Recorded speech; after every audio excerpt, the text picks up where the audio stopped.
Yeah, thank you very much, Pratik. And it's a pleasure to open this last day of our series of hearings and discussions on Creative Economy 2030. With no further ado, I would like to pass it on to Ramiro and extend special thanks to Ramiro, not only for the time, which is now, if Ramiro is in Argentina, but also because we were very, very keen to connect our approach of creative economy, I would say, to the even wider sets of debates that are taking place now globally about what is commonly called the future of work. And the future of work in times of digitalization and deep transformations in jobs and labor markets, etc.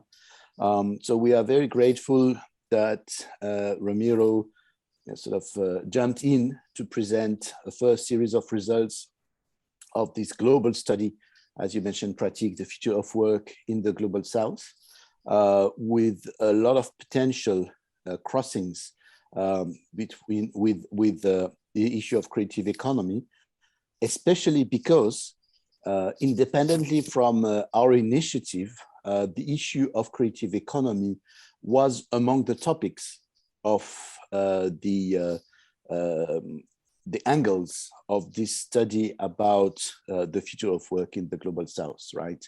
Meaning that it's not only us, but it is becoming of a global concern to think about the future of creative economy and related professionals. So Ramiro, welcome. We have 15-20 minutes with you, and then we will try to keep a couple of time for a couple of questions. If you could present your results or your insights or your proposals or your remarks in 10-15 minutes, so we can keep time, especially to take a couple of questions, that would be very fine. And I hope that you can stay with us for a bit even after the discussion, but otherwise we will surely have the opportunity for that connect with you when we will be editing the conclusions on the way forward. This is my last point, on the way forward to the G20 Indonesia presidency in 2022. Ramiro, the floor is yours. Welcome. Okay, thanks, Nicolas and Pratik, and thanks for the invitation, Arfon, for giving me the opportunity to share our project, our research, and our ideas, but also the opportunity to engage in a conversation between different branches of knowledge that I think that will belong together. You know, so as you just say, Nicolas. I will share a presentation, some of the ideas. My plan here, I think that now you are seeing my my screen, I suppose. Yeah. Yes. So my plan today is to to tell you a summary, we can say, of the future of work discussion first, and then I will try to convince you maybe that the creative economy or the creative sectors are one of the key sectors to solve many of the more pressing issues regarding the future labor markets. So I think that first I want to give you like a summary of what we are discussing in our initiative, but also in the future of work literature and data and papers, very briefly anyway, don't worry. But then I will move towards trying to combine the future of work with the creative economy and to show this, I think, a particular role of creative industry for creating a better future. So, first, why we are all talking about the future of work, because the economy is at a turning point. You know, in a way, there is this past that we are leaving behind, and there's a kind of future that we are still manufacturing, we are still trying to create, right? So, and this change has to do mainly, I believe, with technology, with a transition from, we can say, activities that were performed in the world of the physics or atoms to the world of bits, the idea of digitalization. But over the last decade, I must say, this trend that was here since the 90s or earlier was accelerated by the big amount of data and the confluence of new technologies to exploit this data, for decision making, for governments, for consumers, for everyone. So if you look at the past, you will find periods of rapid technological change, just as the one that we are experiencing now.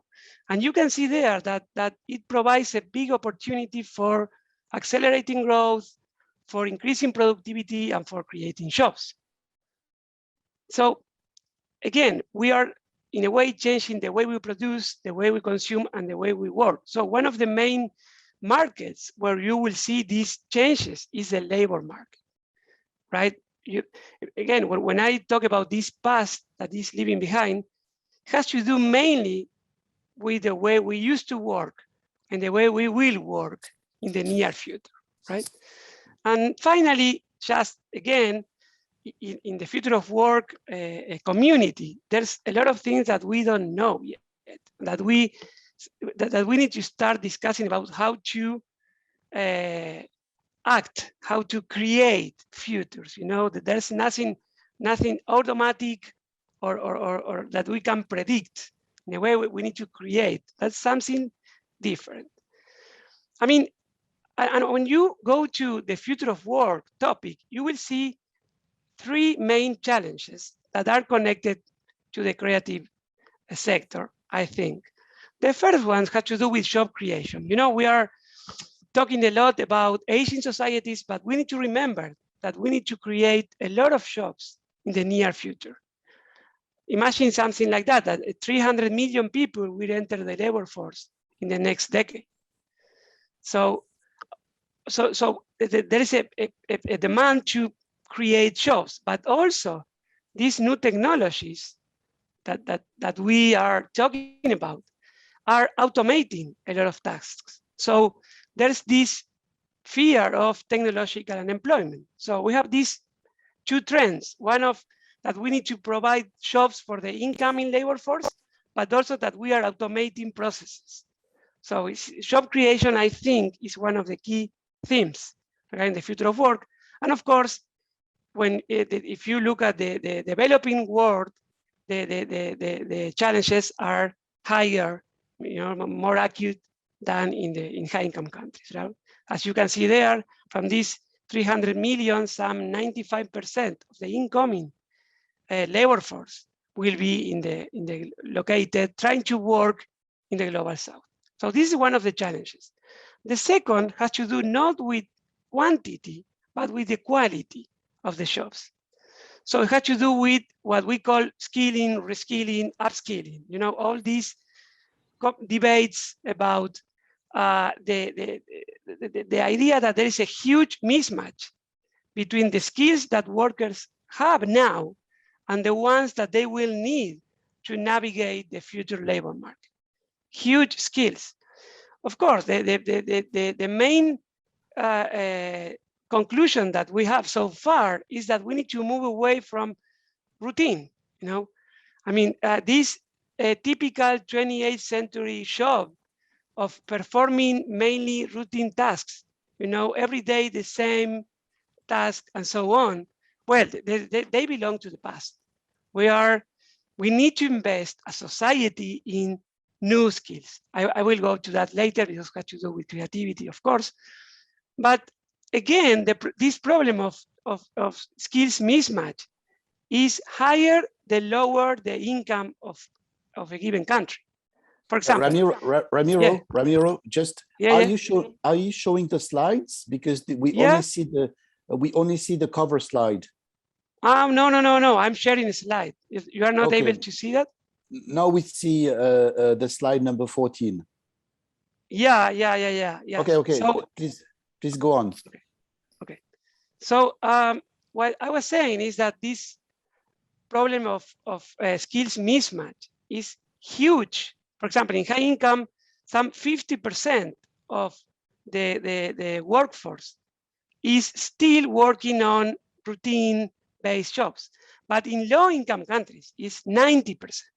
So what I'm saying is that we have a huge challenge here, but the challenge is higher the lower the income, of the country. In low-income countries, this is a real a huge challenge. And the third one has to do with equity or with social cohesion. In the past, periods of rapid technological change were also periods of fragmentation, of winners, the ones with the skills, the technology, or the voice to be part of this modernity.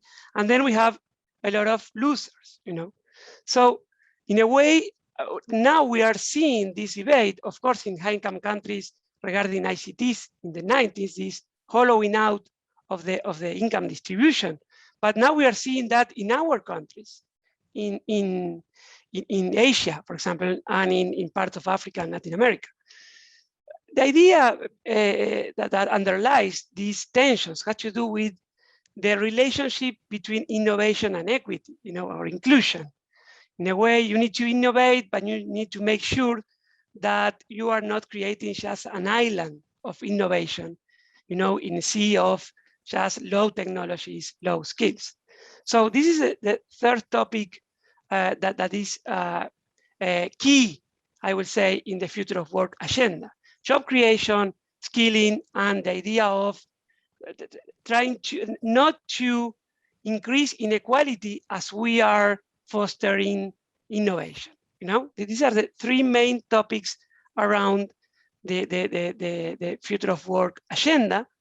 Now, I will say that the creative economy has a key, I put here, their starring role to play in addressing these challenges. Why? First, because this is not common, that you will find a sector that is modern, but also it's labor intensive. That's not usual nowadays. We are living in we can call a zero marginal cost society, in many sectors, in a sense that for example, modern manufacturing is more about more machines. Modern agriculture is also about more machines, but the creative industry is about people. So again, you can find labor-intensive activity in all manufacturing, in low-skill services, and in old agriculture. But here we have modernity and high labor intensity. That's a sector that you need to foster, because for thinking about job creation. About skilling, of course, there is a long and dynamic list of 21st century skills, but we know something about that. We know that digital skills are key. We know that flexibility for navigating these more volatile and flexible labor markets are key as well. And of course, creativity. Again, I think that if we need to move away from routine, the best way to do that is to foster creativity, but not only as a sector, but in every worker, in every firm, in every sector. But again, if the creative economy grows, we will create a lot of jobs, but also we will create good jobs, the jobs that we want, these jobs embedded with new skills. But now, regarding social cohesion, I will say that there we need to work a little harder.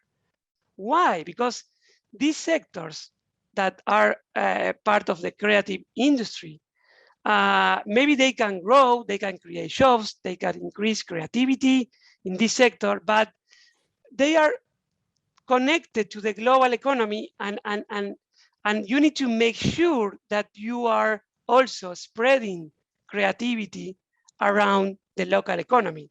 You know, in a way, we have this process of telemigration now that is behind all this globalization of this type of services.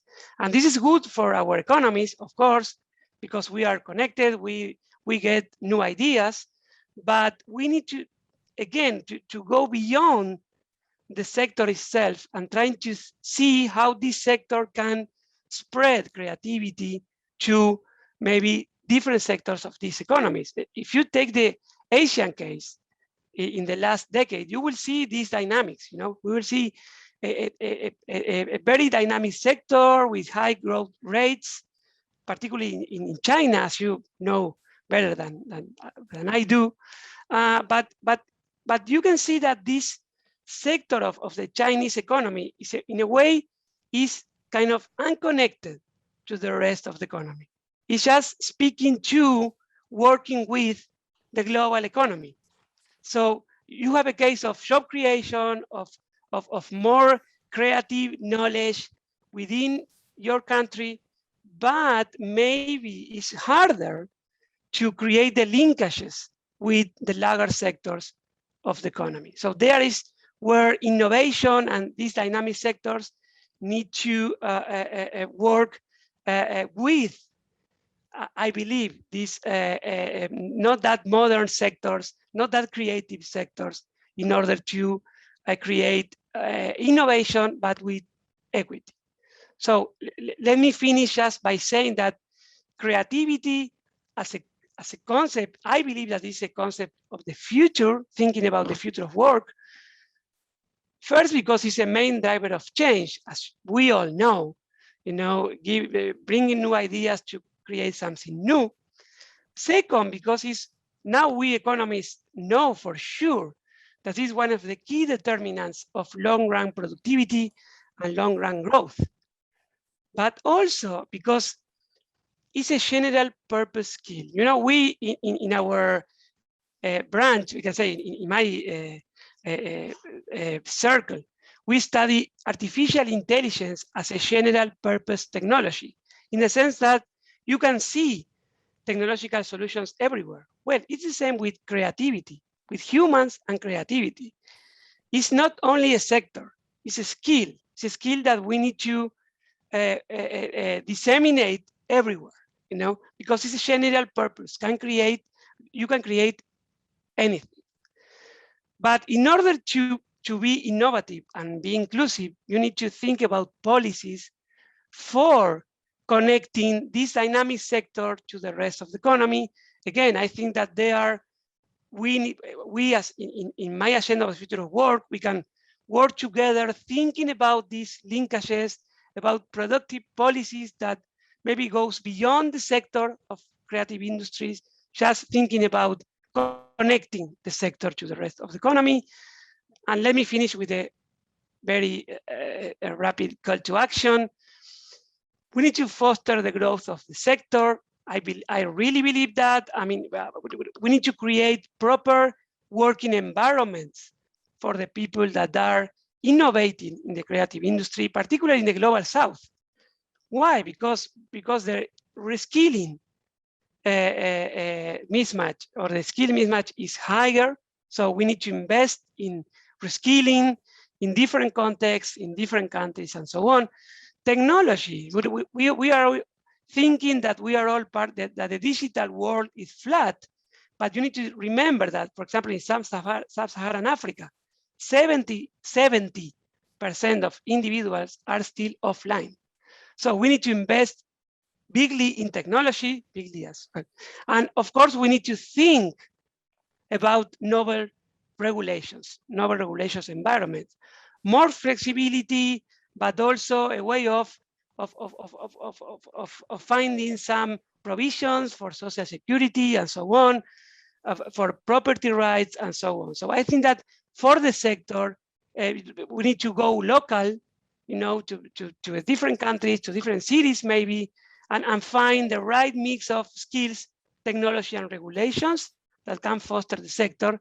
And again, we need to work harder, I just said, about promoting spillovers, the idea of creativity as a general purpose skills that need to be nurtured everywhere. And I think that the creative sector is the main creator of creativity. Let me say that. So we need to be able to expand, creativity beyond the sector and as being part of our economies. But I will stop here. Then if you have some questions, I will be glad to answer.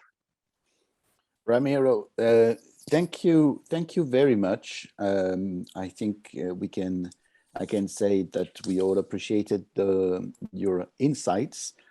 For the participants, the PowerPoint presentation will be made available, right, to all after the discussion. Just for the sake of time, we need in a minute to make a photo session, but I'm turning to the other managers of our discussion. If we take 5 minutes, I think it's okay, right, Nela and Erika Dinsonobe? If we take 5 more minutes with Ramiro, I think we can do that, right? Yes. Okay, thank you very much. And then we have time with reducing the time of the intermission. Ramiro, just one question. You have been working on leading this study as the principal investigator for economic development at CPEC, right, in Argentina.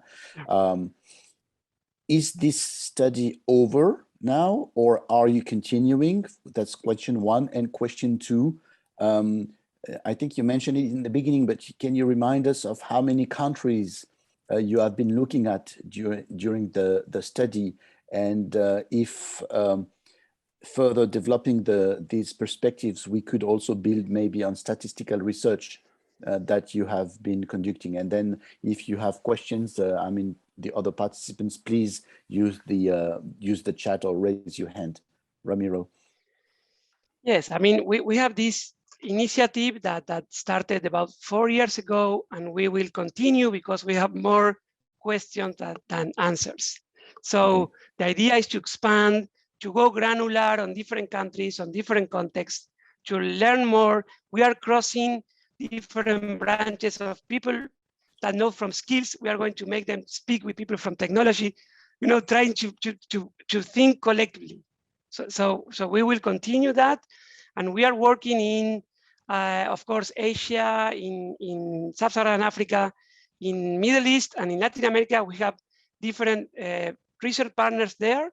And in the initiative, we have, this year, we had some maybe 80 to 100 researchers writing papers on different topics regarding the future of work. And our role were like knowledge brokers, trying to combine, to see where are the knowledge gaps and go there. So if you can talk about the Middle East, we can have a specific conversation about that, or Africa, or Asia, or Latin America, my region. So in a way, we are, again, we are expanding our study, going granular on local conditions and on topics, because now we want to add climate change, for example, to our discussion on the future of work. So we are trying to combine more topics and more granularity on the discussion. And of course, we are doing all that within the T20, because we believe that there we can have very interesting conversations, not only with researchers, but also with policymakers. Okay, thank you very much, Ramiro. Erika, I see you have raised your hand.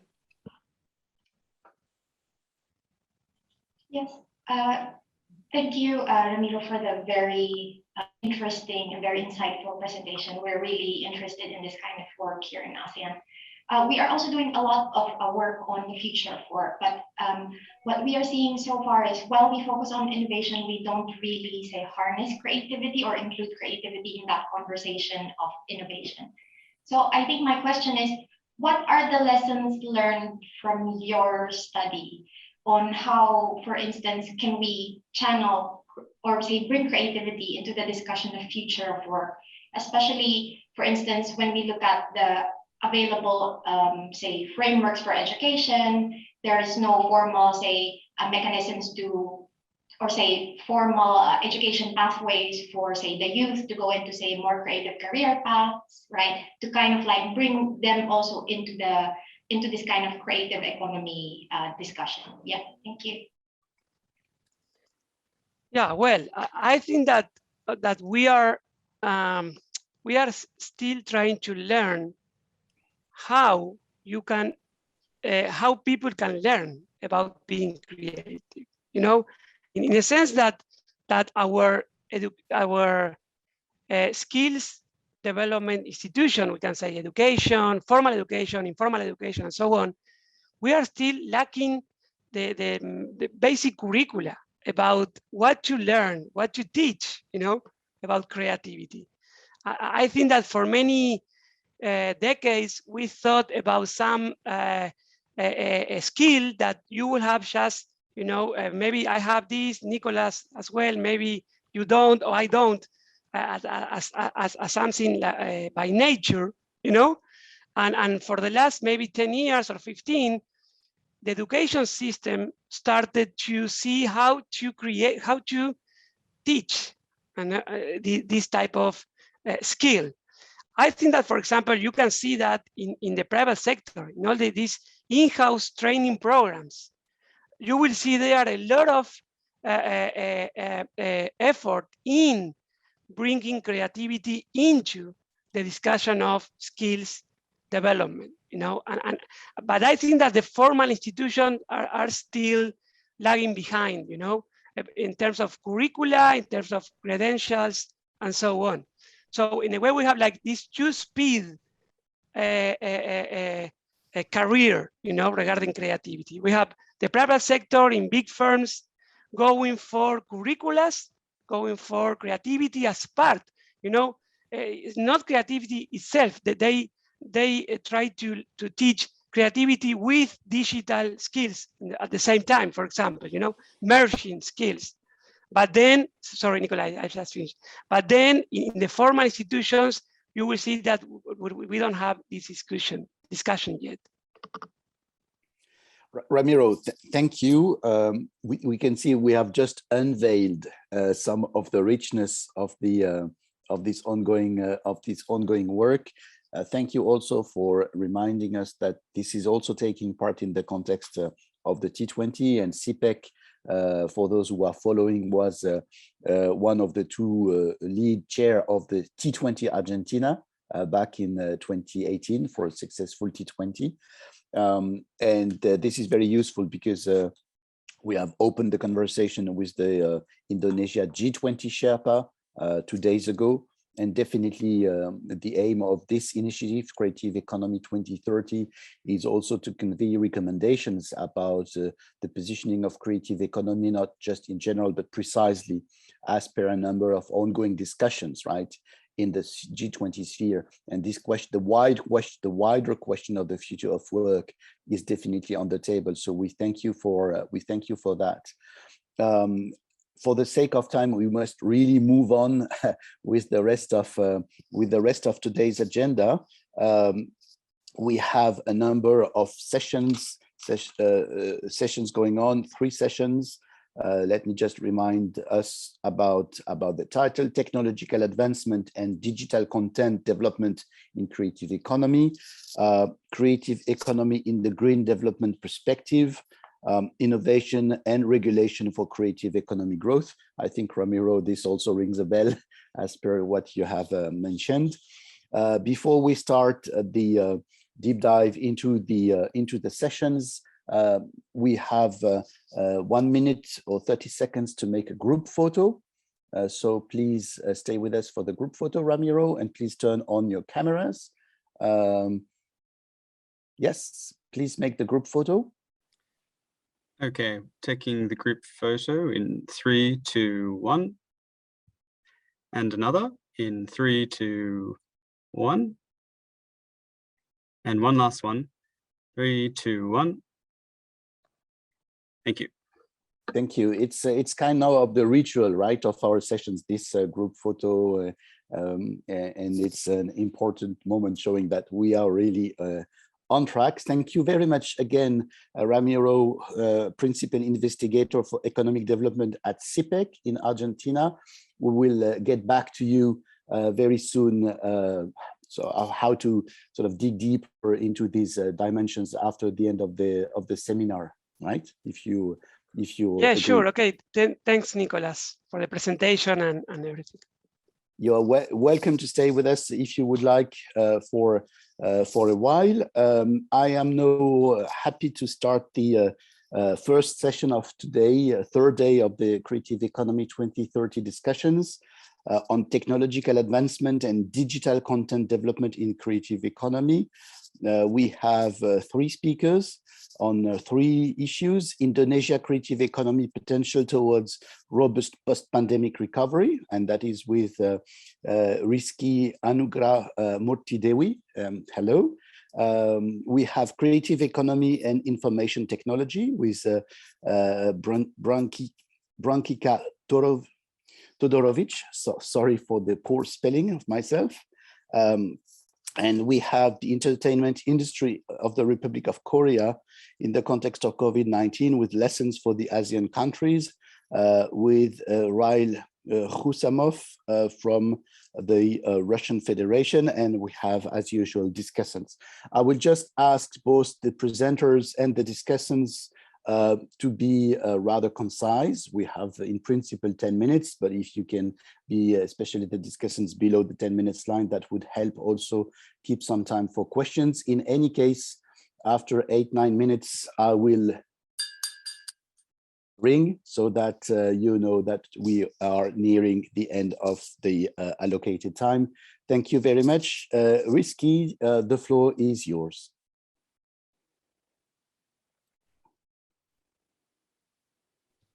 Perfect. Yeah.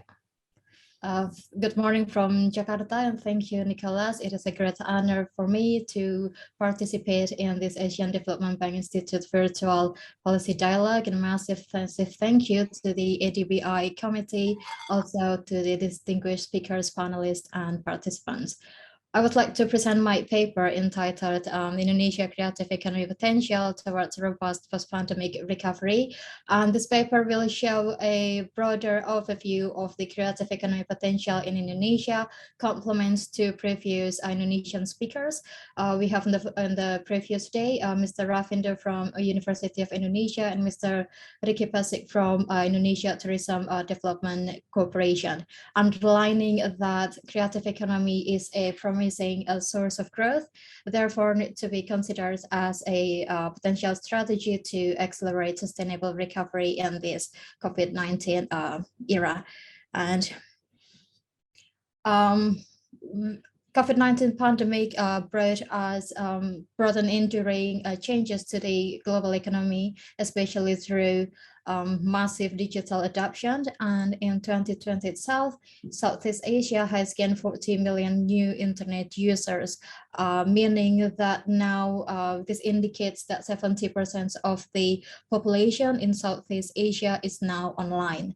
And in 2020 also, digital economy remains resilient at 100 billion USD in Southeast Asia, and forecasted reaching 300 by 2025 as consumers and MSMEs expected to come online.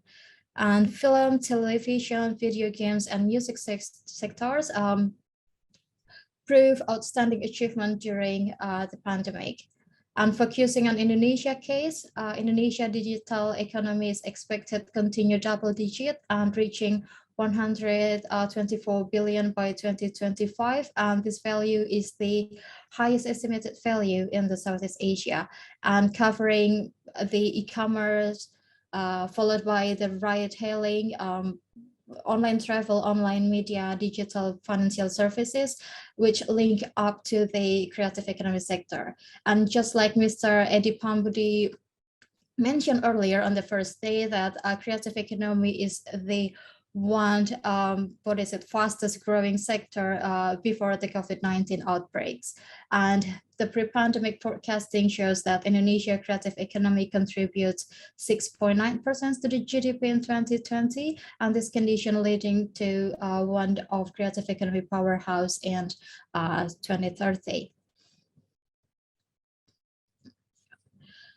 In Indonesia itself, creative economy was first of initiated in 2007, and since then the government are well aware of the potential, and that in 2011 established the Ministry of Tourism and Creative Economy, and the following year in 2015 also established the Agency for Creative Economy to capture the creative economy opportunities and challenges.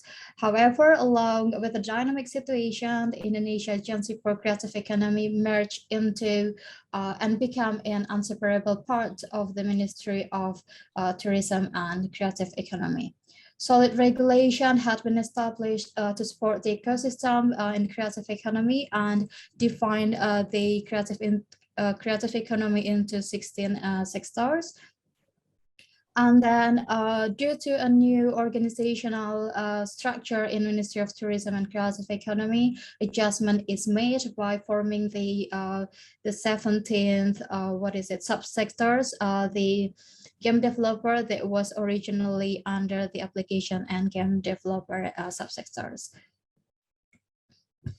And the data analysis, the study used forecasted data driven by the spatial survey for creative economy in 2016, published by the Central Bureau of Statistics. And as we all know, that creative economy had a hard hit during the pandemic, and in Indonesia case it dropped by 8.3%, and this is as the effect of several lifting of mobility restriction. However, its shares to GDP remained at 6.4%, and this indicates that creative economy has capacity to perform. And data on the table depicting 16 creative economy subsectors on 34 provinces in Indonesia. And the most contributed subsectors are culinary, fashion, and craft. These sectors are labor intensive and relatively remained resilient during the pandemic. And on top of it, animation is one of the promising subsectors, which average a annual growth of 26%. And from the total creative economy actors, showing that the economy is centralized on Java Island, to be specific on West Java, Central Java, and East Java.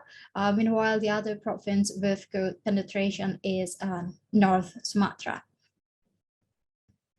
The policy recommendation I would like to address in this paper first is to determine the target area based on potential creative economy mapping on regional level, in line with one of the G20 shared points that streamlining the main creative economy sector is necessary. And the previous Indonesian speaker were also emphasizing these points. And in reference to the grand strategy, Creative Economic Development 2020-2024, creative economy and digital economy development in Indonesia focus on 8 creative clusters in Java, North Sumatra, and Makassar, emphasizing on culinary, fashion, craft, digital application and content, games, films, and music sectors.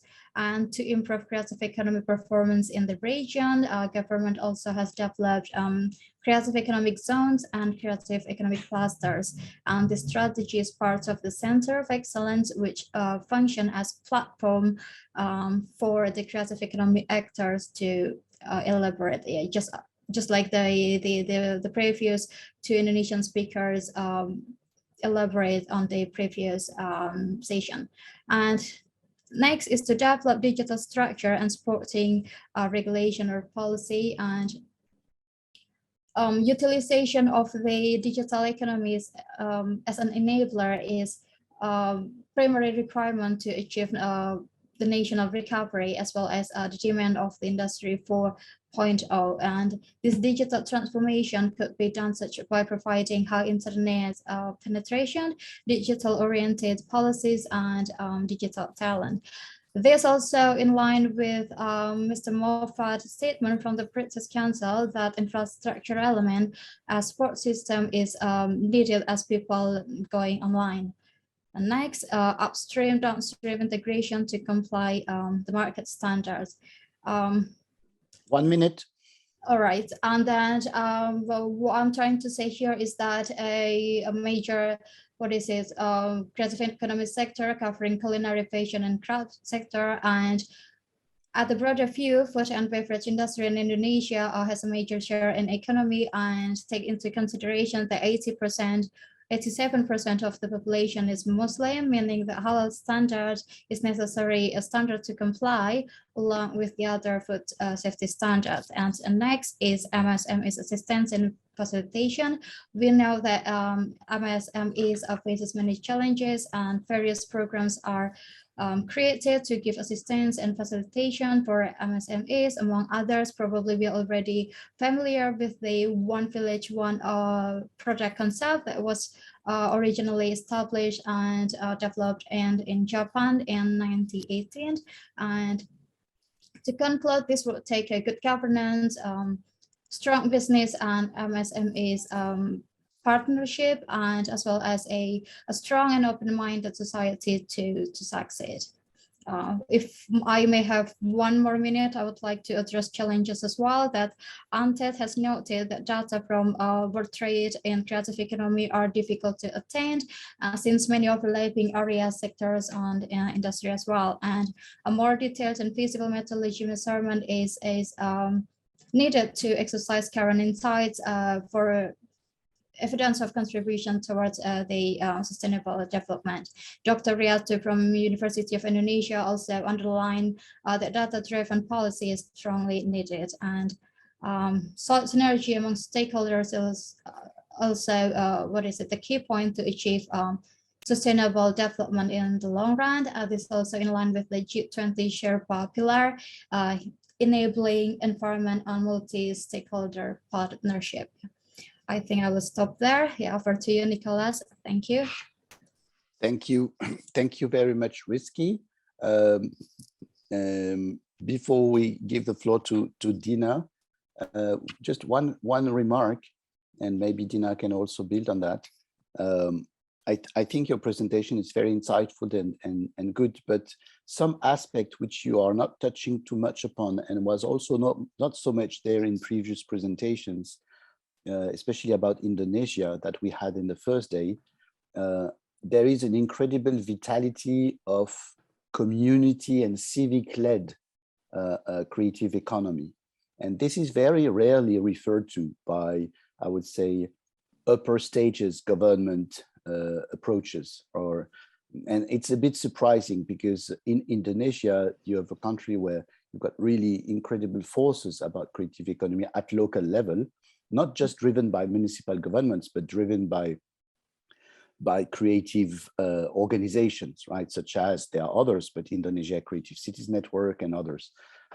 So it would be interesting in the future, especially if we are to push the creative economy agenda, on how such vitality, I would say, on the ground, but which is also in regencies and in remote islands, etc., can be further connected to national policies and guidelines and orientations about creative economy, which are essential, but sometimes less advanced in terms of strategizing and mobilizing stakeholders. This is just a remark. Dina, research fellow with ADBI, maybe a couple of remarks. Please be brief, right? Because the time is running, but I'm counting on you to be concise, and then our speaker can be able to respond. And if there are a couple of questions, we'll take them. Dina, the floor is yours. Thank you very much, Nicolas. So I have 10 minutes, I guess. Yes, I read but not more. Okay, I read this paper, and I think since I read it, the presentation looks like improved and modified. So maybe since I prepared these slides based on your paper, you might find some of them already relevant, right? So this paper at the time when I was reading was mainly based on review of literature and also existing policies, as well as some data, and also paper provides policy recommendations to have target area. So that's what she just said, right? Rizky just said, for potential creative economy mapping, like then digital infrastructure, she also just said, and upstream downstream integration, and SME assistance and facilitation. So I think I like that she added policy recommendations, and because I think that's the main aim, to have some lessons for other countries and policy recommendations for improvement. Okay, so the paper structure have clear structure and clearly written. I suggest to revise title because okay, before it was potential, but yeah, I think better, it's more like you give policy recommendation for promoting, right? Because potential sounds like you're giving some forecast of potential, right? So I'm not sure, yeah. So my suggestion is to revise this, instead of potential to say promoting, because promoting sounds more like, okay, if we want to promote, that's the verb, promoting. Okay, so the paper provides a very good literature review with many papers, and especially mainly on Indonesia, of course, because Rizky, I think she's coming from Indonesia, right? What I would like to see as a policy, let's say if I'm the policymaker from another country or any organization want to promote creative economy, I would like to learn from Indonesia what worked and what didn't work and why. So then some lessons learned. So if you could share some lessons learned from Indonesia, then other countries can learn also from Indonesia. And then I think you can improve literature review with some more papers from published papers already on Indonesia. So that will show where you are contributing actually, like in which area. Because yeah, I know this is like academic style to have a usually literature review and then show where you actually in the literature, and also to show what others done. So I just quickly Googled literature on Indonesia, and I was surprised there are actually many papers. I thought it would be not many, but actually there are many. So it would be good to mention what they did and how your paper contributes.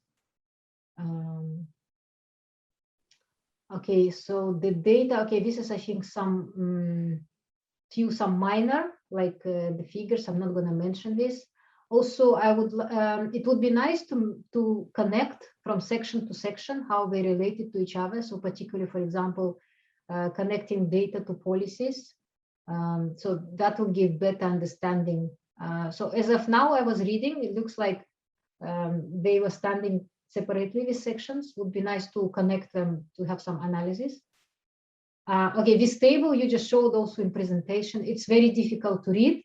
And most people, they will not go into these numbers, right? So please consider visualize maybe several graphs. Yeah, and this whole table can go to annex for those who need it. Yeah, at the end of the paper, you can put it. But you can put some nice graphs, which like really telling the story. You don't have to, like usually I make 20 graphs, and then out of 20 graphs, I select just 2 or 3 to use, those which are most interesting. Okay, so you provided policy recommendations and existing policy and data analysis. So it would be also, again, to be good to connect again to what you said in other sections when you give policy recommendations. Okay, and then also, so some minor here, like renaming sections and so on, I think that you can read later yourself, so to save time. Okay, section challenges. I think it would be better to put challenges before. So I think it's better to end paper with policy recommendation rather than with challenges. Yeah, so just moving and also yeah, some minor correction. This is minor. And also I suggest you, like all typical papers, academic papers, to add section on conclusion. Yeah, although sometimes people say, why do we need conclusion? Already everything written in a paper, but some people, like especially government, they're so busy And they actually start reading paper from conclusions, from the end. And then if they find it interesting, they start to read particular section. So I would suggest to add this conclusion section, which summarizes everything. Yeah, and so people can, those who are busy can read just one section conclusion. Yeah, so I added some suggestions, some links, especially from ADBI recently published, and also like from Google Scholar to use. Otherwise, I think especially the presentation looks much better than the paper which I read. So I think Risky already improved it. Yeah, and I think it's quite well written paper with a very good, I think, government perspective and policy recommendations for government. So I think the target audience for this paper would be government, and it's very strong contribution to the book. Thank you very much. Thank you very much, Dr. Dina. Thank you very much for all these remarks. Do we have questions for Risky or additional remarks that we need to take into account? Anyone? If I may, Nicola? Tita, yes, please go on. Yes, that was a nice presentation, Ms. Risky, thank you. I just wonder if you have done all this research and then you come up with this list of challenges and maybe recommendations. I think the most problematic thing in Indonesia is how to hand down this policy from the national level to the regional level and to the local level. How would you persuade municipality, regencies, and well, cities to also go along with the same line within these creative economy policies? Thank you. So thank you, Tita. This question about the alignment of different levels. Other remarks from anyone? No? Okay, so please, Risky, if you would like to answer Dwinita's remark, please go on, and then we will continue our discussion of today with Brankica Todorovic. Risky, the floor is yours. Yeah, thank you, Nicholas, and thank you, Ms. Dwinita, for your question. Yes, it is one of the biggest challenges for Indonesia. We're aware of that to align the top level policy into the the community-based community to how the top policy implemented to the community level, and I will take that into consideration to my paper. Thank you. Yes, this is indeed an important remark, because especially as seen from outside, right, as far as Europe, there is really like in Indonesia and in many countries, sometimes this double vitality, right? On the one hand, government, and on the other hand, community. But when you go, I would say locally, that would be the same for France, right? When you go locally, this gets more separated. So how they can be reconciled, especially in the perspective of the G20 Indonesia, that's very interesting. We mentioned engagement groups of the G20, such as the Y20 for the youth, or W20 for women, notwithstanding the T20. And probably that could also be a way, practically speaking, right, to convey a number of issues and get feedbacks regarding the issue of creative economy next year. Thank you very much, Risky Dewi from the Coordinating Ministry for Economic Affairs, and Dina Ashga Ilyeva from ADBI for your remarks. Let's continue our conversation of today. Thank you very much. With Professor Todorovic from the Schools of Economics in UZICE. The floor is yours, Brankica, for not more than 10 minutes. If you hear again the bell, please think about wrapping up your presentation. And then Kenneth Bunas from Design Center of the Philippines will give a few remarks about your paper and your presentation. The floor is yours. Thank you.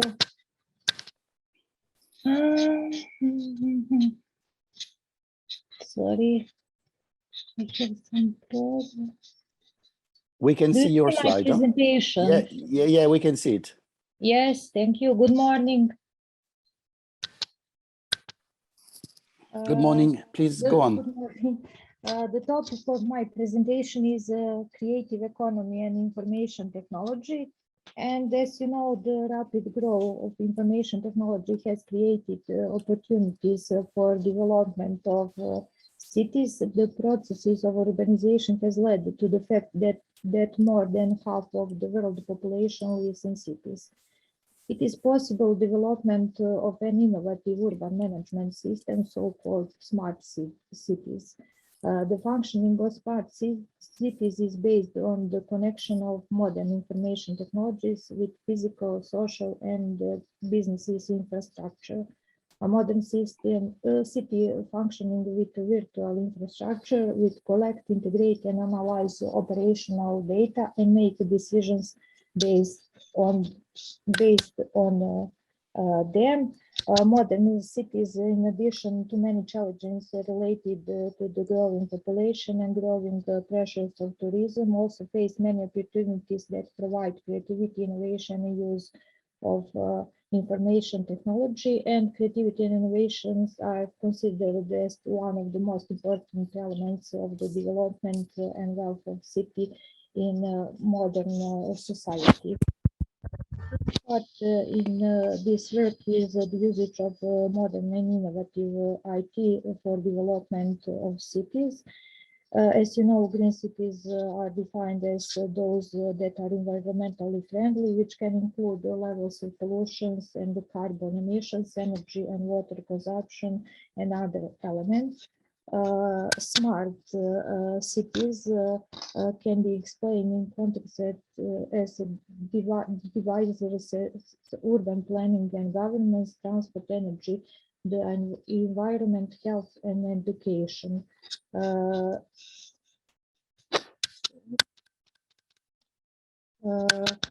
Numerous examples show how cities tend to be green and smart, and there are several indicators of sustainable development and development of smart cities.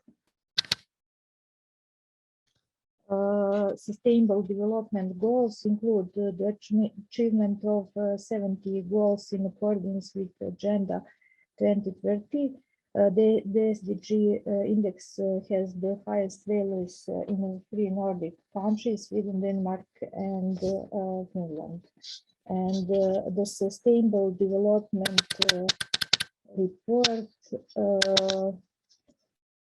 gives guidelines for 4 of 6 transformation, which can be achieved through 6 major transformation focused on education skills, health and well-being, clean energy and industry, sustainable land use, sustainable cities, and digital technologies. Given the COVID-19 pandemic, the SDG framework is specially defined to map out possible government responses to COVID-19. City Possible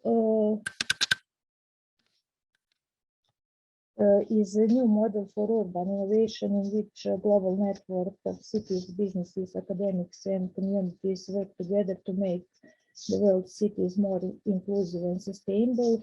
Model will use 128 indicators to evaluate 10 areas of its urban performance: governance, education, health, urbanization, environment, security, mobility, entrepreneurship, and technology and innovation. Bright Cities platform gives a note for each area, and points should be improved. Their diagnosis showed that some of greatest areas are health and energy.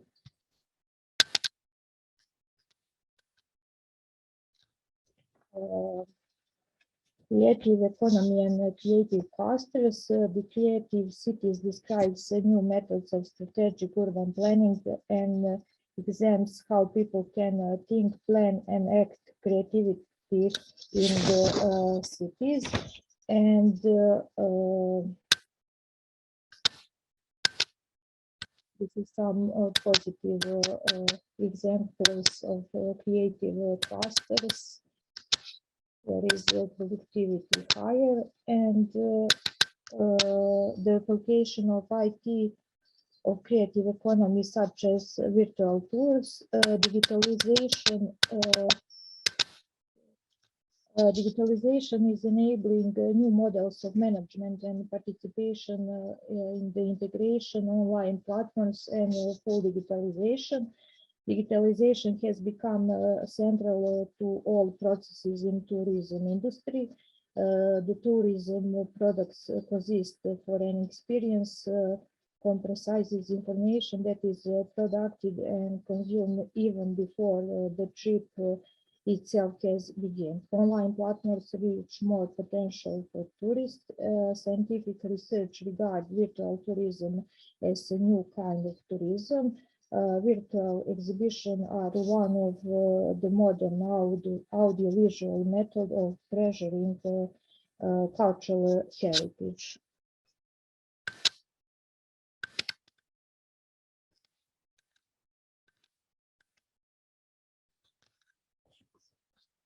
IT infrastructure for smart cities and creative economy. The functioning of smart cities is based on the connection of modern information technology with the physical, social, and businesses infrastructure that increases the general intelligence of the city, all in order to improve the operational efficiency and quality of life of citizens. The policy of the national economy regarding the development of creative tourism can include governments, the private sector, tourism organization, consumers, branding places, and development and applying new technology and digital media, which is very important in sharing and delivering creative content and tourism experience. Conclusion: creativity and innovation are considered as one of the most important elements of the development and wealth of the city in modern society. Cities tend to development on principles of sustainability, and there are several indicators on the basis of which the progress of the city can be viewed from the aspects of the development as green and smart city. Cities enable the development of creative economies, which are characterized by a significant proportion of many national economies in a value and employment term. The development of information technology enables, especially in the field of creative economies, the creation of online platforms that allows users to visit museums, cities, and the like. This is very important, possibly especially in the condition of the COVID-19 pandemic, as well as unaffordable financial situation. Thank you for your attention.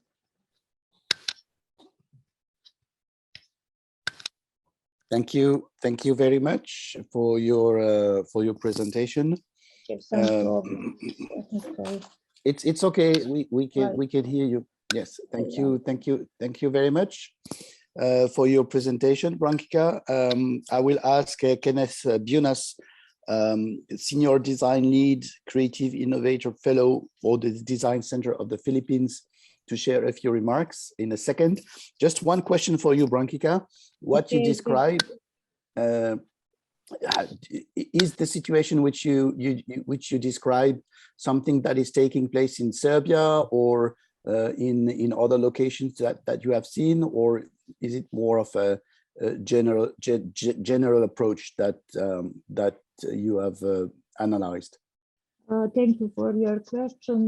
This is a general situation, not for my country.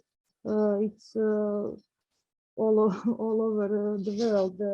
One example, indicators of sustainable development and development of smart cities included many countries, and it's compared many countries Okay, for thank you. different aspects. Thank you very much. Kenneth, the floor is yours. Here is not anything about my country. Okay, okay. Noted. Thank you very much, Kenneth. The floor is yours. Can everyone hear me? Can everyone Yes, hear me? yes, that's perfect. Maybe that is a good recommendation. Okay, Rankika, we are now with Kenneth. Kenneth, the floor is yours. All right. Good morning, everyone. Mabuhay from the Philippines. I think everyone is on a high-speed mode, but I'd like to congratulate Professor Todorovic. A lot of data and insights covered in this paper, which actually inspired my response to take on a data informatics approach. So I'll take it easy as this is a very interesting paper. So when I received Professor Todorovic paper, my initial response was to upload it on my data tools. So I tried to prepare a word cloud actually, and but since discussions are not allowed to present any slides, I try to unlock some patterns, a lot of keywords, but one thing is sure, in terms of the difference between machines and people, it's that it lacks self-awareness because it haven't seen that people and community is at the core of a smart city. So that's a sneak peek. Going now to my very first point, I greatly appreciate the research's holistic lens of looking at the usage of modern information technology for the development of cities. The various case studies shared by Professor Todorovic showcase how smart cities significantly value the data generated by digital technology as an important element of implementing evidence-based design for development and in improving how cities function and work for the benefits of citizens and stakeholders. So based on the Global Cloud Index, a smart city of 1 million generates 180 million gigabytes of data per day. City officials and their partners rely on this large amount of data to be clear about what we need to manage and improve. Is it human development, education, gender equality, inclusion in our urban systems, or in making better policies? However, we cannot deny the fact that there have been issues circling the validity and accuracy of data to fuel technology to be at the service of inclusive development and a fairer society. So this is one of the areas I hope the paper could have further explored, because according to the 2020 report of the UNDP for Technology, Innovation, and Sustainable Development, the large amount of data in smart cities do not include the digitally excluded. It is skewed towards healthier, younger, and more educated citizens, with the billions marginalized from digital society similarly absent as data points. So this actually reminds me of a great mentor of mine in data analytics to not simply take data at its face value by asking, how did this data from digital platforms came to the world before we use it to strategize and create innovative solutions? We need to look at the composition of data captured, the type of knowledge it entails, the experts involved, recognize the context and respect the culture where data is existing, and how we prioritize dignity, respect, and privacy on the collection, analysis, and usage of data. For my second key point, I couldn't agree with you more, Professor, when you put a special emphasis on the importance of investing in capacity development to use information technology on increasing productivity, efficiency, and enabling innovation. So this is a very mindful take, to be honest, of looking at the factors that have allowed some governments, businesses, people, and cities to benefit greatly from the convergence of creative economy and information technology, while others do not. So the advent of IT actually presents promising opportunities for the creative economy.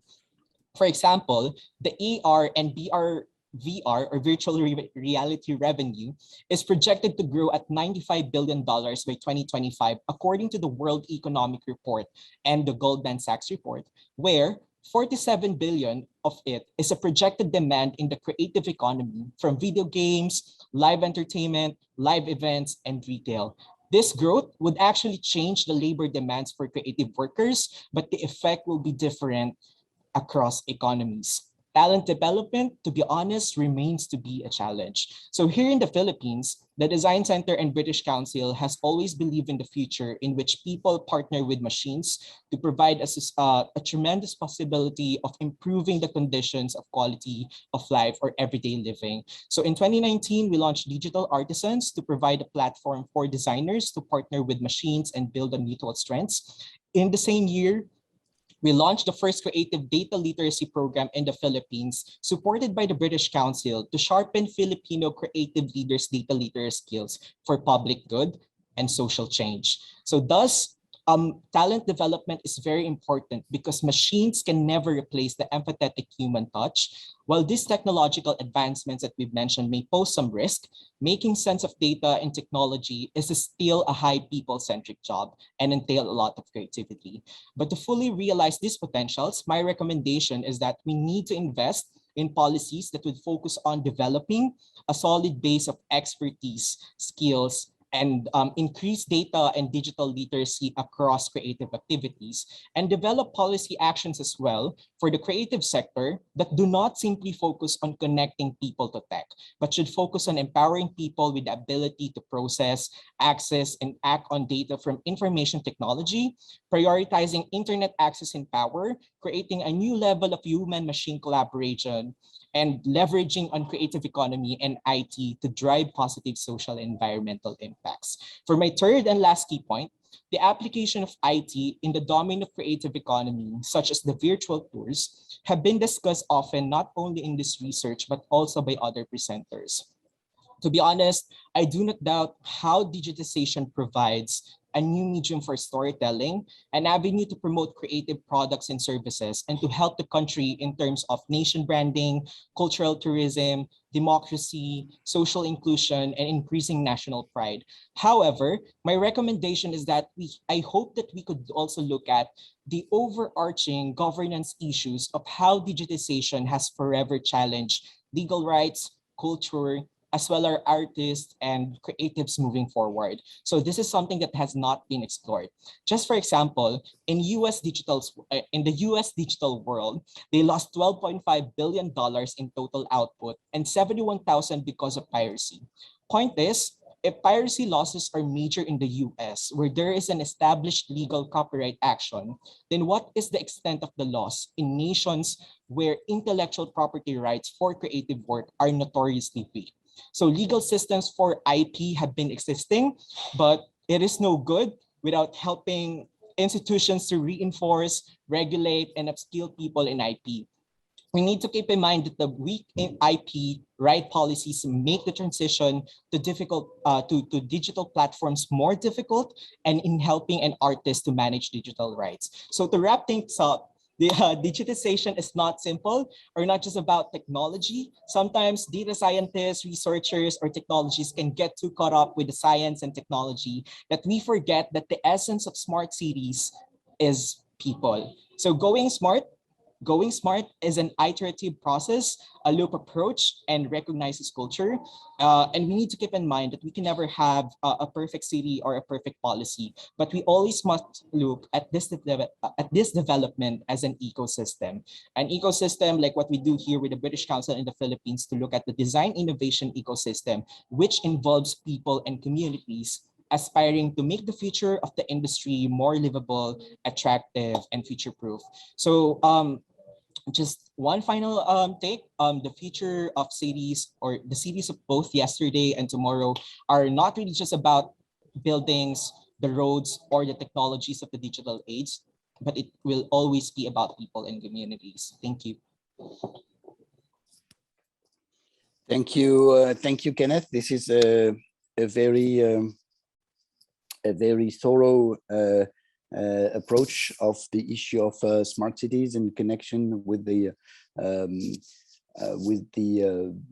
theme of creative economy, and also thank you for the comments on Brankica's paper. Do we have any other remarks from the floor regarding either the presentation of Brankica, the comments of Kenneth, or aspects linked with this question of creative economy and information technology? I don't know if our colleague Ramiro is still here, if he would like to say a few words, or anyone else. Thank you very much for your comments and recommendation. Excellent examples for my better work. I think that is very important to work be better and quality. Thank you very much. Very good. One last comment, Kenneth, maybe from, I don't know, Filipino standpoint or anything? No? I think it's just to always take into account about that as I mentioned earlier, I tried to process Professor Todorovich's paper using an Ngram approach, and just to share some amazing insights about using just data tools. Creative was mentioned 85 times, series at 69, development at 57, virtual at 46. I won't push through all the numbers because I might sound too geek, and technology at 17. But the overall core of Professor Todorovich's presentation is really to help us realize what a smart city stands for, which is people and communities. And this specific standpoint is something that machines can never see because of the data that we input. So this means that machines lack self-awareness, which is a common human quality, and that data is very important, especially that the machines only process unstructured data. So it is very important to be mindful of the data that we input to the machines, because it is capable in shaping public opinion, informing decision-making, and possibly influencing the solutions and policies that we create for the development of our city. So always look at the data. It's very important in the digital age and also in upskilling people. So that's my final take. Thank you very much. Thank you also, Brankika. Now let's move on now with the next speaker. I understand it's our colleague Aiziliu Garaeva that will speak on behalf of Rail Kusamov. All right. So welcome again, Aiziliu. I hope everything is fine with our colleague Kusamov, and that he will be able to take part to the next steps. But thank you very much for presenting your paper on the entertainment industry of the Republic of Korea. I suppose it's South Korea, right? In the context of COVID-19, lessons for the ASEAN countries. You have got 10 minutes maximum. Then our colleague Muhammad Zubair Mumtaz will share a few comments, and we will have questions, and we might even have time for a short coffee break at the end of that. So the floor is yours. Yeah, wait, give me a minute. Can you see my screen? Yes, absolutely. Good. Well, good afternoon, dear colleagues. My name is Aiziliu Garaeva. You can call me easily Ice because I understand that my name is a bit difficult. I'm the second year's master student at the High School of Economics in Moscow, together with the Professor Husamov, who represent the Financial University under the government of the Russian Federation. We've made a research of the Korean experience of the creative economy. Namely, we was focused on the entertainment industry and we tried to find the possible solutions which can be implemented in the ASEAN countries nowadays. Well, over the past 2 years, we have been conducted some great number of research on this field, which is dedicated to different countries. And the main feature of our research is attempt to trying to correlate the positive and negative consequences of creative economy by comparing 2 or more countries. So we try to do for the ASEAN and between the ASEAN and Republic of Korea.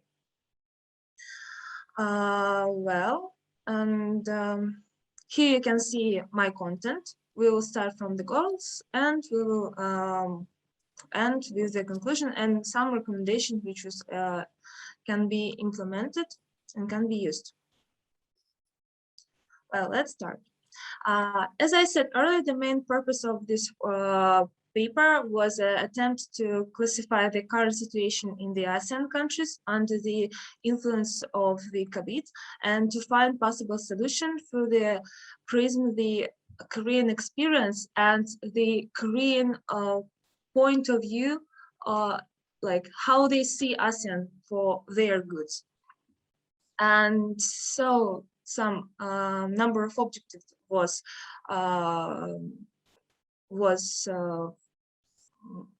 created, and we started like from the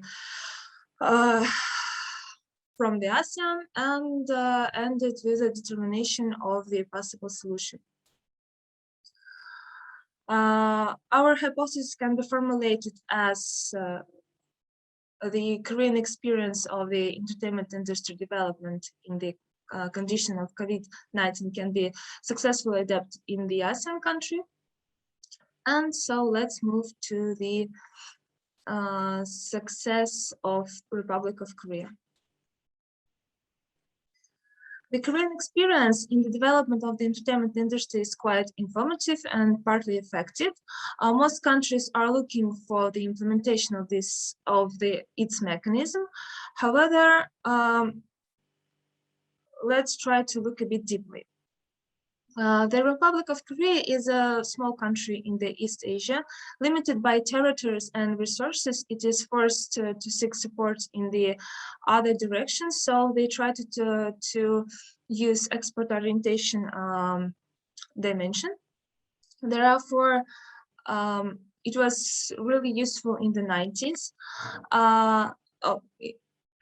In the 20th century, and especially in the 90s when they tried to implement the new policy, which was covered directly the entertainment industry. So we can say that even from the during the pandemic period, it was quite successful because they used digital platforms to share their music content, implemented the new mechanism for sharing the comics. And especially one of the last example is, of course, the booming for the Korean serials, which was made just some months ago by the Squid Game. I can tell about it a lot of, but as we limited by the time, I've just wanted to clarify like main success factors, which is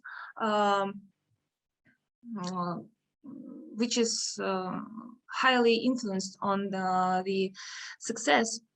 It's of course long-term orientation, product line diversification, digitalization, which was highly implemented during the last 2 years because of the COVID, and institutionalization. So the next step is the ASEAN. How can ASEAN use the Korean experience?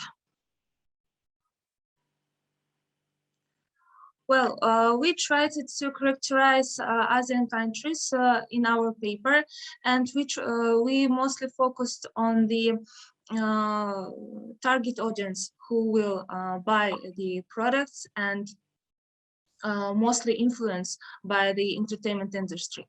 Therefore, we calculated this table, and in the column which is called population in million people, we calculated only people who are under the age from the 15 and 35, because it's very important, because they are the main influential group of people.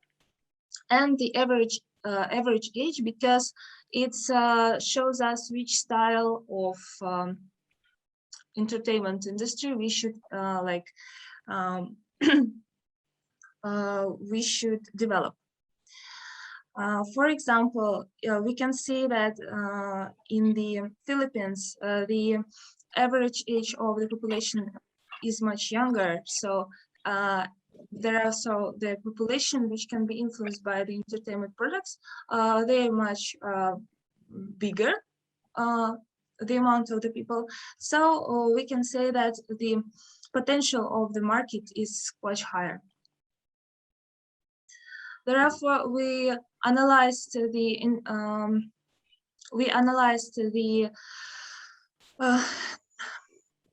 the development of entertainment sector in these countries, and we classified the country by the groups. Like for as we see, most ready countries are Vietnam, Indonesia. After it, like a least ready because of some politics and some social politics circumstances, it's Brunei, Cambodia. A special model, which we was called it a special model, is Singapore because of the limitation of the territories and the population, because it's the smallest country. And monosectoral model is the countries in which we can see that one sector is provide more than 50% of the one entertainment direction. For example, tourism in Thailand and Philippines is animation. And we made this diagram. Here you can see the vision from the perspective of Korean organizations, like how they influential the Korean culture in these countries and why it's important. We can analyze this database and report to see which directions, which part of the entertainment industry should be developed and why. Because in their report and this number shows the attitude of Korean products to the customers from the ASEAN, and it's should be noted that they show even like a negative position, like why the ASEAN customers doesn't like Korean products and what they think should be developed. And our conclusion. There are some recommendations and conclusion on the slide you can see. Well, first of all, from our point of view, we should analyze some Korean database more deeply, because it's really useful, because our work is just trying to touch only like to make only the first step for analyzing it. And after it, trying to develop the national products through the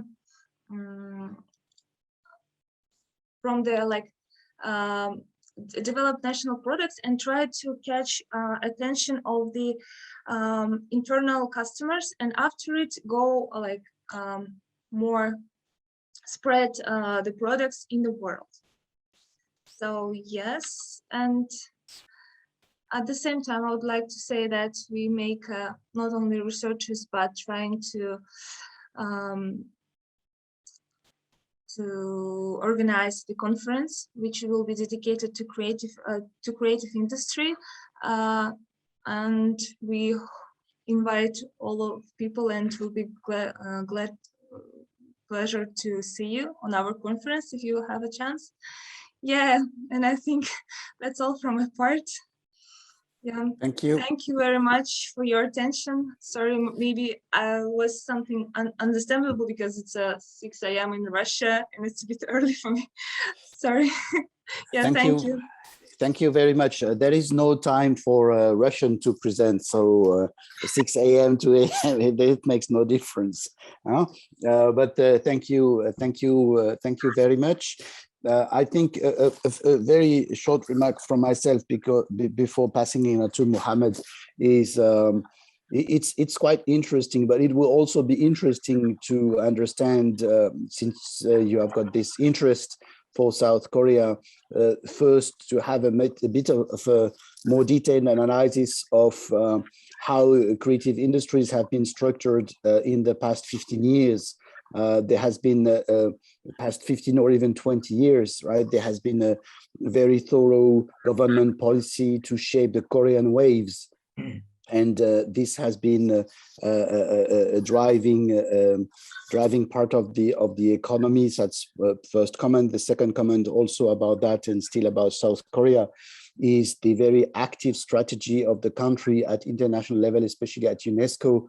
The country has 10 creative cities of UNESCO on different fields: gastronomy, literature, digital transformations, and so on.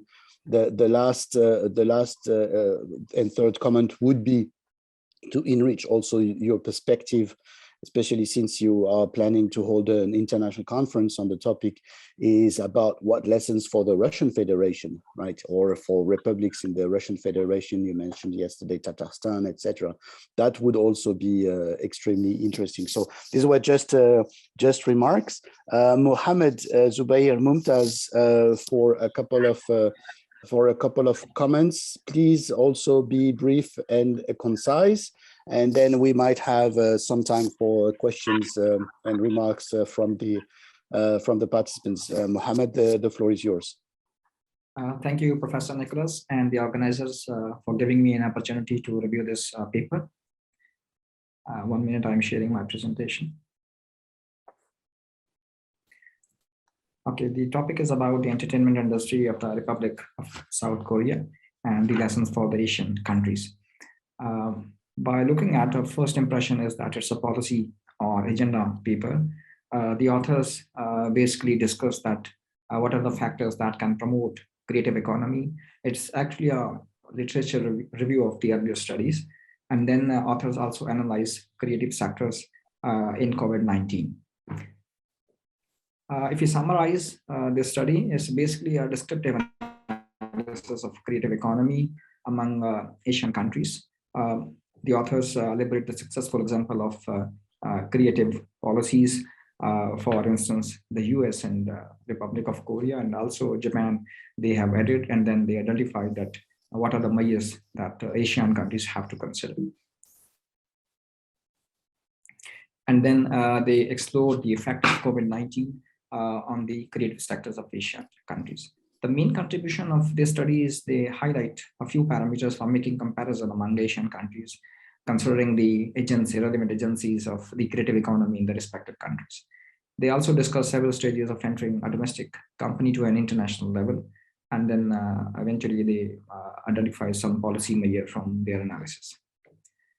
My overall comment is that the paper is well structured and well written, but I suggest that a few measures that the quality and the research can be improved. I think that the authors should emphasize and focus about the entertainment industry. They actually talk about the overall creative economy and creative industries. There are very few instances they identify that the effect of entertainment industries on the economy, on the different countries. So I think that brief, comprehensive review of studies are required in terms of the entertainment industry. And then importantly, if they are trying to analyze the countries, that they need to compare the policies of creative economy, how they can affect the particular economy, and how you can segregate that Asian countries. For instance, Singapore is #1, India is #3, and then so on, number of countries. So I think that you need to segregate that which country and where they actually stand. So it can only be possible once you can review the policies of creative economy.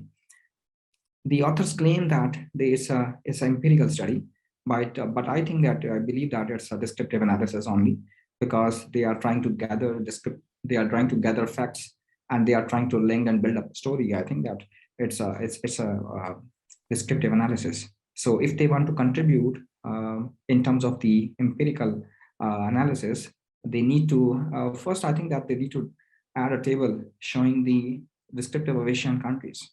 It is not the case that you are trying to show, you need to show the GDP growth, what is the import and export of creative industries, what is the population associated with this creative industries, and like so on. All these factors need to consider. And we are talking about the entertainment industry and how this entertainment industry can be a part of the Asian economies. So that is more important. If you make it empirical analysis, empirical study, then you need to add some factors, and then you can look at that. what are the factors that can cause and why they are actually causing. For instance, state of creative industries or entertainment industry, growth, creative policy, investment in the creative industry, employment, etc., etc.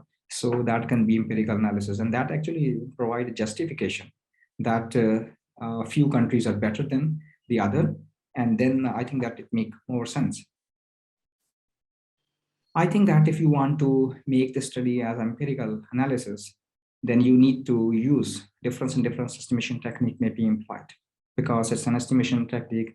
I'm just trying to put an example here that, for instance, this is a policy launched by a country, and you can look at the pre-launch of creative policy for entertainment industry or overall creative industry, and then you can look at the post policy factors.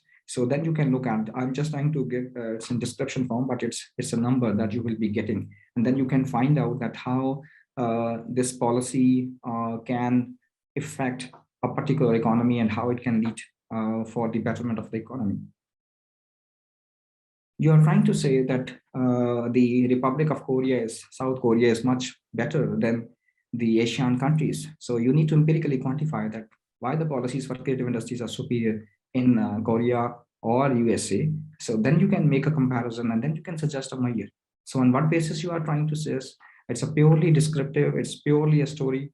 I think that you need to add few things so that makes sense, and then justify that what are the factors are actually affecting the overall creative policies, and then you can suggest some measures. You're just trying to again descriptively show effect of COVID-19 on the creative sector.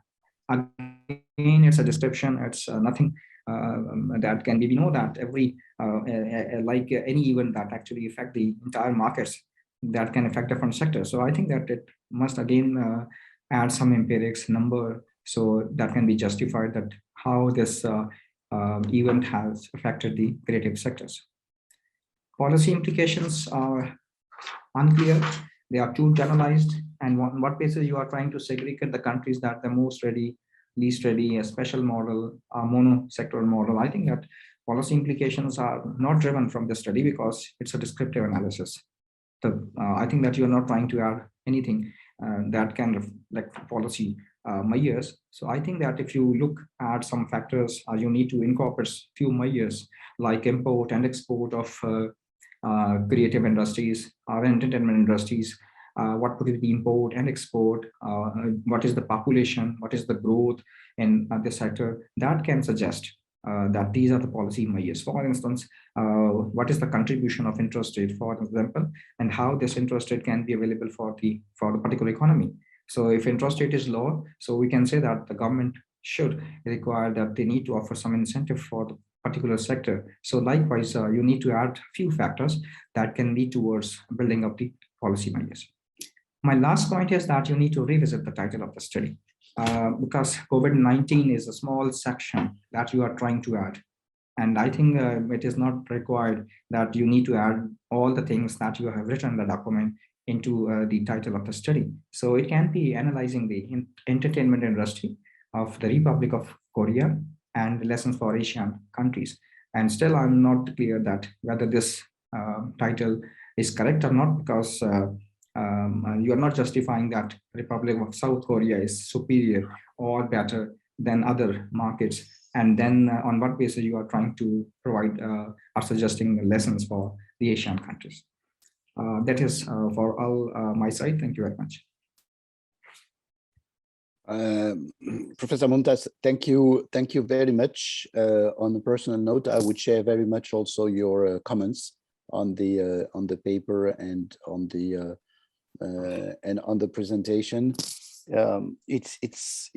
It's quite important indeed that to go beyond a description just of some aspects of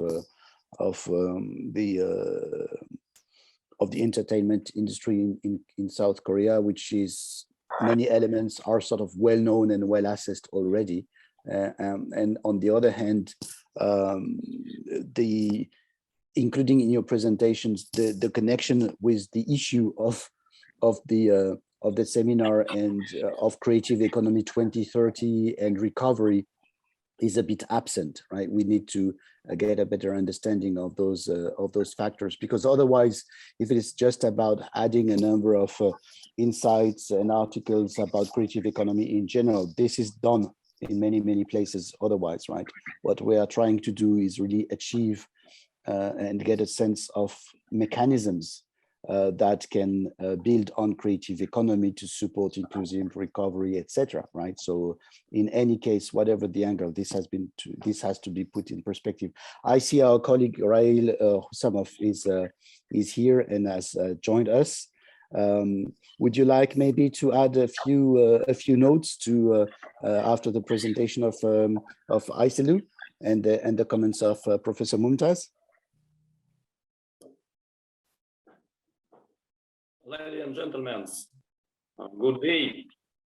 First, thank you very much to the organizer for the opportunity to speak at an important representative international forum. Mr. Muhammad Zubair Mumtaz, thank you very much for attention to our work. Then,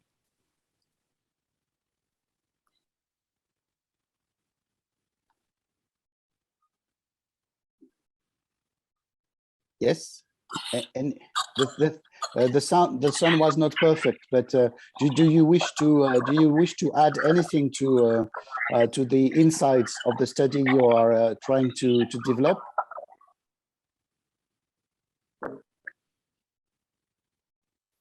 just a moment. Ayselu.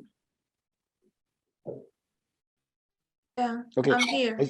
Yes, Yeah, I Ayselu. think still the problem with the sounds, because professor said that there are some difficulties with the sound. It's difficult to say anything. Yeah, we understand that should include more like empirical approaches. I mean, the numbers and diagrams to show how it's like changed, how it was, and how is like the main factor, like call like some of the main factors. And yeah, thank you for the Professor Muhammad for reading our work. It will be useful for us to develop it, because it just was for first try to analyze the ASEAN from this perspective. And at the same time, I would like to add for the Nicolas comment that we already made some works to the Russia and analyze especially Tatarstan Republic and another republic, Barkoshistan, I don't know, does it well known. And yeah, and from the Russian academia, it was more number and more diagrams in that work. So we get some awards from the Russian academia, and we tried to make the same for the ASEAN next time, and to look deeper in this problem. Yes, may I just say, if you allow me, on that note and perspective, that because we are aiming to develop sets of recommendations and analytical elements, not just in general, but also to be shared next year throughout the G20 to elevate and strengthen the case for creative economy, right? That and even if your paper is about South Korea, if maybe in an annex that you could include material from the Russian Federation about this perspective, would be very valuable, because there is not so much literature on the global stage, right, about such perspectives on creative economy in the Russian Federation. And this would also make sense to enlarge the perspectives about creative economy in a G20 perspective, right? Because the Russian Federation is also an active and prominent member, and this could be helpful to widen the angles. So these were my two short comments. Okay, thank you very much. Okay, I think. Do we have any other remarks from the floor or from you, Professor Mumtaz? If not, I suggest that we wrap up our discussion right now. Thanking you, Isilu. It was not an easy task, right? Yes. But you did well. So with this is also the end of this session about technological advancement and digital content development in creative economy. I pass it on to ADBI, but because we are having now a short break.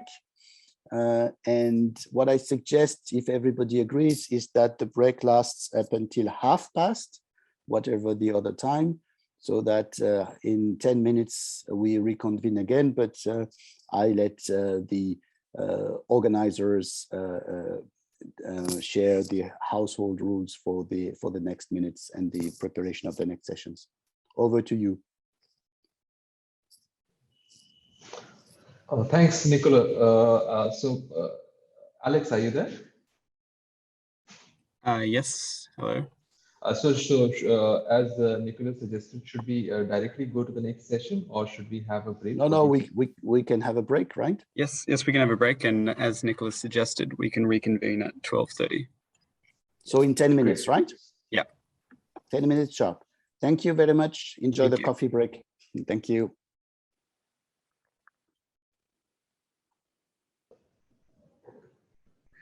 Yes, go ahead, Pratik. Yeah. Great. So we head over to our next session for today, which is on creative economy in the green development perspective. And to chair the session, we have Nella Henrietti, who is a senior capacity building and training economist at ADBI. Prior to joining ADBI, she served as Deputy Director for the G20 Forum at the Fiscal Policy Agency, Ministry of Finance, Indonesia from 2016 to 2019. She was also Senior Compliance Officer in the Indonesia Financial Intelligence Unit from 2005 to 2010, and Head of the Subdivision of Accounting Compliance for Securities Institutions in the Indonesian Capital Market Supervisory Agency from 2004 to 2005.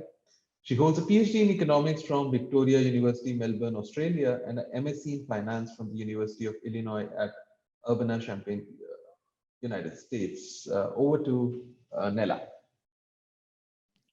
Thank you, Pratik, for the nice introduction. Hello, everyone. So welcome to session 8 on the creative economy in the green development perspective. As we hear from this last 2 days discussion, there are unwanted impact for this creative economy development. I mean, one of that is environment degradation. So, and then many aspects that we should aware too. But now, but the climate change, how we need to preserve the environment, and it's also our concern for the creative economy. So here we have we have expert from our about circular economy. So for our our first speaker will be Miss Lisa Indah Wijayani. She is the program manager for green economy in Institute for Essential Service Reform. She's working 10 years working experience on policy development in Indonesia, ASEAN, and G20. So she received her master degree with major in ecological economics from University of Edinburgh. So she will talk today about the fostering the role of creative economy toward ASEAN green transition and sustainable recovery. Ibu Lisa, you have like 10 minutes maximum, like Nicola said. Thank you. Okay, thank you, Ibu Nella. Good morning from Jakarta, everyone. My name is Lisa Wijayani. I'm here with my colleague Hendriyanti, who will present about our paper. Let me share my screen.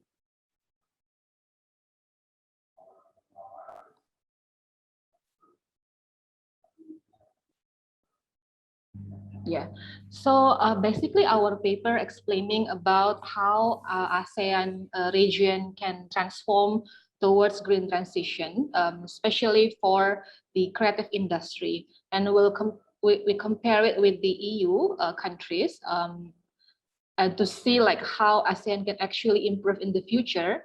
And there is one case study, which is Indonesia, that we think it will be kind of a good example to flag in our report, as Indonesia is also one of the countries in ASEAN which have a good development in creative industry.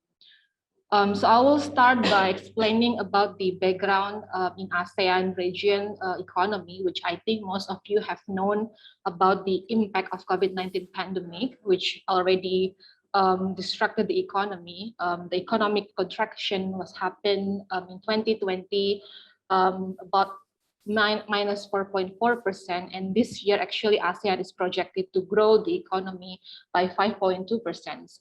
And the SMEs, the micro, small, and medium enterprises, has long been a backbone of the ASEAN economies, and it has generated around 51.7% until 97.2% of the total employment in ASEAN. And I think during the pandemic, even though like pandemic has created a big catastrophe for everyone, but for SMEs, MSMEs in ASEAN, the e-commerce helped a lot in growing and spurring the MSMEs in Southeast Asia region. And this one, I would like to flag about the prominent role of creative economy to boost the ASEAN economic growth and also climate sustainability. So even without talking about the green economy or the potential of supporting green transition out of the creative industry, the creative industry in Southeast Asia has grown since 2003. And the creative industry is actually, other than supporting or underscoring arts, culture, creativity, it actually can support the eco-innovation, which can also preserve the environment. And there are actually many considerations for improving this in the future, especially in terms of the government role. And there are two here that we flag in our report. The first thing is to improve environmental regulations, financial schemes, research and development. And second one is to penetrate new markets to deal with the exclusivity of the design and arts of creative products. Because at the end of the day, the creative products, somehow it can cost high price, which probably not all people can afford it. And here I would like to flag that in ASEAN, during the economic recovery term, the organization or the region has been approached to support circular economy because it's a momentum actually for the ASEAN. Like when we talk about the G20 or the COP26 that is now ongoing, so the green economic transition is enforced, and ASEAN region, what we have seen, it's already on track to go there. For the circular economy, for the sustainable consumption and production, which also part of circular economy, it's already regulated by the two pillars in the ASEAN entity. So ASEAN Social Cultural Community and the ASEAN Economic Community. In ASEAN Social Cultural Community, they have a blueprint 2015 and 2025, and the sustainable consumption production is already identified within this regulation. And recently, the framework for circular economy is also adopted during the AEC Council meeting, just like a month ago on 18th October. So it will be a good start for the ASEAN region to actually support the green transition. And we'll look at it later on how creative industry can actually be part of it. And here we choose Indonesia as the case study. As I mentioned, Indonesia is one of the countries in Southeast Asia with a good development. First in creative industry, and second in the MSMEs development. And in terms of the greening of its MSMEs, it's in the middle stage.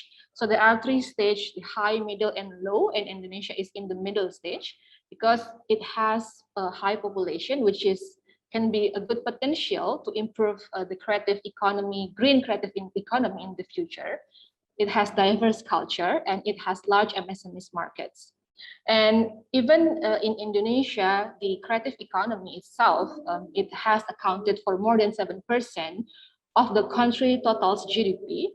And it employed like 17 million people, or around 14% from Indonesia's total workforce. And the trend for creative industry is growing every year because of the support from the government for the creative industry development. And also the growing middle income population, mainly millennial populations. I think we have heard this in the presentation a day or 2 days ago on the potential of Indonesia as a country with the number of population and also number of young population, which can also support the creative industry to significantly improve in the future. And lastly, large number of consumers from diverse cultures. There are 16 subsectors you can see from the left side of this slide presentation. For example, a culinary, fashion, craft, media, publishing, architecture, and some other stuffs here that you can see. It's a prominent subsectors for creative industries in Indonesia.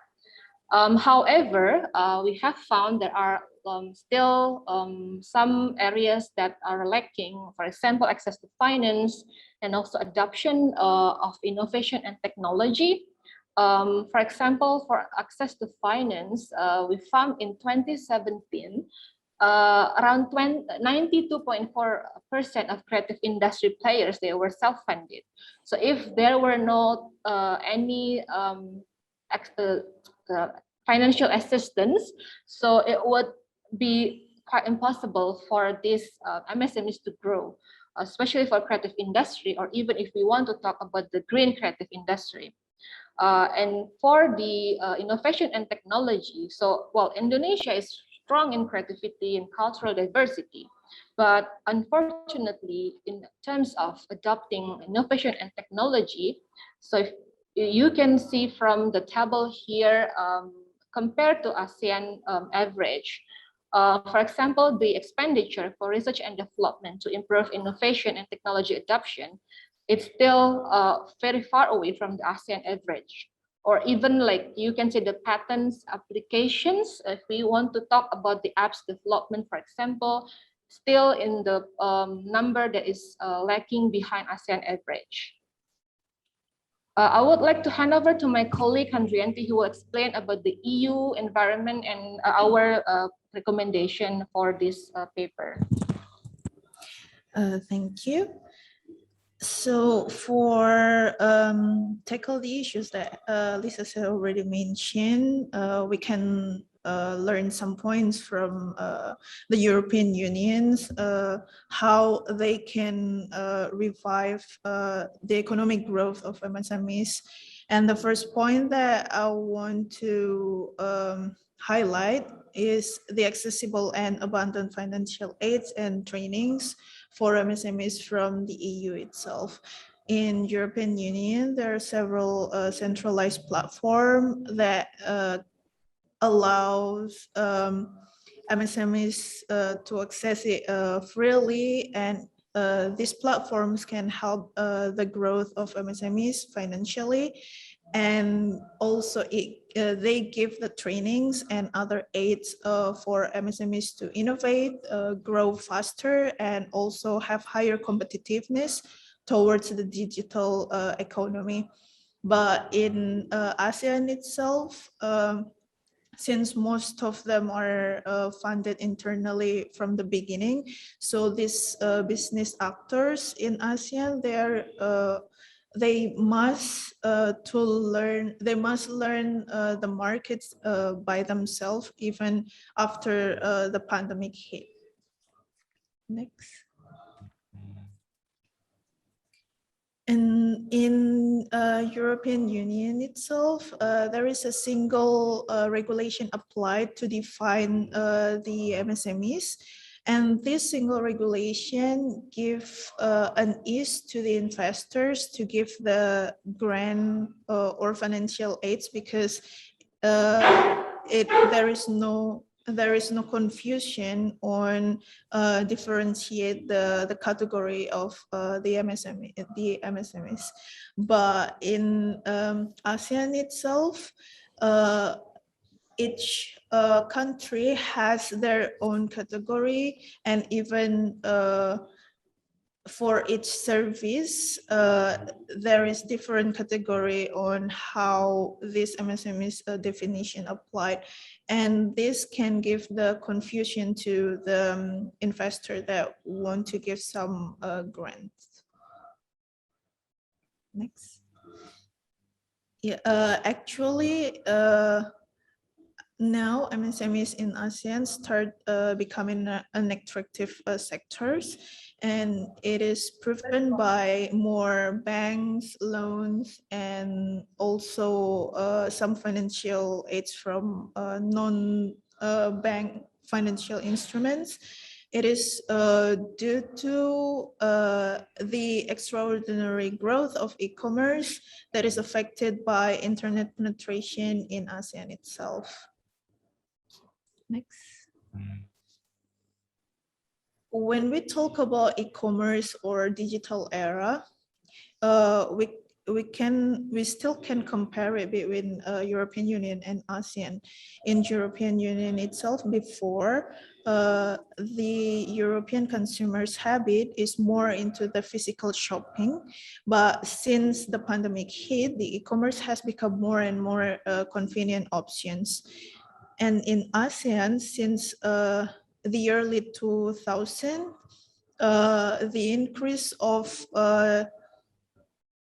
the increase of internet penetration in ASEAN start to be feasible, and it is proven by 9 out of 11 ASEAN countries have really high penetration of internet, and the average age of Asian population is 30.2 years old.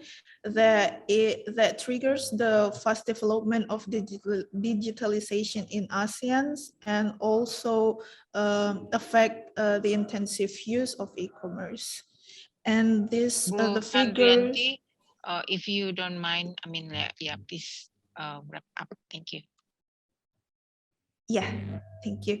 And the figure on the right, we try to project it until 2030 using the moving average window. Next.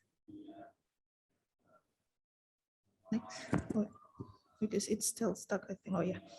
And it must be remember that the ESG practices must not be forgotten in digital era, because it can ensure the sustainability of the businesses of MSMEs itself.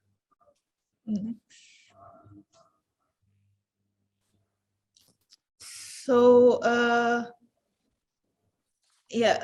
from those points, we can conclude that the keys to revive MSMEs in ASEAN is, first, to give the financial aids that is not only providing the subsidies or tax relief, but also providing a platform that can be accessed freely, not only in the big cities, but also in some small cities or even in the remote areas. And also there should be some trainings that can increase the capacity of MSMEs to follow the trend towards the digital era. And also, it is crucial to raise the awareness of customers in ASEAN to penetrate the market of green and creative economy. So, thank you very much. Thank you, Ibu Lisa. And can you hear my voice? Hello. So thank you. Yes. Thank you, Ibu Lisa and Bu Handrianti. Now we really women empowerment, three of us. Thank you for, I took notes, like some interesting point from your presentation. But now, please, we will call the discussion, Pak Ricky Pasik. He's President Commissioner of Indonesian Tourism Development Corporation. This ITDC is a state-owned company managing the Nusa Dua Bali and the Mandalika Lombok, Indonesia. I know that Nusa Dua is a very strategic place for international meeting in Indonesia. So also he was a former vice chairman, deputy head for Indonesian Agency for Creative Economy, BECRAF, during 2015 to 2019. So I can say that you are the main person in charge and the witness of the journey of Indonesian creative economy. So when we design and we draft our recommendation, Nicholas and Erika, we should discuss with Pak Ricky about that too. So without further ado, I think I give the floor to Pak Ricky. Thank you, Bunela, for the time. For the response to the paper, I give the time first to my partner Beno Ramadian.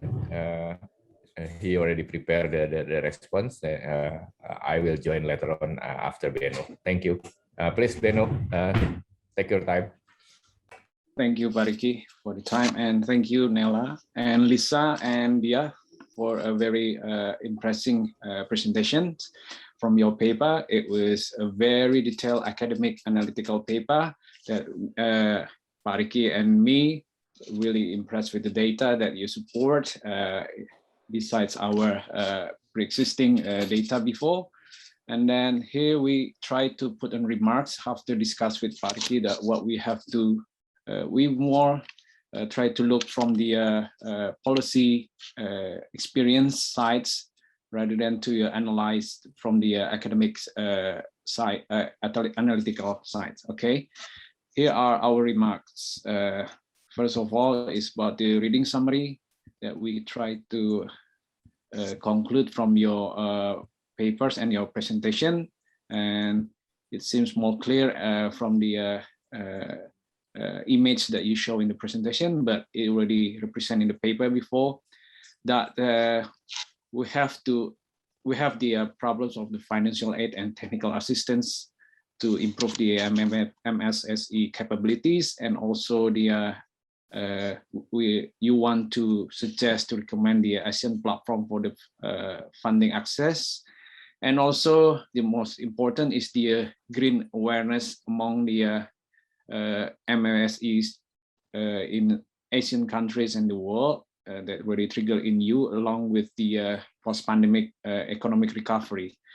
And also from the slides that you show it on the paper here, I tried to highlight here with the pink lines there that what we implement in Indonesia and other countries in Southeast Asia as well.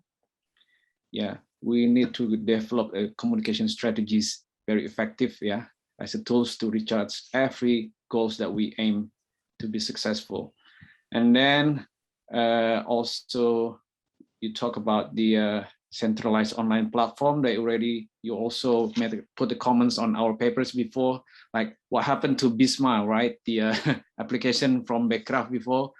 Yeah, it's it's now already handed into from Pariki direction, already handed into the tourism ministry with the creative economy agency that already merged together. But we still keep monitoring on it. That we hope will be continued with the new program under the new deputies. And then lastly, your remarks on the new markets benefits of ASEAN intra-market regulation, like non-tariff measure and everything else. Yeah, as we can see, there are many Thailand and Philippine products already populated in our Indonesian markets as well. We have to take benefits in vice versa to fostering the export. So in here, me and I and Pak Ricky try to put them remarks what we can do in the further steps together about the raising awareness in Asian customers we thought that a green awareness has to represent as a cool culture and habits, creative ways to give the impact to the millennials that will influence all the trends for our future in the all the creative actors. That's why you talk about also the UN SDG goals that will be adopted in 2015 to enhance the climate actions along with the economic recovery. That's why in our paper before, it's really in line with our green strategy in building the pilot model of the creative districts.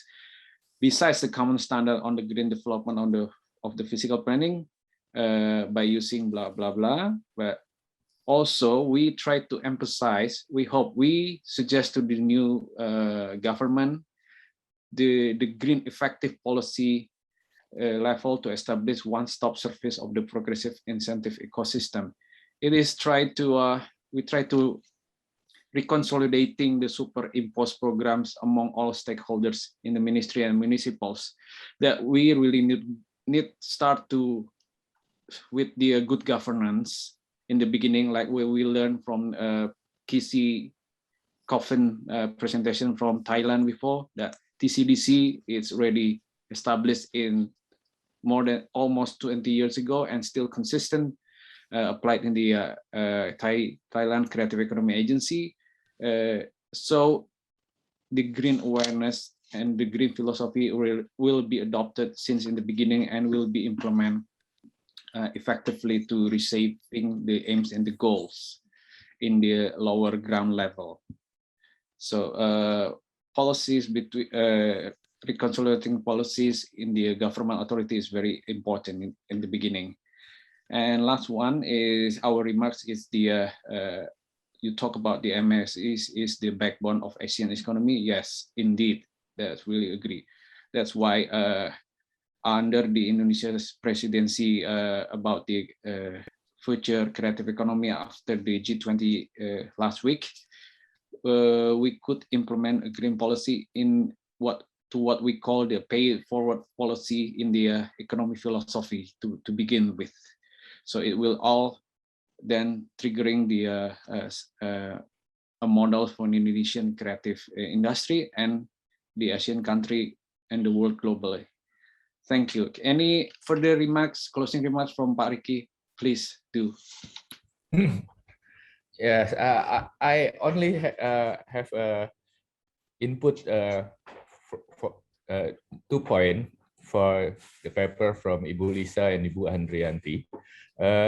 Don't forget that you focusing on the financing scheme and financial aids to the SME, Indonesian SMEs, especially in the creative sectors. I think you don't have to forget that we already the only country in the world probably that already have the law on creative economies. It was approved by the parliament on 2019, and on this law, there's 2 biggest mandate that have to implement. I think at least the latest this year, but I think because of the pandemic that this will be postponed next year. There's 2 biggest mandate is to establish a government regulation on supporting the IP-based creative products, the scheme of financial for IP-based creative product, and the marketing support for the creative IP-based product. So the government regulation, I think, will be released next year, hopefully. So this will be the very important tools, I think, to develop the future platform for that. And learning from that also, during the early of pandemic, we actually launched, I still involved on that matter, we actually launched a program called Bangga Buatan Indonesia, where the idea is helping the SME, especially creative industry, and in general all the SME, to adopt onto the e-commerce.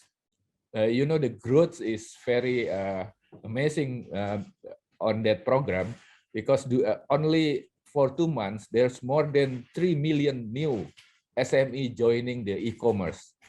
But I think it needs more bigger policy about how we support the incubation, the incentive, and everything for all the SME that join the e-commerce.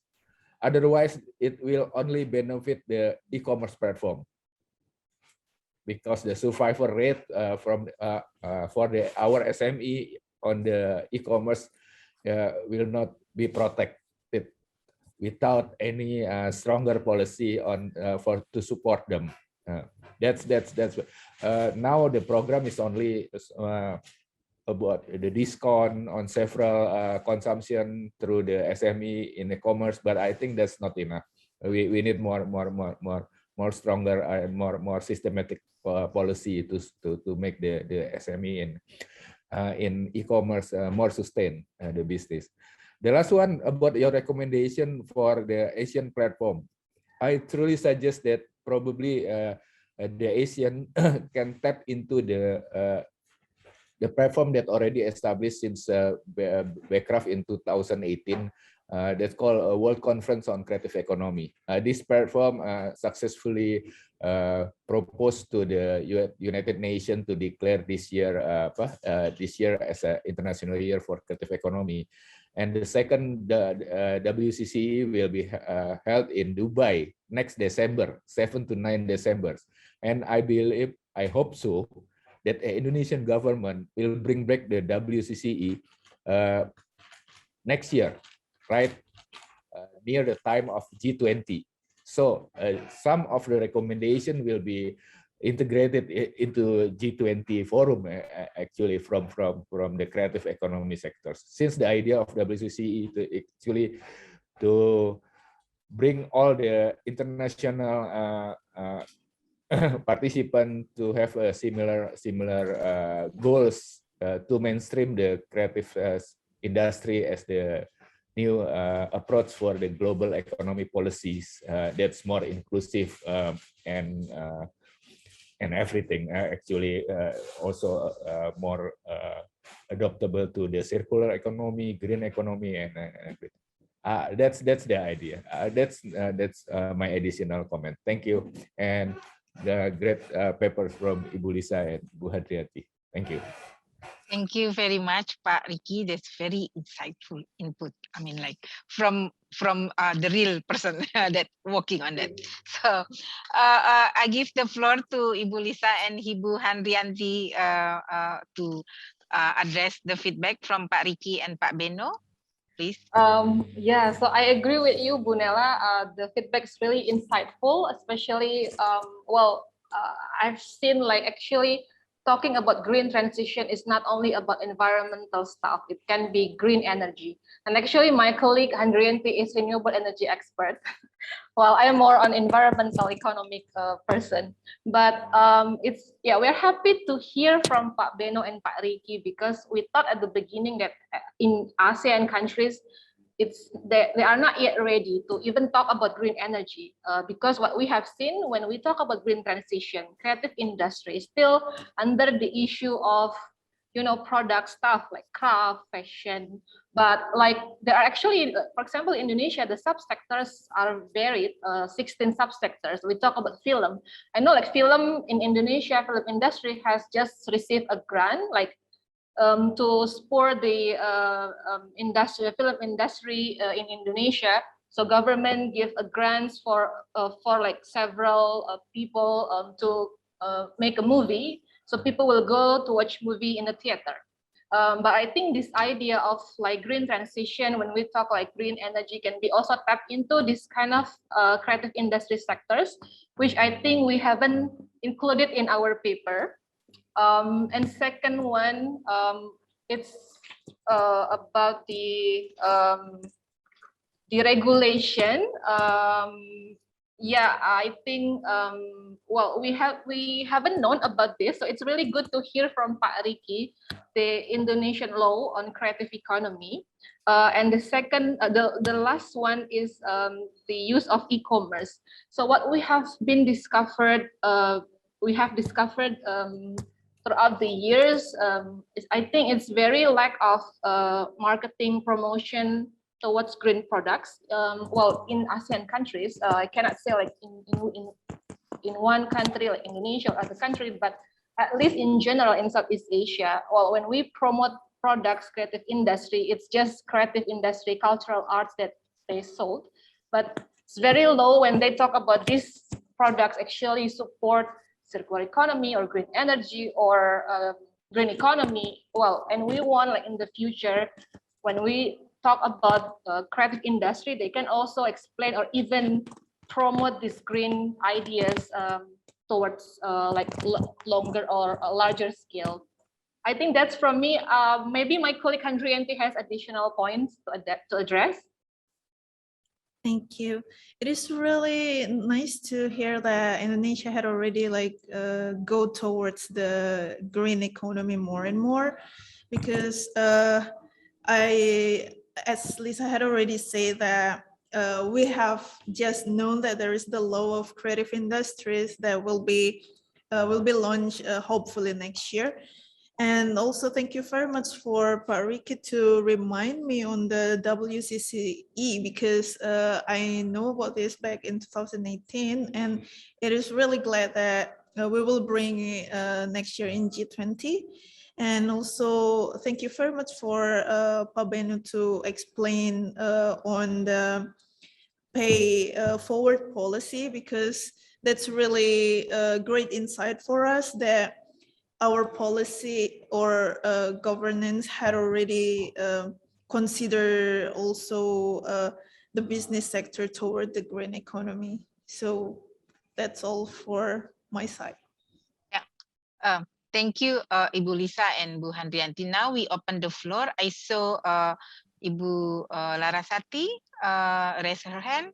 So please, Bu Larasati. Yes, thank you. Well, this is actually covering a lot of subjects, because I know creative economy is multidimensional sector.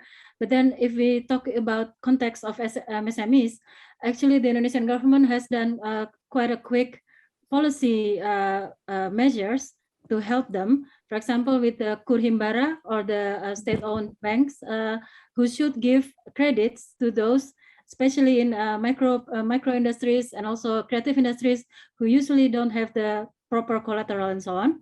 And they also produce padi or pasar digital or digital market. That is to help actually to make MSME going on board.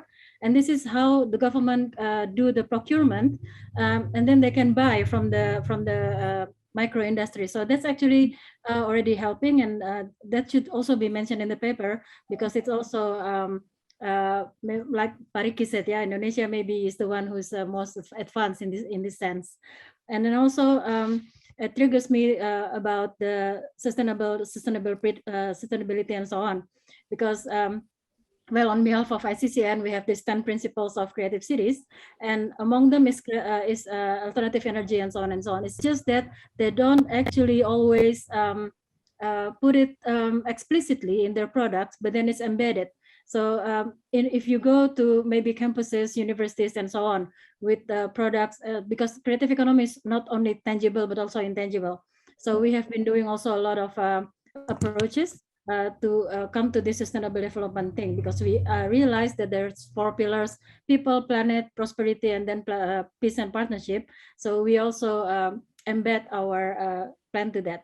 And then about I heard about mentioning about the grant for films and so on, where actually it can go beyond grant. So if you look into this example of Indonesia at the creative economy zone of Singasari, they actually already, you can see a model of how government and then the KUR, the bank, the state-owned bank, and communities of animation, games, all these IP-based people, they already have this not grant, but actually jobs from the government to prepare for the next year and the year after for contents. So people, especially after the pandemic and during the pandemic, they have restrictions to go anywhere. So they have their contents delivered into their screens. And this is where they need a lot of contents, and then they start employing local animators and so on and so on. So I think those models can also be viewed and then analyzed which can fit actually as a policy at either at city level or at the national level, because we know Indonesia is very diverse. So you cannot just have one thing to implement to the rest with the same measurement. So that's all from me for now. Thank you.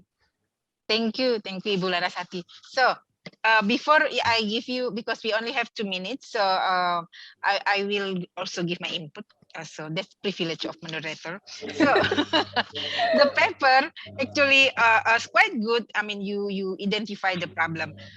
You know, we don't. So the paper that address the green development, the green issues for the creative economy, we found like only that can be selected only 2 of you. I think that's your paper and Paramita paper. So we really highly, I mean, expect that you also make a connection in your paper about you know, because this is for the G20, right? So what we can do to make to make the player of the creative economy aware. I know they will try to preserve the environment, but they sometimes they don't know how to do that, or they forget, or they don't, you know, sometimes after we make mistake, we know, right? So we try to not to make them not making mistakes. So, and then I read your paper, actually you go deep, so you go deeper to each problem, financing problem. So you mentioned about that circular economy problem, but you don't make the connection. So maybe in your paper, and then when you explain today, I said, yeah, you all know the connection, but you need to put that maybe in the well structure in your paper. So, and then how the way you talk about the green development, this eco innovation and young demography in this is quite good. It's very good. And then I think now I give you the floor, and maybe you can answer Bu Larasati, and you don't have to answer me, just the input. So in 1 minute, thank you. Okay, since it's just 1 minute, I will just say that, of course, we'll look at it. It's really good input. We haven't known about this Kulimbara and Padi. And yeah, we'll also check about the film local animators that perhaps the policy level in terms of city or national level can be tapped into the green economy, green transition issue in our paper. So I think, yep, that's all. Thank you very much, everyone. So it's very nice presentation and feedback. Actually, I want to ask question to Pariki, but please stay, Pariki. I can ask you in the round 3 of the session. So because that's more relevant about the topic about your expertise. So thank you very much, everyone. Thank you. I continue with the next speaker. That's Paramita Datade. She's the head resources and waste of National Institute of Urban Affairs, India. She has quite a lot experience in the circular economy, resource and waste. So she heads of Resource and Waste Division and National Institute of Urban Affairs. So and she will talk about the transformative paths post-pandemic, promoting a more inclusive and circular creative economy. I think without further ado, I think I ask Paramita to talk. You have 10 minutes, Paramita. Thank you. Thank you. Can you please share the screen? Yeah, thank you.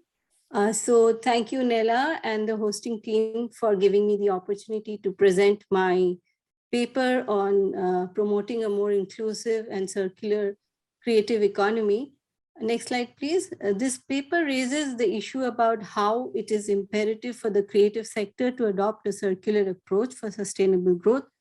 It tries to reflect on the impact of the creative economy posed due to the pandemic, and discusses some of the emerging opportunities in the creative sector, particularly with examples from built environment, fashion, and the food packaging industry, and finally concludes with recommendations. Next slide, please. So we have been talking a lot about creative economy. So before I get into that and the linkage between creative and circular, let's try to see what is it that we are talking about circular economy here and its relevance today. Next slide, please. If the rate at which we use natural resources continues, we will need double the amount by the year 2050, and higher the use of natural resources, this will be accompanied with higher levels of pollution. We all understand that, and there's enough evidence to prove that. Next, please. It is a known fact that 70% of the GHG emission happens during the handling of materials, the greenhouse gas emissions. And if we promote efficiency in the use of resources, it will only help in the reduction of emission of greenhouse gases. And that's a lot of a reduction. It will be about 15 to 20% by the year 2050. Next slide, please. So in addition to resource efficiency, now it's very crucial for us to understand how do we transition from linear to a circular flow of materials. And by linear, we mostly understand it as a use it up and throw it away model. And then how do we transition into a circular model that tries to eliminate wasted resources, that is material and energy that cannot be effectively regenerated over time. For example, the use of non-renewable sources of energy. And we are all hearing a lot about COP26 and all that is being discussed there. Then it talks about wasted capacities, that is products and capacities that are not used fully. To take a small example, the difference between using a shampoo bottle and a refill pouch. Wasted life cycles, which talks about products reaching the end of life prematurely due to planned obsolescence, and the mobile phones that we all have handy and which we keep changing every year or at least in every 2 years.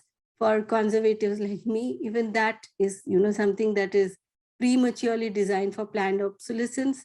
Then we have wasted embedded values, that is components, materials, energy that is not recovered from waste streams. And a quick example of this is the lack of segregation of waste into wet and dry. And in India, we have a lot of wet waste.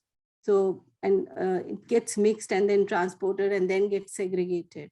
So the concept of circular economy emphasizes that waste and pollution needs to be designed out, and products and materials that can be used longer, facilitating natural systems to regenerate. So the concept basically tries to remove the word junk. Next slide, please. So there has been a lot of talk about what we understand by creative economy. Next, please. And according to the UNCTAD, it basically, the definition that I'm trying to use here is the knowledge-based economic activities on which the creative industries are based. And since I work a lot, I work in India and live in India. So here, there are a large number of people in the informal sector, and particularly here I'm trying to look in this paper on the art and the craft-based sector, and the challenges around all this has been discussed very much in detail in the last 2 days. So I will not dwell upon it and move on to the next slide. So if we look at some of the numbers in this sector, it is alarming. And according to the recent report by the British Council on India, you can see the figures on the screen. And these data primarily relate to the formal sector and do not always capture the informal economy, which absorbs up to 70% of the urban workforce in the middle and, in middle income countries like India.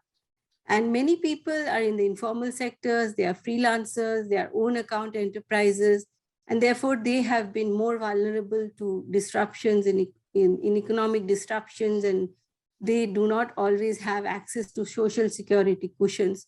So therefore the creative industry requires specially designed relief packages by the government. We've been talking about this a lot. And the sustained growth of the creative industry requires reimagining business processes, products, services, etc., tailored to contemporary needs. Next slide, please. So I go on to just give you a small anecdotal case of a market in India called Banjara Market. It is very close, located very close to Delhi in the satellite town of Gurugram. Next slide, please. It is an informal sector market, and it's located on a roadside where one can find a lot of furniture and furnishing items that are reclaimed, restored, and spruced up as good as new and available at affordable prices. Now, when we look at lot of these kind of items available in these, high-end stores, they're normally very costly. Here it is very affordable. And there are very small makeshift shops, and which is basically on an encroached land, and the place faces an eviction anytime. But it has emerged as the largest market for artistic material in the NCR region. So the Banjara market example, next slide please, is how the creative industry is embracing circularity, and mostly in the informal sector. This market was closed during the various phases of lockdowns in India, and it faces an eviction threat all the time because it is informal. And the movement of goods during the pandemic was highly restricted, as we all know. And so there has been a lot of effort in devising ways of moving smoothly without moving from one place to another. So here, what I'm trying to emphasize is that the importance of local value chain is very, very important. It's not that the government is not looking at it. Yes, the Indian government has launched a program called Atmanirbhar Bharat, or Self-Reliant India. And it does look at economic stimulus packages for various sectors like furniture, textiles, leather items, etc. But this is mostly in the formal sector. So, we need to look at connecting the dots from moving towards a circular approach in the creative sector by combining the formal and the informal. Next slide, please. So in the paper, what we have tried to do is we've tried to look at 3 sectors and the emerging opportunities in these. Next slide. In case of the built environment, it's a very well-known statistics that 70% of the buildings that are expected to be built in India by 2030 are not built yet, compared to 25% in the UK. So the design and the construction sector, we all know, involves a lot of creative professionals, and they come both from the formal and informal sector. So what the creative industry has a potential to do is that it could facilitate the transition of the construction sector from linear to circular systems. Say, for example, by using optimal energy through cleaner and greener sources of lighting, cooling, etc., using recycled, building materials based on recycled products. So in India, there is already a waste management rule that talks about using construction and demolition waste, and the government has been using it for making pavement blocks, and there are a lot of innovations happening around this. Then reusing of steel and wood, which can be scavenged from recycled or unserviced dilapidated buildings, repurposing on old buildings. I recently saw a news article where a very important brand in the publishing sector is converting an old warehouse to a modern office space. So there are these small pilots happening, but it needs to be scaled up. Next slide, please. So the creative ways of retrofitting, renovating, refurbishing not only offer opportunities for cost-effective measures, but less resource-intensive and lower emission solutions at the same time. So it will also create green job opportunities for creative professionals. Now let's look at the fashion industry. Next slide, please. So it's a well-established fact that more and more people have transitioned into online shopping, and generally people have become more discreet while buying clothes during the pandemic. So this actually gives us a very good opportunity to look at rental and resale of clothes and accessories. According to a report by the Ellen MacArthur Foundation, the purchase of one pre-owned garment can save 1 kg of waste, more than 3,000 liters of water, and 22 kgs of carbon dioxide. Paramita, I'm sorry, we run out of time, so can you wrap up? Yeah, I'll quickly conclude. So there are a lot of examples, and the paper does look at that. Next slide, please.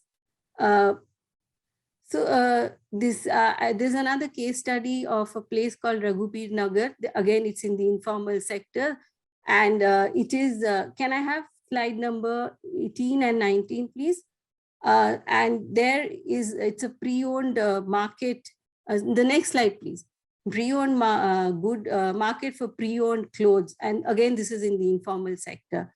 So next slide, please. So if you look at the food packaging industry, there's a lot of opportunity to use reusable packages with focus on design and fun, keeping in view various demography-defined market segments. And it's very important to look at the opportunity to upscale and recognize innovations through incentives in this sector.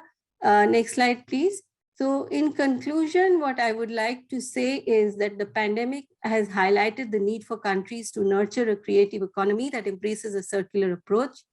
And what we need to do is look at minimizing the consumption of raw materials like energy and water, and above all, reduce wastage, and integrate the formal with the informal through backward and formal linkages. And the paradigm shift here is in line with low carbon development. Next slide, please. So in terms of recommendations, the paper tries to make an attempt to inform policymakers that the government will need to support policies and to make creative units sustainable and adopt business processes which are environment sensitive and use production processes and technologies that promote circular economic principles. And we need to scale up fast and have a national strategy and local action plans. Thank you. Thank you, Paramita. It's very interesting aspect of the creative economy you explain, and then connect with what situation that to push them to be like environmental friendly. So now let's listen the feedback from Mr. Natapan Kongbuamai. He's a lecturer at Mai Fang Luang University, Thailand. So he holds a PhD in Applied Economics from the School of Management and Economics, Beijing Institute of Technology, China. So without further ado, Mr. Natapan, please. You still on mute, I think. Okay, I hope it's fine. Good day, everyone, and thank you, Delta Day, for your presentations. And regarding your presentation and your paper, it was a nice structure and provide us with a meaningful policy suggestion for promoting an inclusive and circular economy, especially post-COVID-19. And I like your idea, actually. But after I read through your paper and your presentation, many topics has been highlighted, such as the importance of circular economy, right? And then the definition and impact of COVID-19 on the creative economy. And you also talking about the embracing between circular and creative economy. And there are some policy suggestions. But regarding to your paper and presentation, I have few concerns. The first one that I would like to mention is about you should give more details when you write the paper and about the storytelling with the supportive data and number and evidence with reference. For example, in your paper, you mentioned about some data. For example, the globally more than 30 million people are engaged in the creative economy. For this one, I think you better to put some sort of reference and also many available indicators that you can use for your paper. For example, the data of circular economy in India to show us how big of the circular economy and how big of the creative economy in India. That is what we cannot see from your paper that much. Okay, that is my first one.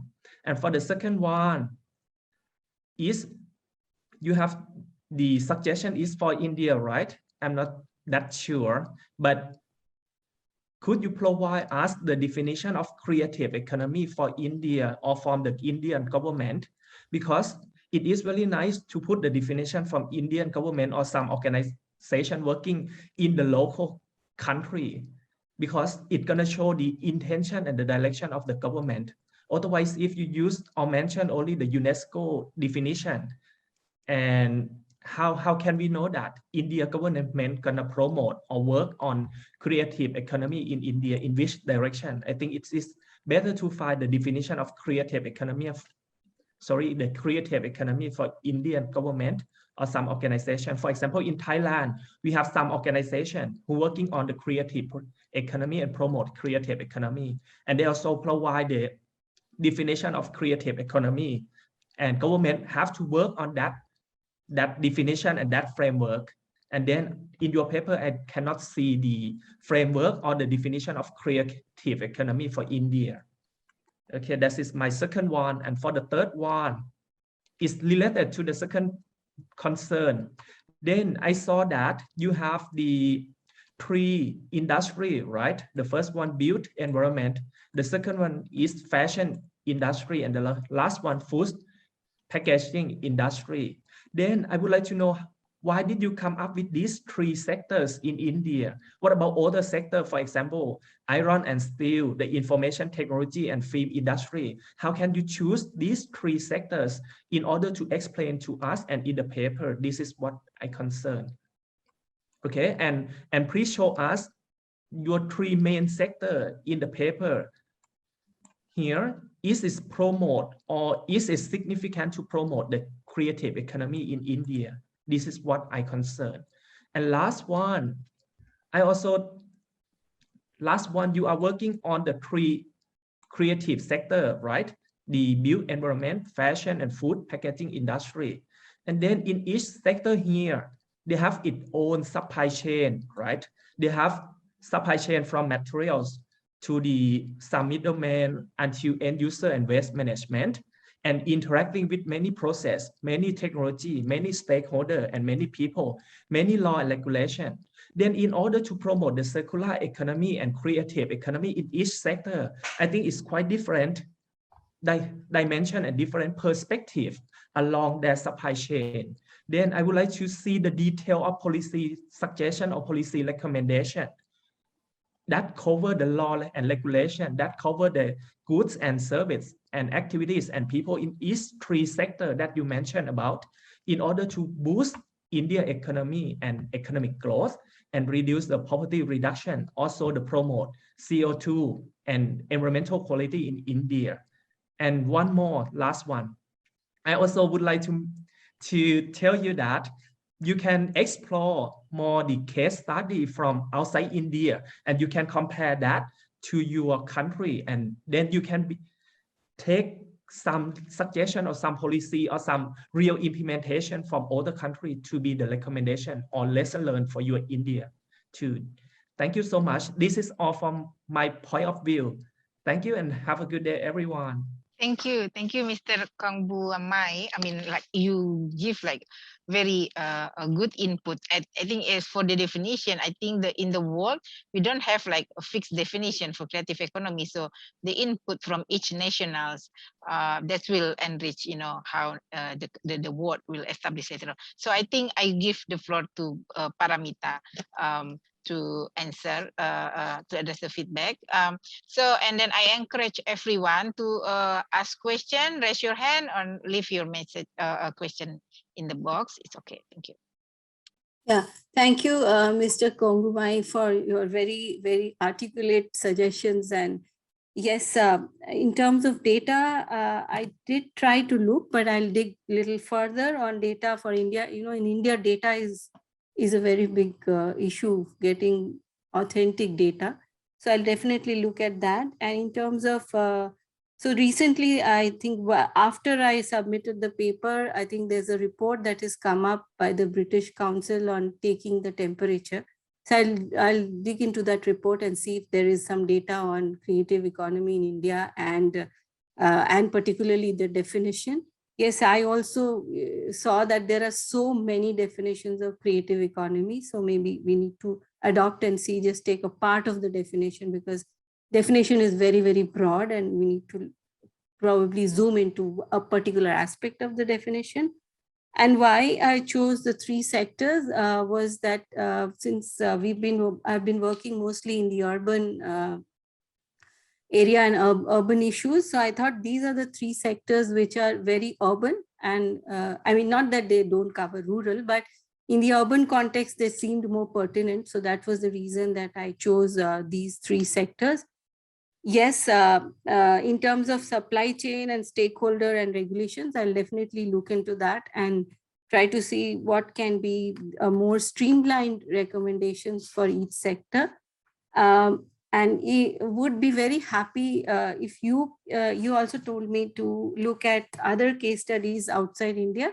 So if you are aware of some case studies and if you can share, that would be great. And I'll definitely do a quick research into that and improve the paper based on your suggestions. Thank you. Thank you, Paramita. With that, we can open the floor for question and answer. Is there anyone want to ask question? Okay, so while you prepare your question, and then actually I make some points. Where is it? So you mentioned about the how actually the creative economy have difficulties during the pandemic. I mean, how to distribute, and then there's a problem with local value chain. So I wonder that also this related to my next question, that how the coordination, how actually the government support that, and then so make like the coordination to to help this creative economy develop, can like how the intervention from the government. And the second one that I saw that you what the name reuse, so you how the creative economy need to reuse the material, something like that, and then refurbish.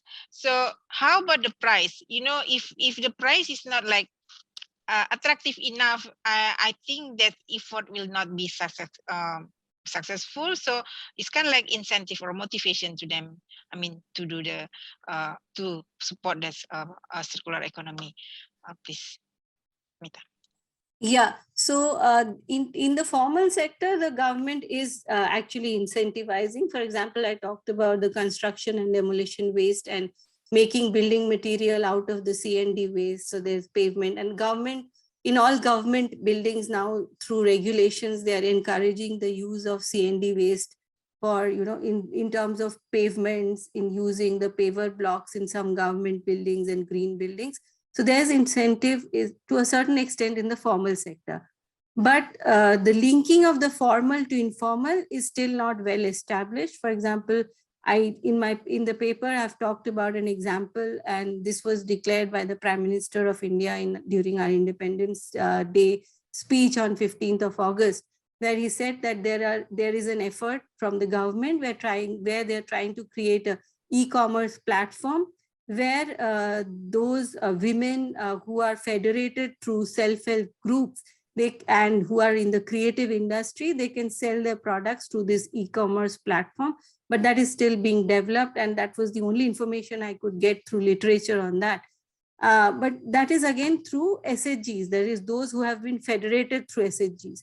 But there are a lot of freelancers out there who are still not federated.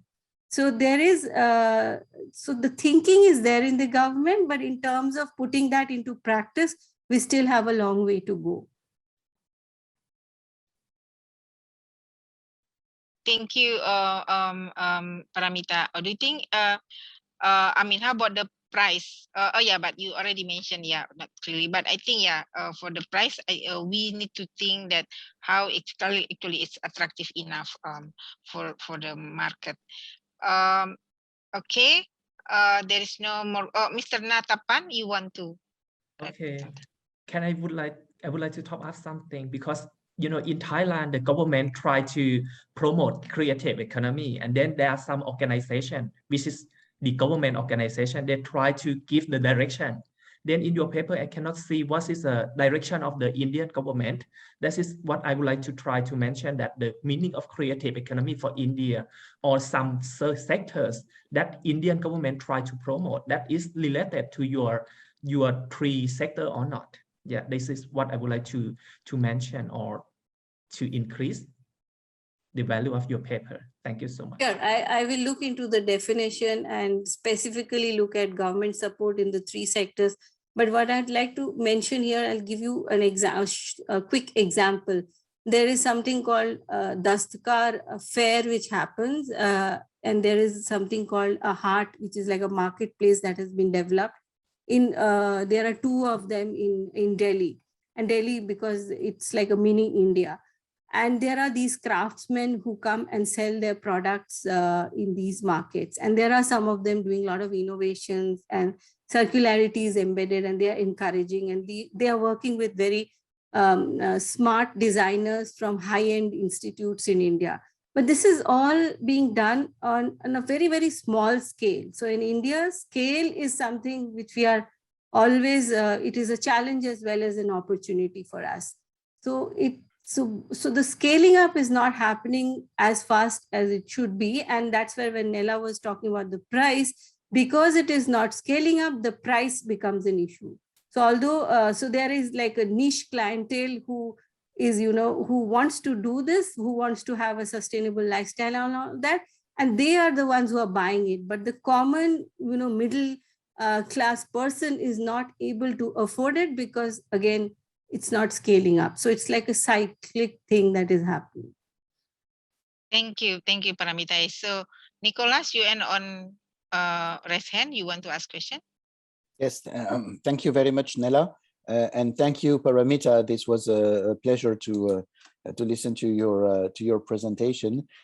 Just one quick question.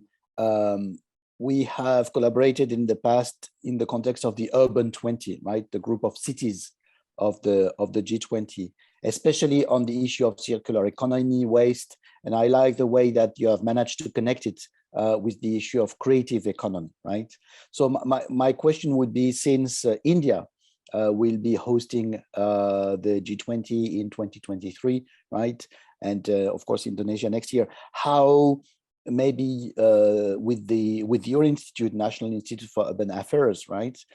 We could think ahead of reinforcing the case for creative economy also in that context of cities and major cities and urban agenda in the G20. Maybe we can discuss about it afterwards, but I wanted to raise the issue here. Thank you very much again, Paramita. Thank you. Yeah. Nicola, for the comment, maybe, Anil, I'll just take a few seconds to answer Nicola. So we are in touch with C40, which is part of the executive committee for U20, and we have been talking with our Ministry of Urban Development, through whom we are supported, through who supports the National Institute of Urban Affairs. So there is discussion about NIUA being one of the knowledge partners for U20. And so that thing is getting formalized as I talk. So once that is done, and we would be happy to engage with you and discuss how we could take this forward. Thank you. Okay. Thank you. Thank you very much, everyone. Thank you, Paramita. Thank you, Mr. Natapan, for very insightful input. And then your topic is kind of like different from other topic that we have in our paper. So this will be a good addition to our chapter. Thank you very much, everyone. So we will move to our next speaker. This will be Mr. Dio Herdiawan Tobing. Mr. Dio is a senior fellow in the ASEAN Studies Center Universitas Gadjah Mada. He also served as senior policy advisor at the Embassy of the Kingdom of the Netherlands. And then also research manager and research associate at the ASEAN Study Center, Universitas Gadjah Mada. So he held LLM in Public International Law from Leiden University and BA in International Relations from Universitas Gadjah Mada. So, and he will talk about Indonesian foreign policy and the creative economy, the journey, diplomacy, and the pandemic. Actually, this is also a quite different topic from the whole topic in our book project. So I hope then we let's listen what Mr. Dio tell us today. Please. Okay. Thank you, Ibu Nella, for the very brief introduction this afternoon, and thank you also everyone for bearing with us today. So yes, as already being mentioned by Ibu Nella, the topic is quite different. It is the relationship and contribution of creative economy related to the Indonesian foreign policy. If I may just share my screen, just to double check, is my voice clearly from in your side? Yes, clear. I suppose. Okay, and also the presentation is clear as well. Okay, all right. Thank you so much. Yeah, so the title has been slightly changed. In the first we thought that this is perhaps going to be the first study that tries to investigate the relationship between the two, the creative economy and its role within the Indonesian foreign policy. And in this paper, I'm not alone. I'm also writing together with Vicky, a colleague of mine, who's working as a policy advisor and also contributing to this paper from the angle of an MSME and the relationship with the creative economy. Yeah. So what is the imperative of this research? Actually, we were triggered by the fact that Indonesia introduced the World Conference on Creative Economy in 2018. And then we also learned that Indonesia became a sponsor who led a UN resolution in order to introduce this year's International Year on the Creative Economy, just before the pandemic, actually. And there was also a coalition introduced by Indonesia in relationship to the World Creative Conference on Creative Economy, which is Friends of Creative Economy, which comprised of business stakeholders, comprised of embassies, countries, and also UN agencies who's contributing to this coalition. For instance, UNESCO, UNCTAD, and so on and so forth. Oops. The slide goes faster than the presentation. Yeah, so this leads to the adoption of an international year of creative economy that we are now, and Indonesia sees as an opportunity that this is actually the year that is trying to recover from the pandemic and also capitalizing this issue in international fora, be it in the scheme under the United Nations and UNCTAD as well in Geneva. Yeah. How do we actually, our question is, we received a lot of criticism, for instance, that Indonesia was not being very active in terms of foreign policy in the current administration, since 2014 until today, in which that President Jokowi is being the president, in compared to SBY. What we are trying to investigate is that we try to investigate in terms of primary data, what kind of policies are in place, what kind of introduction of policy measures are being introduced to creative economy from the angle of foreign policy. And also the Ministry of Tourism and Creative Economy, in which that now undertake the portfolio of BECRAF, the National Creative Economy Agency. So we look at primary data, government blueprints, for instance, the Indonesia's first creative economy blueprint in 2008. We'll go further later in terms of this document. And then also reports such as BECRAF's Creative Economy Outlook, which is also discussing about the impact of pandemic in the creative economy. So we also look at the midterm planning of the government starting 2004, in which the president SBY, Susilo Bambang Yudhoyono, was still the president for 2 terms until today, to investigate to what extent actually creative economy is being incorporated as national development planning agenda. And we jumped into foreign policy. But with the creation of WCCE, creation of the Friends of Creative Economy, and Indonesia's introduction to sponsor a UN resolution on creative economy here, whether this is something that is being planned beforehand by the Indonesian government.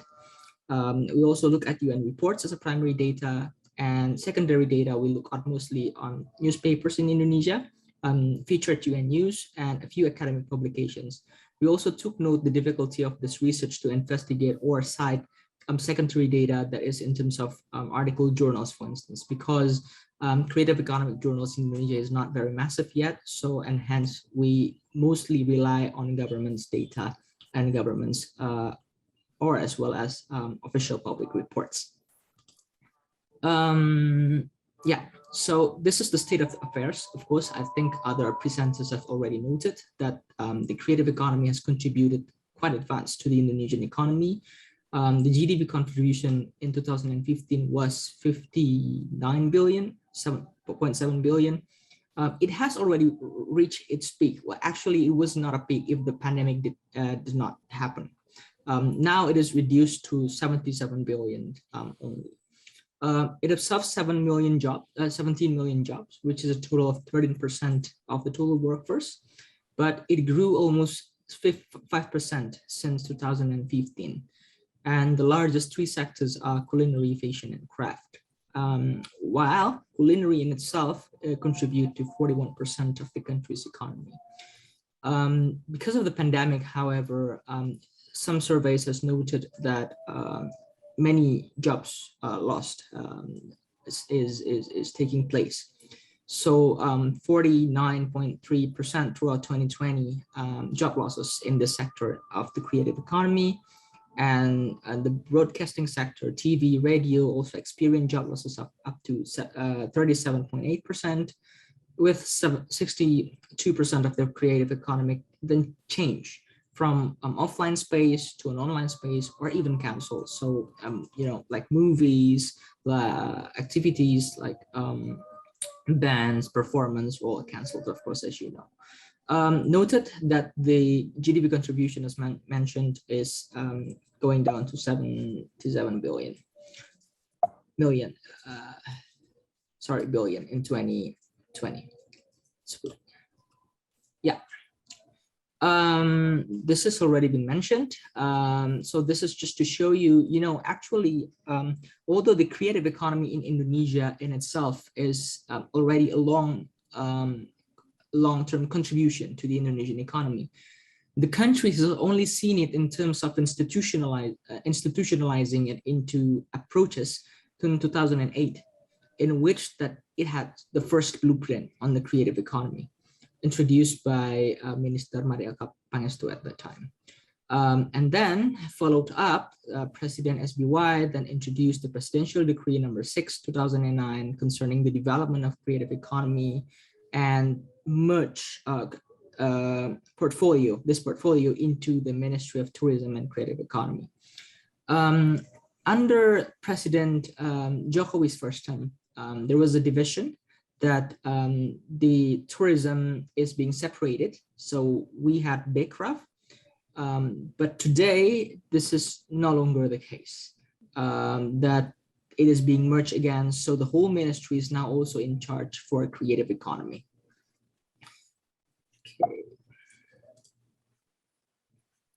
Okay, the impact from the pandemic further.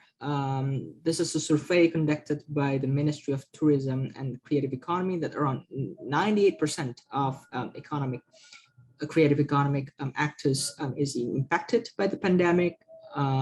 This is what 70% that's already been mentioned, that there's a cancellation and delay of implementation of projects. Decrease of income is also being mentioned. I'm sorry, I think my mouse is being very sensitive, so this is like apologies for that. And yeah, so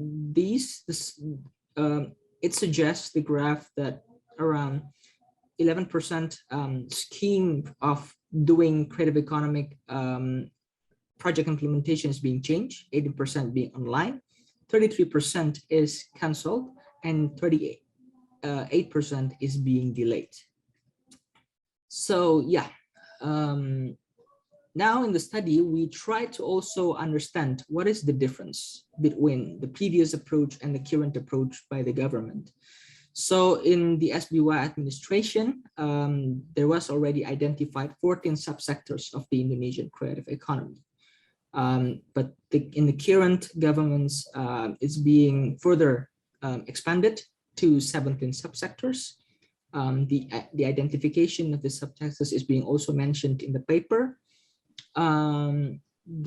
However, as it was only mentioned in 2008 that the government realized that the creative economy is something that really the government needs to take approach on, it was not incorporated in the midterm national planning agenda. So it was not in the 2004 and 2009 midterm development plan. But in the 2009 right after the introduction, there was already some cases, language on creative economy being introduced there.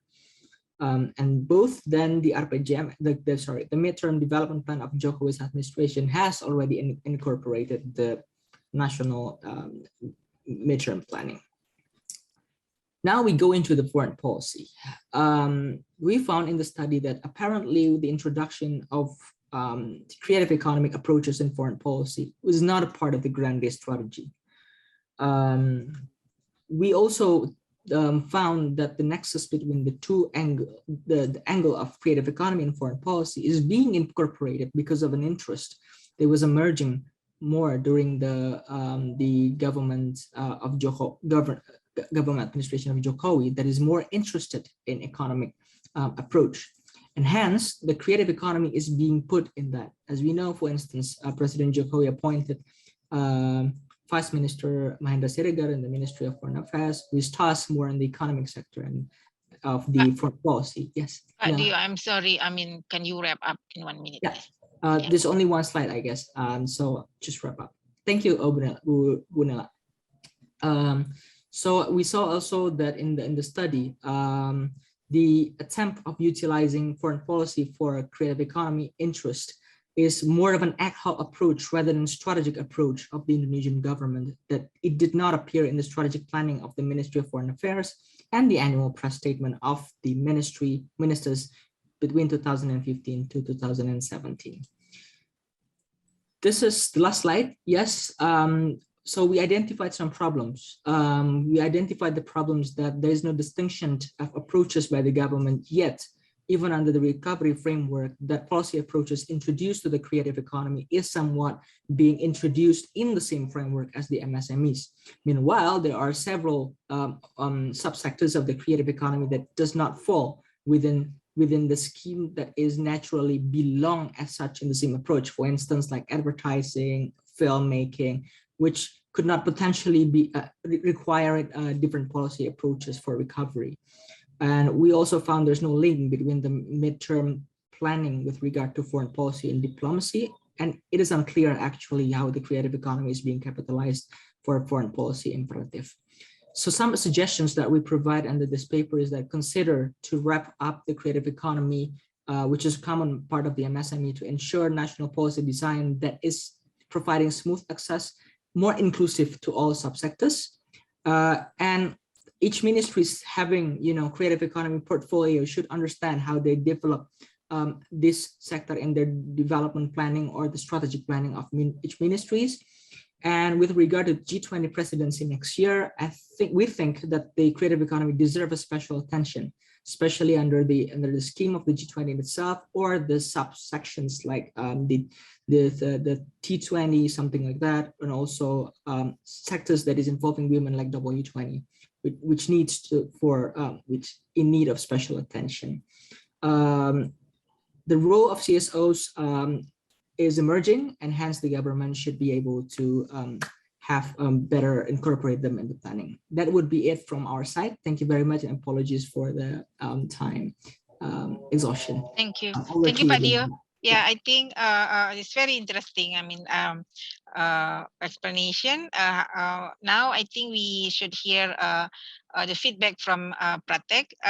Actually, this is a perfect match. I mean, the speaker and the discussion. You talk about foreign policy, international perspective, and Pratek actually worked quite a long time in this G20 international collaboration. So he's a consultant at the Indian Council for Research and International Economic Relations, ACRIAR, that's also partner for this event. And then he has India and Indonesia is kind of like similar demography that can have a lot of advantage for this creative economy. So he holds a PhD in economics from the Jawaharlal Nehru University, Delhi, and a master in development economics from the South Asian University, New Delhi. I think without further ado, Pratek, the floor is yours. Thank you, Nela, for such comprehensive introduction. And Dio, thank you for an excellent presentation.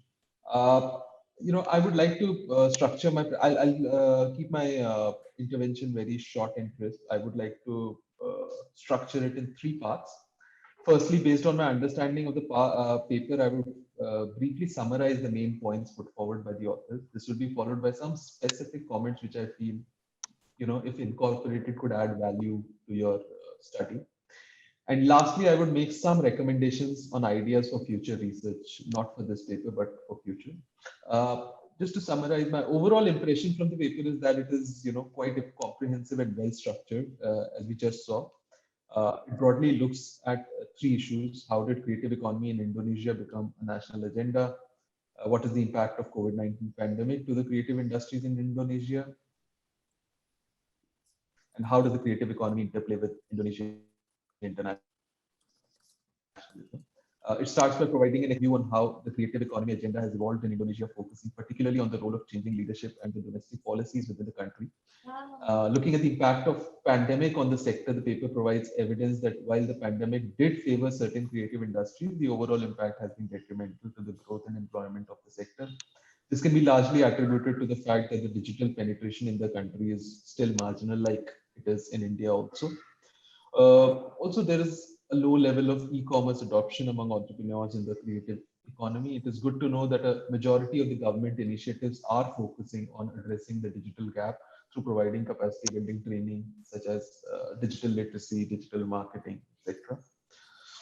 Coming to my comments on the paper, I think there are a number of interesting estimates and statistics that your paper provides, but all of those have been looked at in isolation. It would be good to present those estimates relative to corresponding estimates at global or regional level. I think even though I do understand that there is a huge ambiguity in terms of data collection and it may not be 100% accurate, but at least if we have some relative estimates, it will be very good rather than seeing those estimates in isolation doesn't really tell the reader the scale of those estimates in terms of the global picture. Secondly, while the paper does provide an in-depth explanation of how the domestic policies have facilitated the proliferation of the creative and tourism industries in Indonesia, I think it would be very good to mention how international developments have helped the sector, particularly looking at the exports of creative goods and services, which I found missing from the paper. Also, you provide a good evolution of policies. So it will also be good to map the trajectory of the evolution in the sector with available data on trade in creative goods and services. So as to have a trajectory on how the policies that have evolved over this period, how the trade has evolved during the same period in the sector, of course. The paper provides a superb account of how the COVID-19 pandemic and the induced lockdown impacted the tourism and the various creative economic sector activities, particularly the ones that are not able to operate digitally. However, a discussion on the specific tools and policies employed by the government in the sector in order to respond to the pandemic was missing. Since the creative economy workforce is expected to be hit the hardest globally due to the pandemic, as we know, governments around the world are ramping up their efforts in supporting them and bringing the sector back on track. It is important to discuss the specific policy responses by the Indonesian government, their effectiveness, and how they compare with those used by other emerging economies, for example, India. In terms of future areas of research, I think we know that creative economy, and we've had a huge discussion over these 3 days, that it is an upcoming area for the G20, and Indonesia has a great opportunity to lead the agenda as it will be holding, assuming the presidency next year. Or it's already pitching for it as one of its priorities. We also know that none of the G20 nations are currently on track to meet the Agenda 2030 targets and commitments. And in fact, the pandemic has threatened to reverse the progress made so far. Against this backdrop, many industries, within the creative economy have the potential to drive inclusive and sustainable growth. It will be good if you could, use the information and estimates from the paper to suggest collective policy responses by the G20 nations in order to make sure that the next wave of global economic recovery is, indeed driven by this sector. Another point very closely linked to this one, but with a more domestic focus, I think, since we know that besides yielding economic benefits, these industries support people-centered, sustainable urban development, as we saw in Paramita's paper also. since and they can contribute to the achievement of 2030 agenda. Your paper shows that particularly the culinary sector plays a significant role in Indonesia's overall economic growth. It would be good to explore what are the specific areas where the government must focus on and how in order to meet the commitments made by the country towards the 2030 agenda. And lastly, it would be interesting to assess the impact of the pandemic on the creative economy sector, both at the employer side as well as on the worker side. A primary survey of firms and or of workers, of course, the restrictions permitting, you can go for a primary survey of firms and of workers in the creative industry clusters in Indonesia by dividing the entire sample into two groups. One that belongs to industries that are more digitally inclined, and the other one that belongs to industries that are able to operate that are not that digitally inclined. So these are some of my comments. Thank you. Thank you very much, Pratek. I think now I give the floor to Mr. Dio to address the feedback. Thank you. Thank you, Pratik, and it's nice to know you as well online. And thank you very much for already reading the paper very thoroughly and providing thorough comments to the paper as well. There are just some issues that I'd like to address with regard to your comments, especially regarding to data.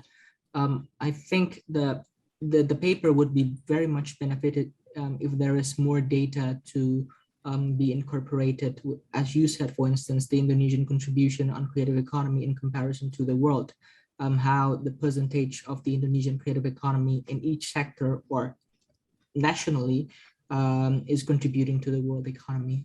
This is something that is very interesting that we haven't thought of, and I think it would be better for us, for instance, in terms of labor, in terms of economic estimates, to also be incorporated in the paper, especially the decline also in the pandemic. There was also some comments, and apologies for not addressing thoroughly, because I think I might not have been captured, but I agree with you, the evolution of policies, to map out the evolution of trajectory of policies, especially in terms of the two administrations, is very well noted.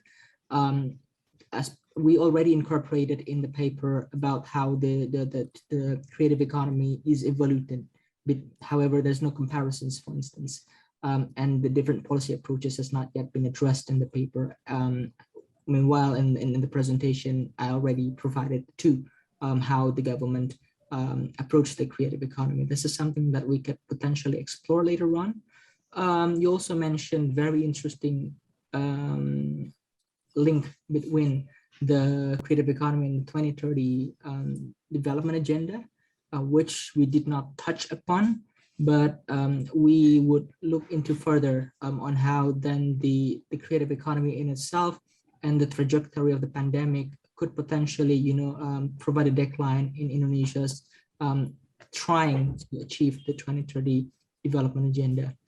There is, however, one problem that we encounter in the paper, is that the 6,000 word limit, in which that we have to, try to incorporate this in very well and very brief, in which because what we are trying to capture here is that to set a baseline study on how the link of creative economy and foreign policy is being done,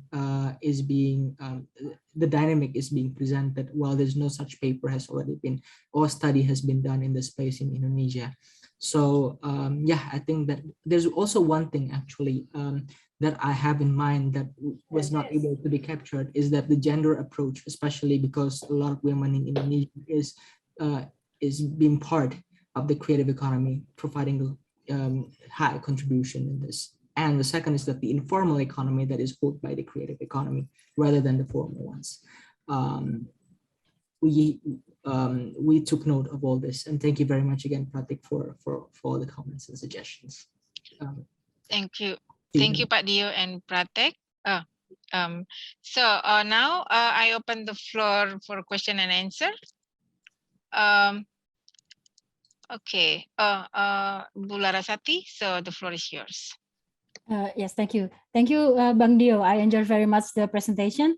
I only have maybe two things to add.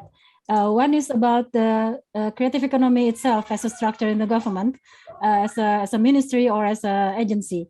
It was that it used to be under the coordination of the Ministry of Economy, and now it's under the coordinating ministry for investment and marine and so on. So anyway, during the Bekraf era, during the under the coordination of coordinating Ministry of Economy, they have mapped that creative economy, what is urusan subject is actually under at least 18 ministries and institutions. So actually, creative economy is multidimensional like that. So I wonder if the shift between the coordinating ministry 1 and coordinating ministry now has imposed any difference in how creative economy is being implemented as policy and also as programs and activation. And the second thing is that this concerns Creative Cities Network. We know that UNESCO have Creative Cities Network, and this is under, in Indonesia, committee is under the Ministry of Education. So that's why the Ministry of Creative Economy, they don't want to touch this subject because it sort of belongs to the other ministry. So that's why there's no coordination at all. So that actually influences how creative economy is being implemented in both levels. So at city levels, who should we talk to if we want to develop creative economy, for example? Because either on one hand, we have this UNESCO, but it's under another ministry, and the other one is about creative economy and it's in another ministry. So as you mentioned, we should maybe make a distinction with subject issues, because I don't think this kind of silos working procedures is really beneficial for anyone. Thank you. Thank you, Bu Larasati. Before Bu Larasati answer, maybe I actually I have that question and I want to bring Pak Ricky Pasik also to the discussion, but it looks like he's left. So actually, that's my question too. I mean, if that's the thing that's too political, so maybe that's okay. It's not answer that. But then you know why? You know what the reason at the time? Or you could Indonesia create Breakcraft. And then, yeah, like Bu Larasati said, that it's under Ministry of, is there what the coordinating Minister of Economy, but now under the Minister of Culture, right? So what actually the reason? It must be like a goal or something. They now move that to the culture. And then maybe I put my another question that, so what in terms of international policy, so what actually Indonesia want to achieve, or what benefit by Indonesia, this creative economy issue to escalate this in international level? You know, your input actually is very useful for us in creating the recommendation later on. So actually, what the motivation for that? And then I want to comment on your presentation too.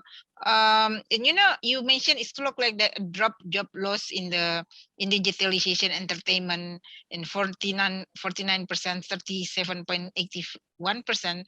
And then, but I saw that, I mean, maybe I just check on YouTube, but there's a lot of content creators, new people come up and create a platform in Indonesia. So I'm thinking that's now growing, but then actually in the statistics got dropped. So maybe, yeah, and you can answer that. Thank you very much. Thank you, Bu Nela. Thank you, Bu Tita. I think Bu Tita is more expert on this, on how to engage with government at subnational level, especially.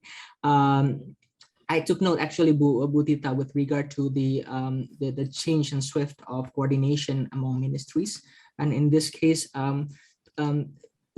I think it is very political able to assess to what extent that the changes of coordinator among ministries could lead to potential changes as well in terms of policy approach and effectiveness of engaging creative economic approaches. But I think from an academic standpoint, I would suggest that look at in the piece of a timeline, Bu Tita, that this national agenda on creative economy has only started in 2008.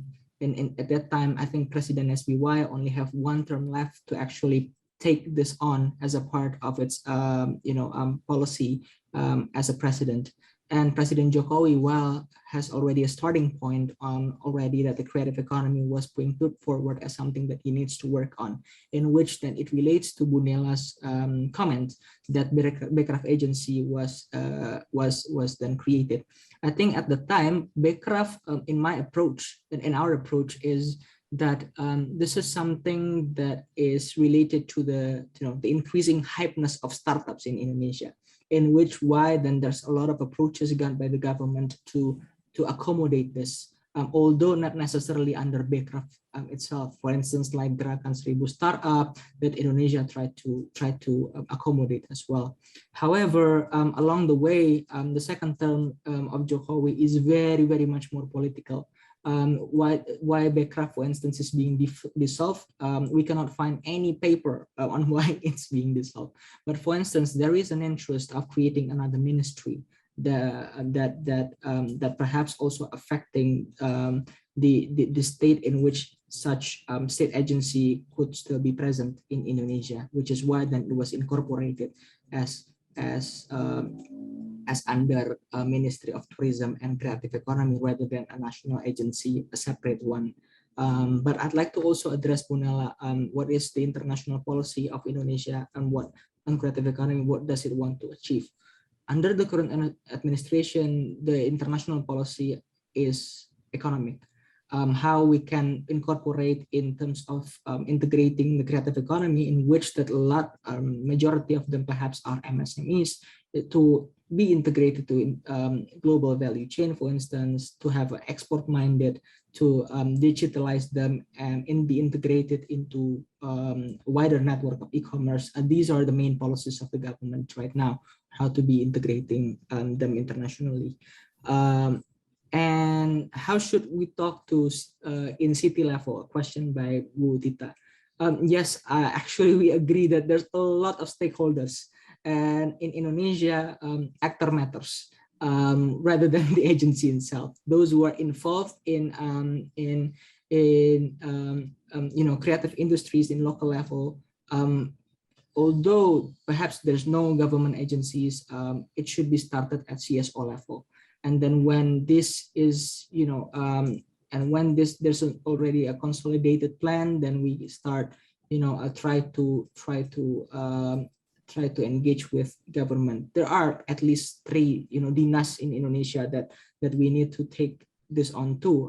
Dinas Koperasi, for instance, Dinas Pariwisata, and while the main question is that whether they realize the role of creative economy in their sectors. I think this is something that we need to put forward, that creative economy play an important role, not only in national scale, but in local context. The role of engagement with the agencies that you mentioned, Bu Tita, like something UNESCO is also very important, part of the creative cities network. I believe the UNESCO's presence in Indonesia in compared to other agencies are not very massive. And in this case, I think UNESCO rely much on the role of CSOs, NGOs, in which that could be tapped in as a wider global agenda in local level, project-wise, policy-wise. I hope that answers the questions normatively at least. Thank you, Pak Dio. I mean, actually, that's quite very interesting explanation. And I saw Nicholas asking. I think we almost ran out of time, so where you get to be like compact and short, Nicholas, and then Pak Dio, you address that quickly too. Thank you. Nicholas, yes, thank you very much, Nela, and I think we are in the heart of our discussion. And thank you, Dio, for highlighting very precisely some desynchronization in the approach of Indonesia regarding circular creative economy. I think this is very useful and important.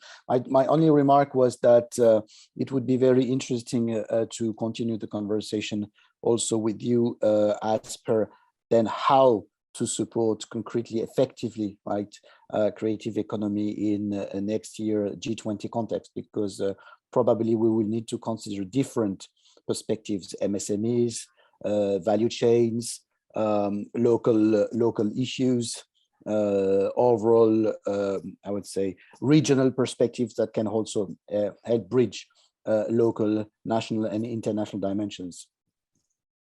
Okay. Nicholas, thank you very much for the question. I think when it comes to G20, we have to take a look first at the stakeholders. Indonesia is a very fragmented governance, I would say. And the leads of Sherpa is being held by two, coordinating Ministry of Economic Affairs and Kemlu. In this case, those are the two lead actors for G20. And when it comes to putting forward agenda for the G20 for creative economy, I would really suggest to that we discuss with Kemlu for this matter. Especially Kemlu is the one who tasks in management of the international year. Kemlu is Ministry of Foreign Affairs, Nicholas. Ministry of Foreign Affairs. Apologies, Nicholas. I just think myself, I'm talking to Indonesian diplomats or foreign diplomats in Jakarta. They already know. Okay, apologies. Yeah, the MOFA, Nicholas, who is tasked for the International Year of Creative Economy, is also the main agency who is tasked in the implementation of, for instance, creation of the new think tank on creative economy in Indonesia. As a part of the agenda. And I think Indonesia is very much interested to capitalize this further. If we can mix match the agenda of creative economy in G20 under the framework, I would very much argue that they are very much interested to take this as their KPIs for next year as well. Yeah, I think that would be it, Nicholas. Thank you. Thank you very much, everyone. This is very interesting question, and then the panelists, I mean, like everyone, there's very related, strong connection with what we're gonna have at the end. So, okay, with that, I conclude this session, and then thank you, Pratik, thank you, Pak Dio, Bu Larasati, Nicholas, and everyone. So, here, the host this today will be Pratik. So I will give the floor. I will give the the floor to Pratik to continue. But Pratik, we plan not to have intermission. Is that okay for you? So we just go directly to the session 9. So because we a bit past of the time. Thank you, Pratik. So Pratik, I back to Pratik. Thank you. Thanks, Nella. We go straight to the next session, which is also the last technical session of today, which is on innovation and regulation for creative economy growth. And to chair this session, we have Alexander Borden, who is a capacity building and training associate at the ADBI. He holds master's degree in public policy from both the Australian National University and the University of Tokyo, where he specialized in energy and security policy. Over to you, Alexander. Thank you, Pratik. So, dear colleagues, partners, authors, and participants, it's my pleasure to introduce you to Session 9, Innovation and Regulation for Creative Economy Growth. In this afternoon's sessions, we'll be examining how to manage the gap or the friction between policymakers and the predominantly informal creative industries. While creativity and innovation tend to be a bottom-up process, a traditional policymaking approach tends to be top-down. And while ill-considered, application of the rules and regulation is a sure way to dampen the growth prospects. Sustained and inclusive growth depends on protection of workers and the environment that they work in. So this afternoon, we are lucky to have two papers which seek to provide ways to balance these concerns and promote synergistic relationships throughout the creative economy ecosystem. And there's some good overlap between the two papers, not the least of which is the shared author, Ms. Dwinita Ladasati. So without further ado, I would like to introduce the authors for the first paper, The Sixth Helix. This paper will be presented by TB Fikisi Setsetari, Special Advisor from the Indonesian Ministry of Cooperatives and Small and Medium Enterprises, and his co-author, Dwinita Ladasati, Deputy of Strategic Partnership, Indonesia Creative Cities Network. Mr. Setari and Ms. Ladasati, you have 10 minutes. Thank you, Alexander. Yeah, hi everyone. I'm Vicky Satari, Chair of Indonesia Creative Cities Network, and also a special advisor to the Minister of Cooperatives and SMEs. My co-authors here are Dwinita Larasati, Deputy of Strategic Partnership of ICCN, and also Vicky Simanjutak and Aldi Abidin, both from Ministry of Cooperatives and SMEs. Also, my greatest appreciation for ADBI for holding this important and timely conference. It's nice to see familiar faces and meeting new ones. Greetings, Nicola Bujo, best friend, John Newbegin, and all colleagues. Our policy paper here is related to our experience in identifying the creative stakeholders of creative economy at the city level, combined with our works at the ministry, whose programs are greatly intersecting. Next slide, please. This presentation is divided to 3 parts. First, about Indonesia Creative Cities Network, that ground the context. Then second, about the stakeholders within the creative economy ecosystem. Then third, about aggregators as the 6 helix. Next slide, please. So please allow me to briefly introduce ICCN. It's a hub organization that has gathered cross-community forums in more than 200 cities throughout Indonesia. Next. ICCN created these frameworks for its member and networks with very diverse backgrounds and cultures. First, all members must implement the 10 principles of Indonesia Creative City.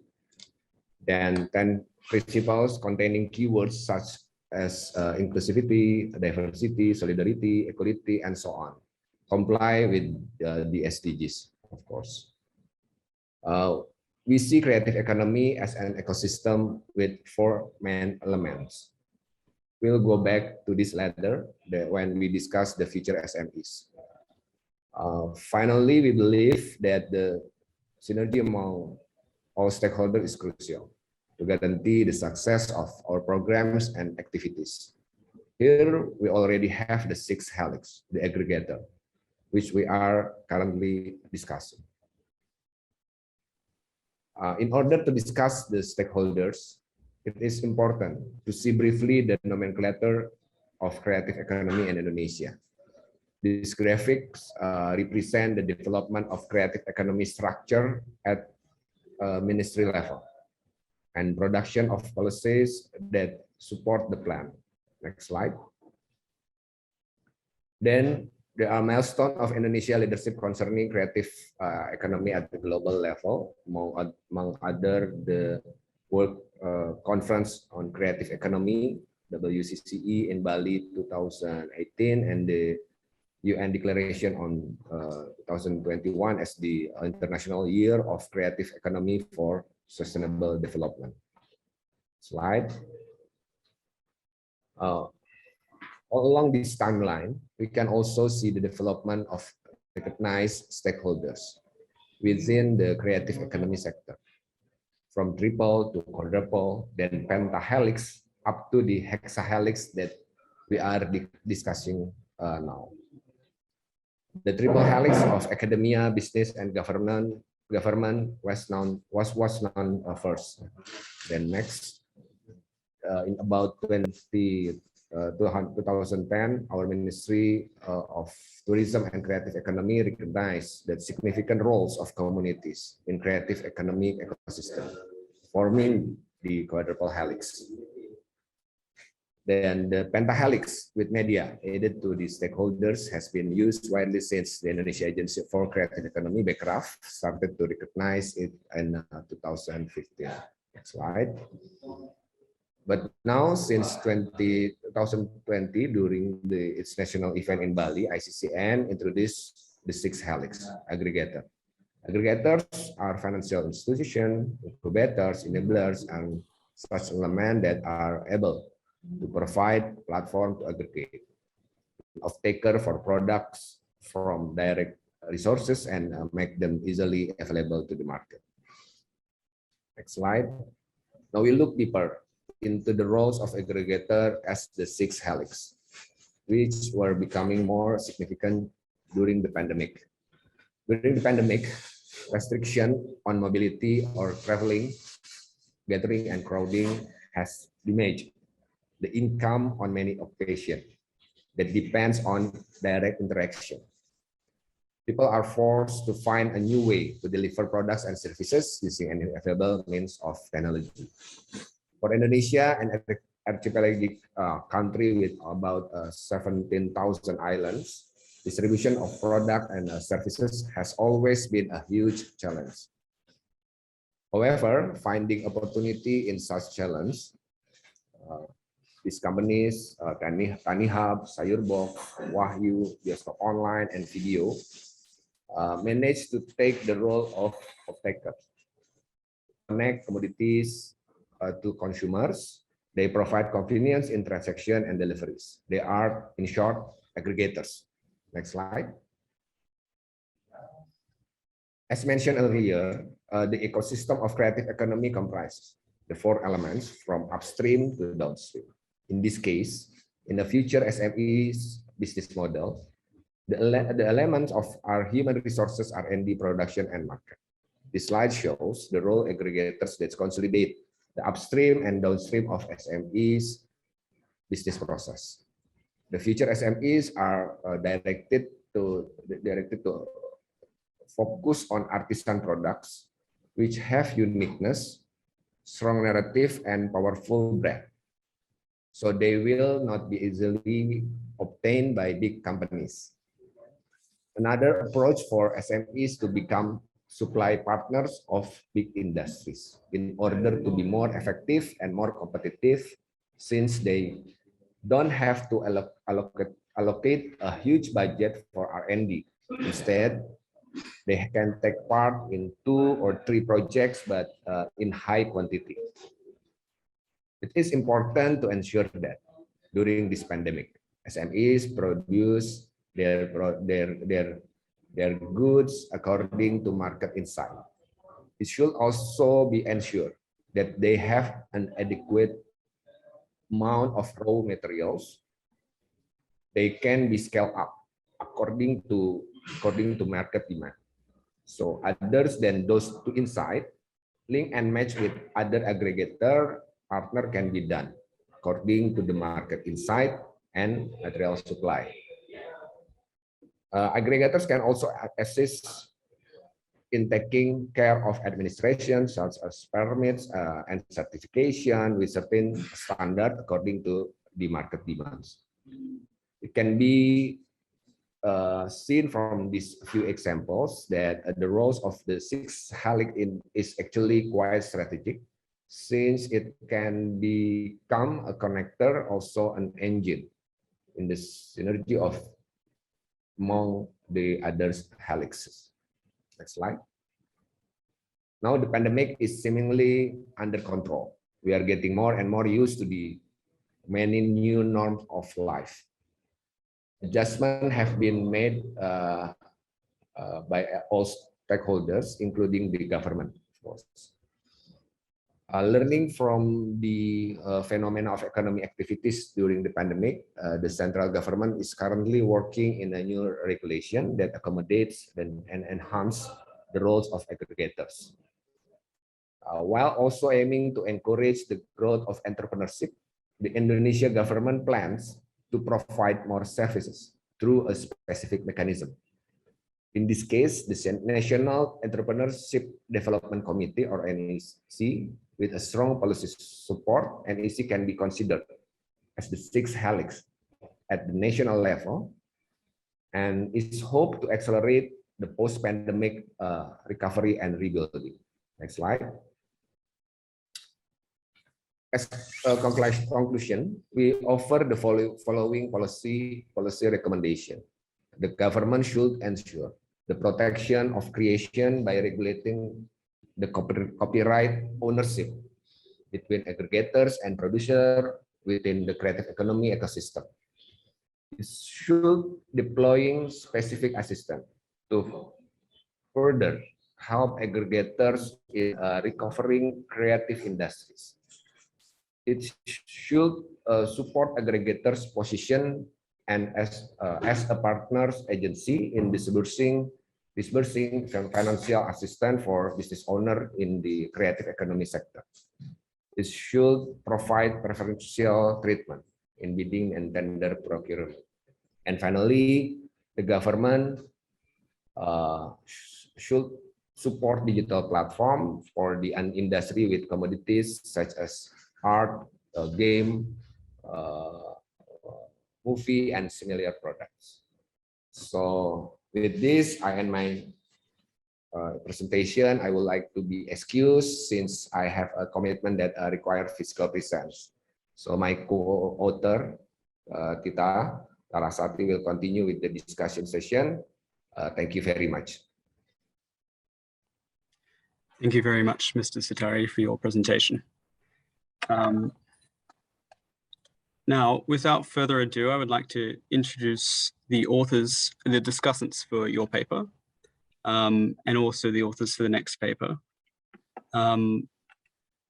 First of all, we have Mr. John Newbegin, who chairs the Policy and Evidence Centre, PEC, the International Advisory Council on the Creative Economy, and is the London Mayor's Ambassador for the Creative Economy, and his co-author, Avril Joff, who is the postgraduate coordinator at the Cultural Policy and Management Programme at the School of Arts, University of the Witwatersrand, and a member of the UNESCO's Expert Facility on Cultural Policy and Governance.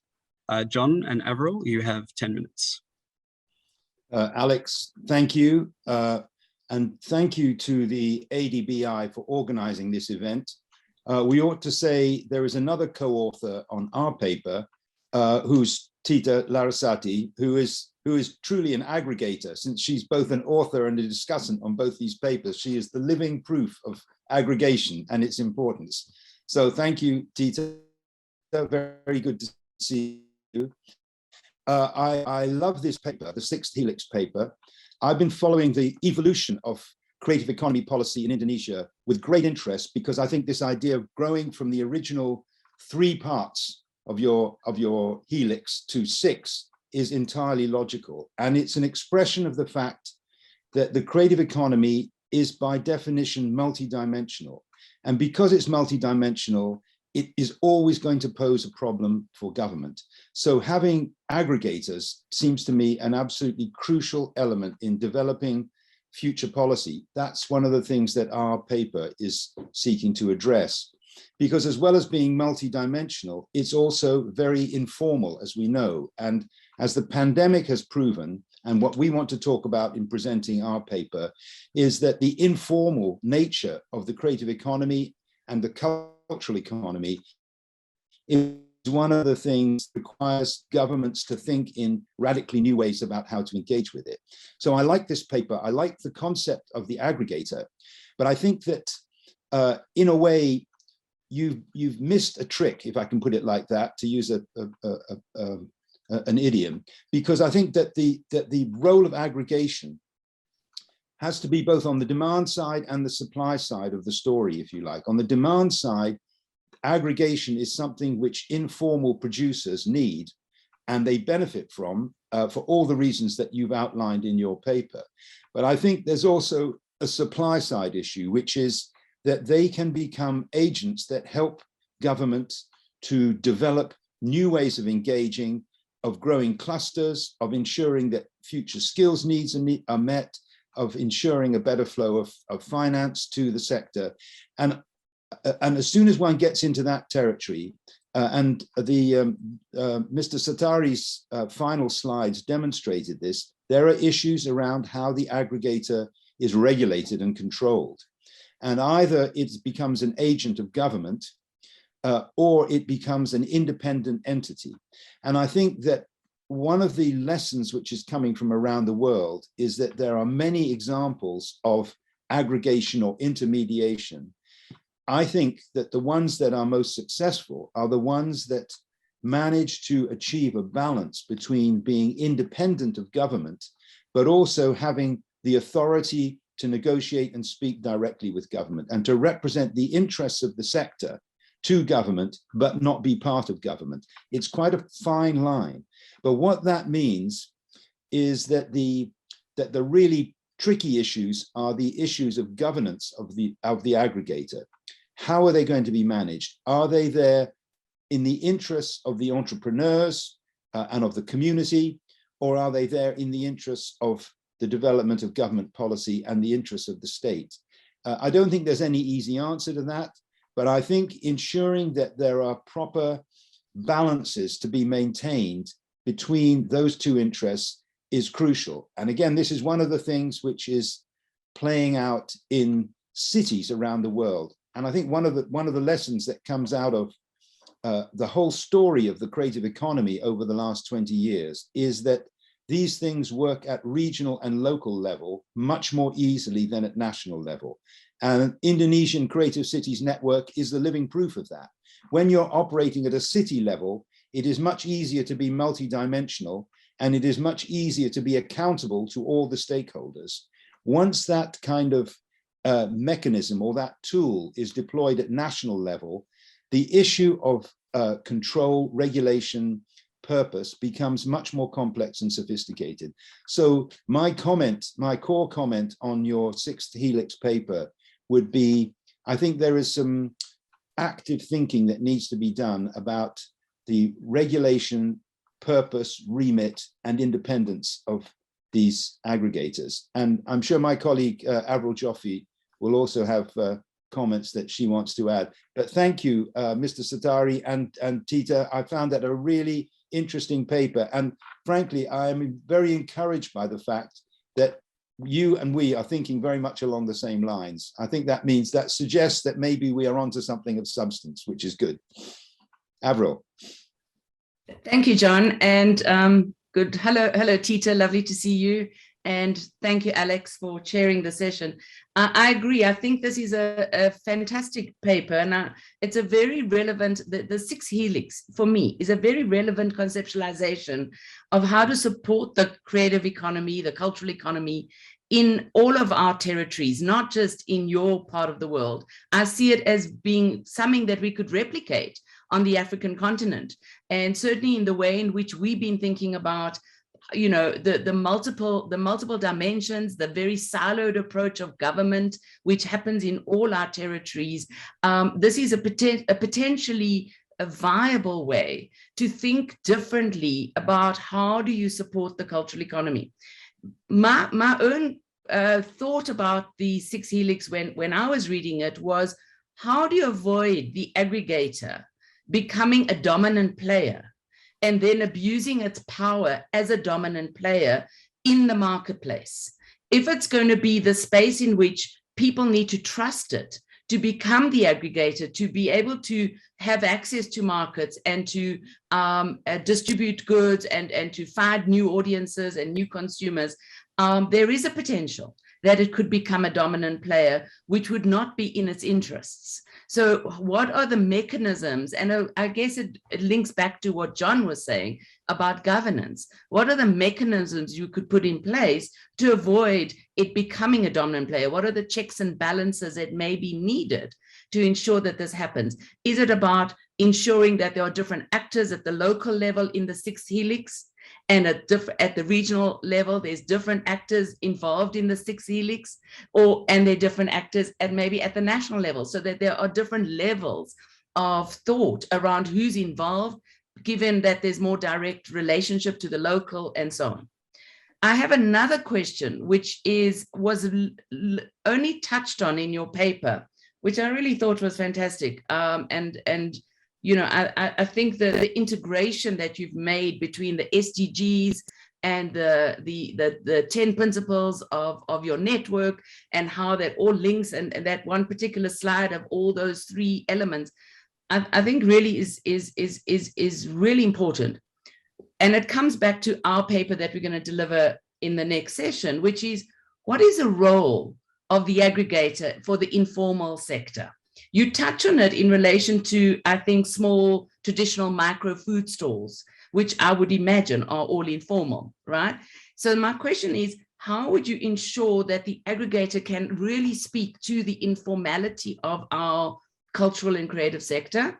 And would it be able to provide the kind of financing and regulations necessary to bring the informal sector more into the mainstream of the economy? So I just thought it'd be interesting to hear your thoughts on that, since you didn't really explore that in your paper. But again, thank you very much for a really provocative and exciting piece of work.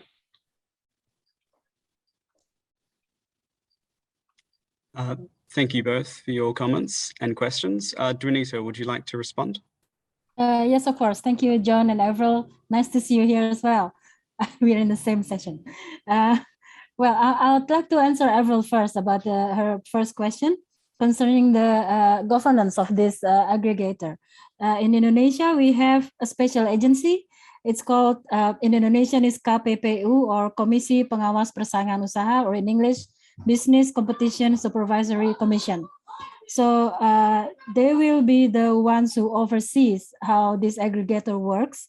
So several safeguarding needs to laid upon to harness the benefit of aggregator without harming smaller enterprises. One is to strengthen the role of such agency or aggregator that have a key role of maintaining markets, such as this agency, to ensure aggregator do not eat up more than their share. And then more into the technical side, aggregator relied on the production of smaller enterprise to keep their services going. Thus, we must fortify the side of the production. By this means, we need to ensure the producer of goods and services that they must have standardized prices, welfare protection, such as insurance.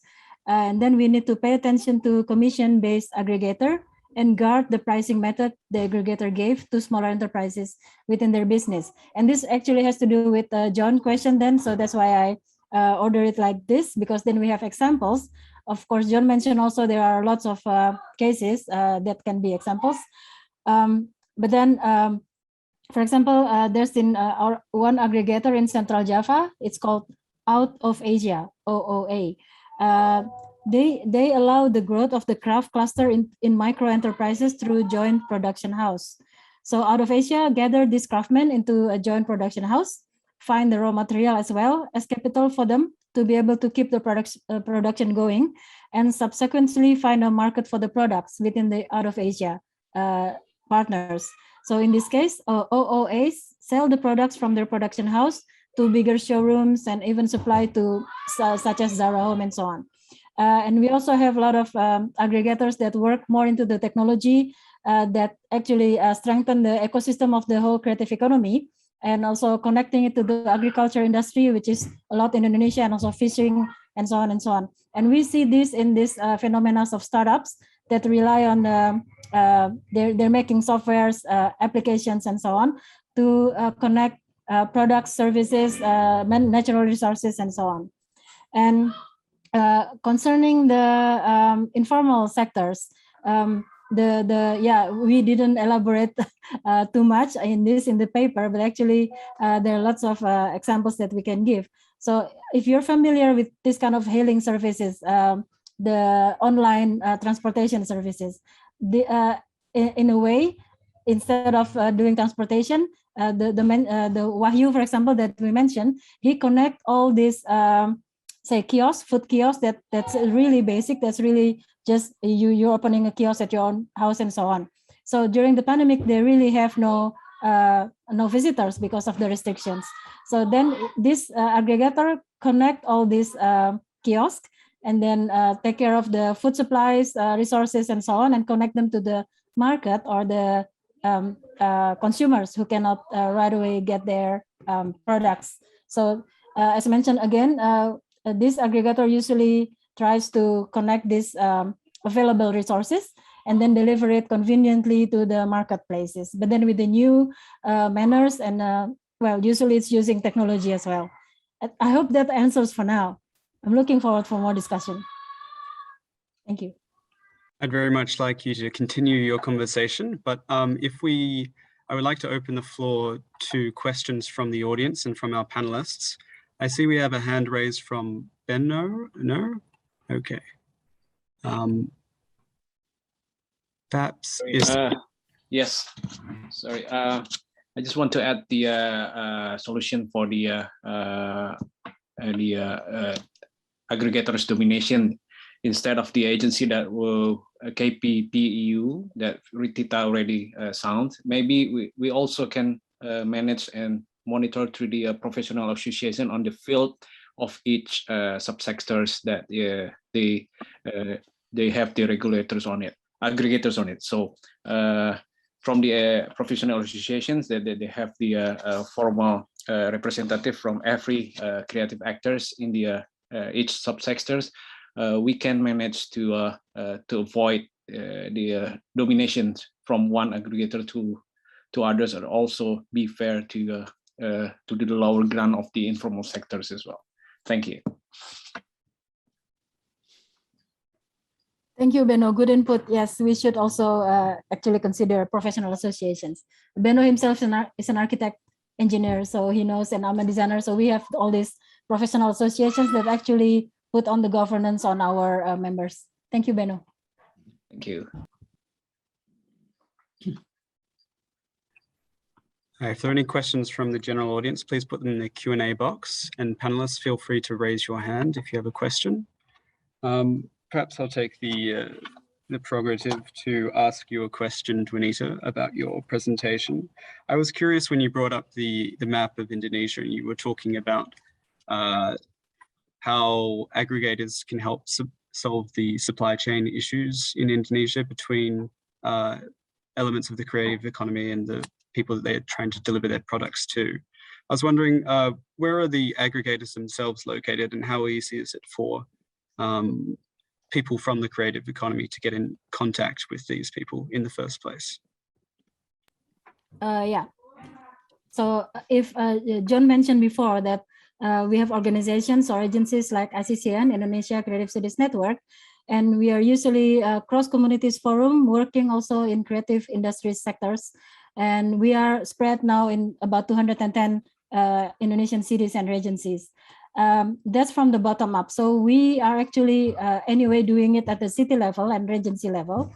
And that's where we identify our partners in productions.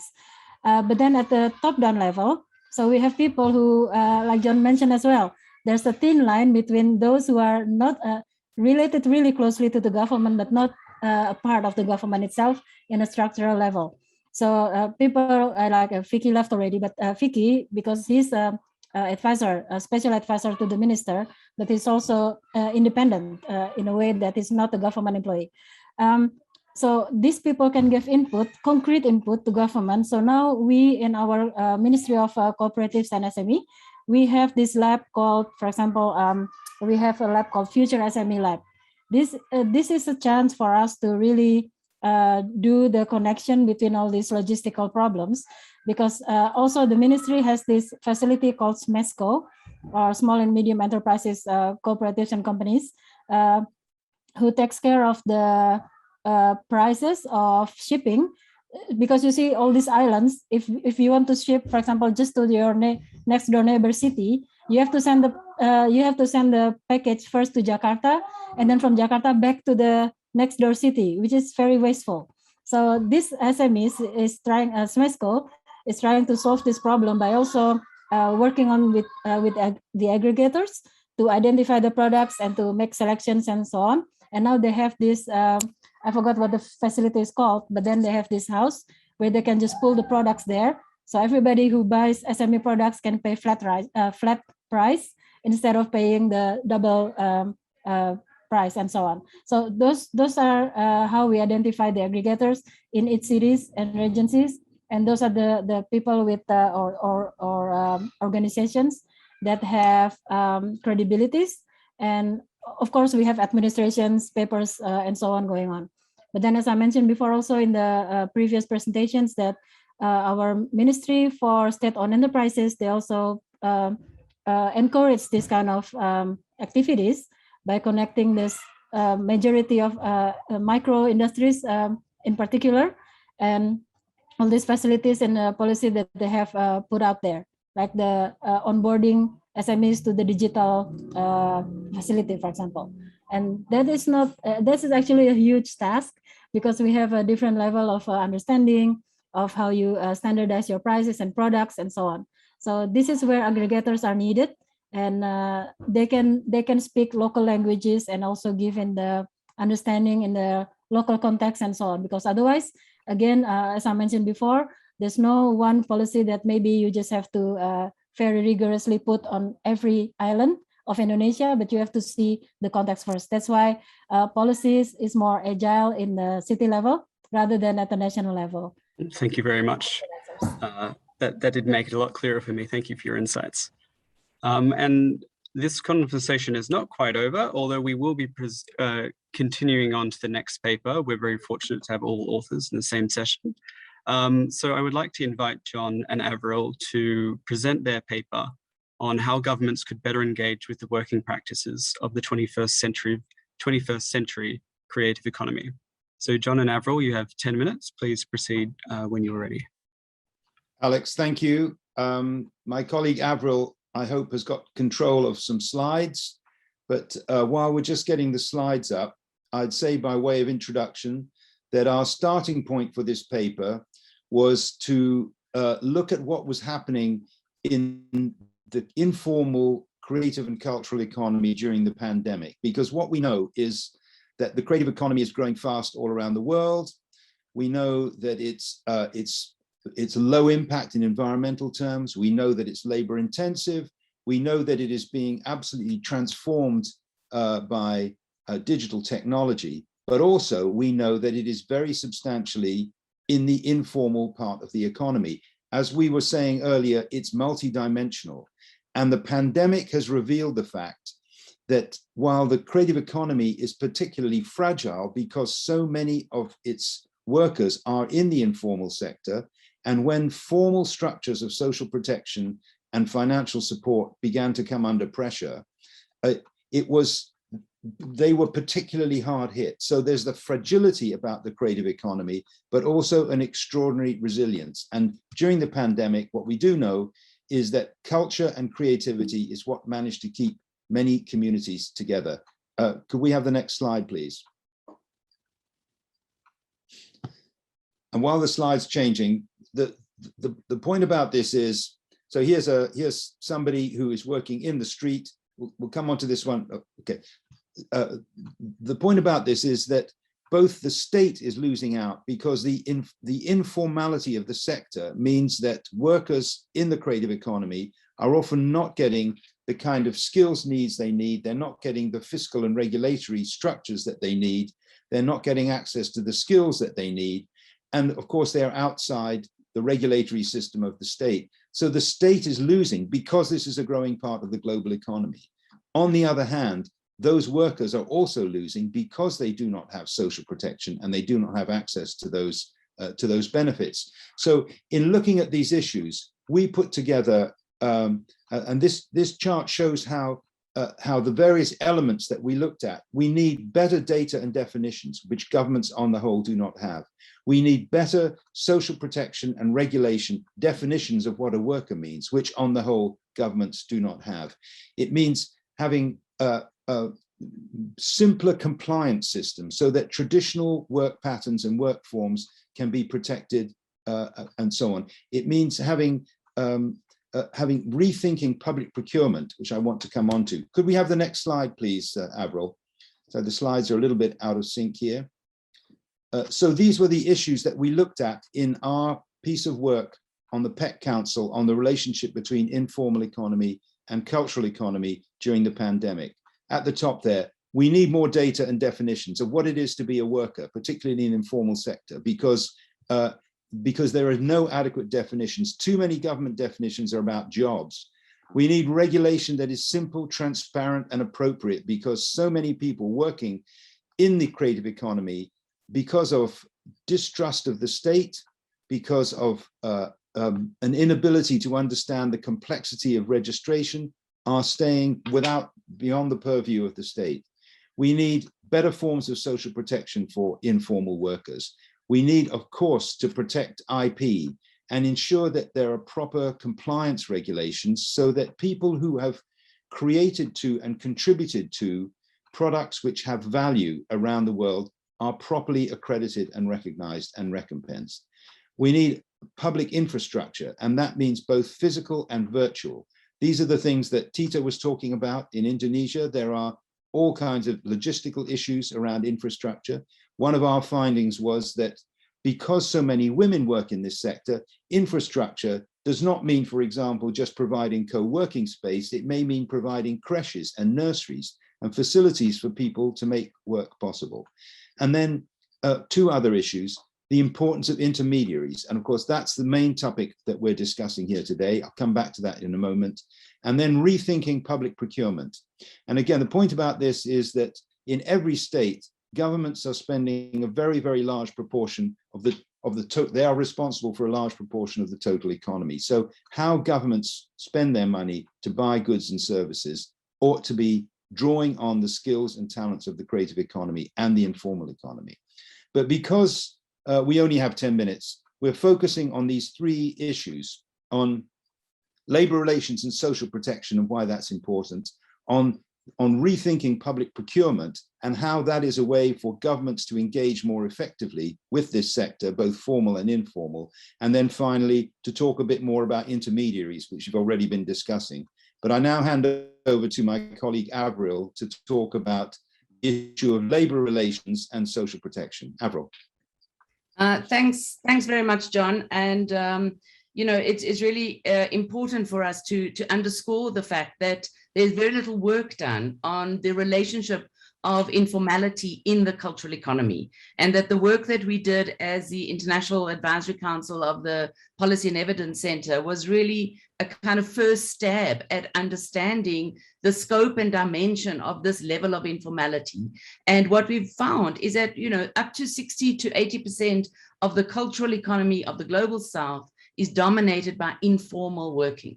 So what that means, for the first point that we want to raise here, is that many people are excluded from all forms of protection, partly because they are not defined as a worker or not defined in labor relations law as an employee, and therefore have no basic rates of pay, no norms and standards, are excluded from maternity, paternity benefits, from social protection such as unemployment insurance and so on. And in the countries of the Global South, where there is no real safety net for people generally, even, the informal workers are even more vulnerable and more precarious.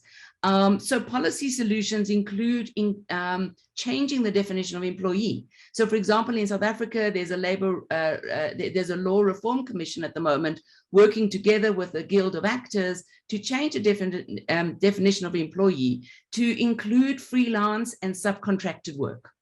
This would immediately give protection of maternity and paternity benefits to these workers. It would immediately allow them to have unemployment insurance when they lose work. And certainly they would have been able to access the relief funding during the COVID pandemic. And these kinds of extensions of a basic definition is a very easy public policy position. There are obviously many other ways in which the cultural workers could be supported in terms of going back to the intermediaries, which we'll come back to later. But the idea of social protection, I think, is fundamental, given that so many informal cultural workers are so excluded from all protections, and are therefore their precarity is so acute. So I'm going to leave it at that and ask John to talk about public procurement. Thank you, Avril. So the second issue that we looked at of these three is public procurement. I mean, in the UK, the government accounts for something like between 39, 41% of all expenditure. So it's a huge player in the economy. And our contention is that public procurement, public expenditure on that scale should not just be about handing out contracts to large corporates. It should be about assisting in the redistribution of income, wealth, and opportunity across society. And also coming up with more creative solutions to problems. I heard the mayor of a city saying, instead of asking the question, who do we give the contract for street cleaning to? The question should be, how do we keep our streets clean? That is a completely different question, which potentially engages the whole community. So rethinking the way government deploys its financial resources in buying goods and services is one of the ways, first of all, of engaging the creative economy more effectively, B, getting better outcomes. And one example which we think could be useful for other countries, in the UK, some years ago, the government introduced what was called the Social Value Act, which allows local authorities and national government to consider other issues than price when they're awarding contracts. So they can look at social, cultural, and environmental benefits. Now, in some cities, this is being used to seek to source all the provision of services from local suppliers, small-scale suppliers. It's contributing to growing the local economy. It's contributing to environmentally beneficial outcomes. But most of all, it's developing creative solutions to public policy and public expenditure issues by using the resources and talents of the community. So it contributes directly to the achievement of the Sustainable Development Goals and not just the growth of the economy. So I'll leave it at that. So looking at these three areas where we think governments need to be rethinking the way they engage with this whole sector, that issue of using public resources, both for capital and revenue, could be treated in a radically different and much more creative way, deploying the creative skills of both formal and informal workers in the community. And then we go on, finally, we'll both talk very briefly about intermediaries. And we've discussed this already in looking at the previous paper of Mr. Satari and Dr. Larasati. But our contention is that one of the lessons that is coming out of the whole growth of the creative economy is that governments find it very difficult to engage with a sector which is not just about the economy. The pandemic has demonstrated how important culture is to the life of communities and individuals. And it is impossible to separate the cultural and social value of these activities from their economic benefit and their economic value. But governments do not work multidimensionally. They find it extremely difficult to operate in that way. And in a time when digital revolution is changing the way people work at every level of society, even in poor rural communities, governments find it very difficult to be agile and flexible enough to address the issues that need to be addressed. And that is why all around the world, in Indonesia, in South Africa, in the UK, intermediary organizations are growing up, which can act not just on behalf of the creative economy, creative people working in the sector, but can act as proper intermediaries to interpret the needs of the economy, of communities, and of society to government in a way that government finds it very difficult to do, and interpret the role and values of government back to the community. So could I ask you to please wrap up in just 1 minute? Sure. Our contention is not just that that the idea of aggregation or intermediation is important, but in thinking through how governments relate to the changing economy of the 21st century, where informality is growing, gig work is growing, the creative economy is growing, using intermediate organizations as a key principle of governance around the world and of managing society is something we should take very seriously. Avril, final minute for you. Right. So, I mean, I just want to add a couple of points to the idea of intermediaries. And I think this is where it's a slightly different concept to the idea of aggregators, which might be an interesting conversation later, which is really about representation, advocacy, lobbying role that an intermediary organization could have, such as giving formal status to otherwise informal workers, allowing them access to skills, training, social protection, supporting isolated workers, micro workers through mutual initiatives, such as credit unions, co-working space. So, and then acting as an interface with the government, representing the needs of the sector and facilitating appropriate responses. So there, a very quick example of the Craft Design Institute in South Africa, which acts as an intermediary through information dissemination, a newsletter that goes out, many market opportunities, participating for the designers and crafters who typically are very small scale, access to finance and workplace investment through getting access to big job funds that run by government that micro enterprises would not be able to access. They access the grant, we call it a jobs fund, and that grant is then disseminated and distributed to its own membership, and sector promotion, as well as lobbying and advocacy. So I think that role is really important. And I'm just going to, we're going to end, we've shown a couple of pictures because I think it's important to understand what we're talking about. And the final quote from WeGo, which is an organization that works with informal workers, says in many developing countries, the workforce is overwhelmingly informal, and informal employment is here to stay. What is needed most fundamentally is a new economic paradigm, a model of a hybrid economy that embraces the traditional and the modern, the small scale and the big scale, the informal and the formal. And I want to say thank you very much and give acknowledgement to the British Council, which supported this work. And it's already on their website for those who want to read the detailed documents themselves. Thank you very much. Thank you both very much. We will now proceed to a discussion with Juanita. And I would like to ask anybody who has questions to please put them in the Q&A box or to raise your hand to ask during the Q&A session. Now, because we're running a bit short on time this afternoon, Juanita, I'd like to ask you to keep your comments to within 5 to 7 minutes. And then we'll take some questions. Thank you. Sure. Thank you. Yeah, not so many comments from me because I'm involved also in the paper. And I understand that this starts from the PAC or International Advisory Council of Creative Industries Policy and Evidence Center.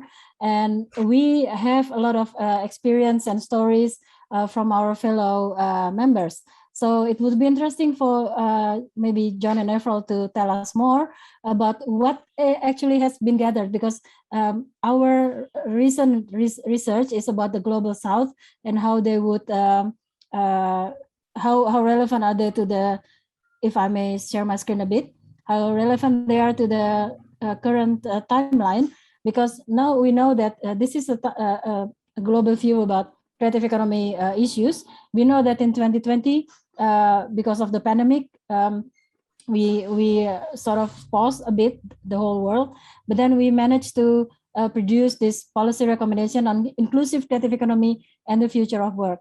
And then this year, we have this policy again about creative economy 2030 and all the events that follows that actually strengthen the way towards 2022 next year with the theme Recover Together, Recover Stronger. And we also have a plan to have this Bandung Summit on connectivity on creative economy issues as well.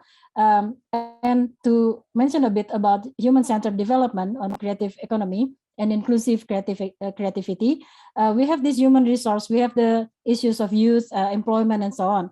But running toward the SDG, we have this, now we have a pandemic, so we have to keep iterating our efforts to reach the goals. But then we have the technology and so on, now including the IP-based products, and we are helped by many parties that should support this blue person to reach the SDGs. And we know that in our policy paper, we argue that the people in creative economy sectors, also supported by informal economy, they tend to be resilient because they have these 3 attributes: high order cognitive skills, technology savviness, interpersonal ability, and so on. So yeah, back to the main discussion. Maybe you could share what PAC plans to do in the next agenda. Thank you. Okay, Tita, thank you very much for that question. And you're right, our research focused on cities in the Global South. And one of the reasons that we wanted to look at the informal work and informal economy is because one of the features of rapid urbanization is the growth of informal communities. And so instead of seeing informal communities as a problem, one of the things that has come across from our research is that there is a huge amount of creative innovation and capacity and ability in those communities and amongst informal workers. So our contention coming out of our research is that we need to have, first of all, as Avril Joffe was explaining, new definitions of work and labor. People don't have traditional jobs. They work across a variety of different sectors, some of them paid, some of them unpaid. But our government systems are simply not addressing those realities. Secondly, an obvious point to make, but one of the things that has come out of the pandemic is to demonstrate how important cultural infrastructure is in sustaining the livelihood of communities, and to think about how we properly develop metrics and tools to mean that we integrate social, cultural, environmental, and economic benefits is something which the whole world needs to address, but it's being put into practice in communities informally around the world. And rather than seeing the informal economy as a problem, which it has been by most governments in the past, we have to start looking at it as a huge asset. Another issue, of course, is that this is an economy in which women are disproportionately represented, partly because it is not capital intensive, it's on the whole labor intensive, barriers to entry are low. So for women, young people, for disadvantaged communities, it offers an opportunity for gainful work. In all these ways, the creative, cultural, informal economy and where these elements come together must be seen as global assets for the future and not global problems. So that's really the core that we're trying to address. And what I look forward to in the G20 presidency of Indonesia is, given the huge energy and thought that has gone into this in Indonesia and across Southeast Asia, and the fact that this year has been the year of creative economy's contribution to the SDGs, how do we consolidate that thinking and move it from the margins of world thinking to making it absolutely central to how we achieve an economy and a society where the metrics, the regulation, the dynamics, the uses of public money contribute to the achievement of the SDGs, but also to the achievement of economic growth.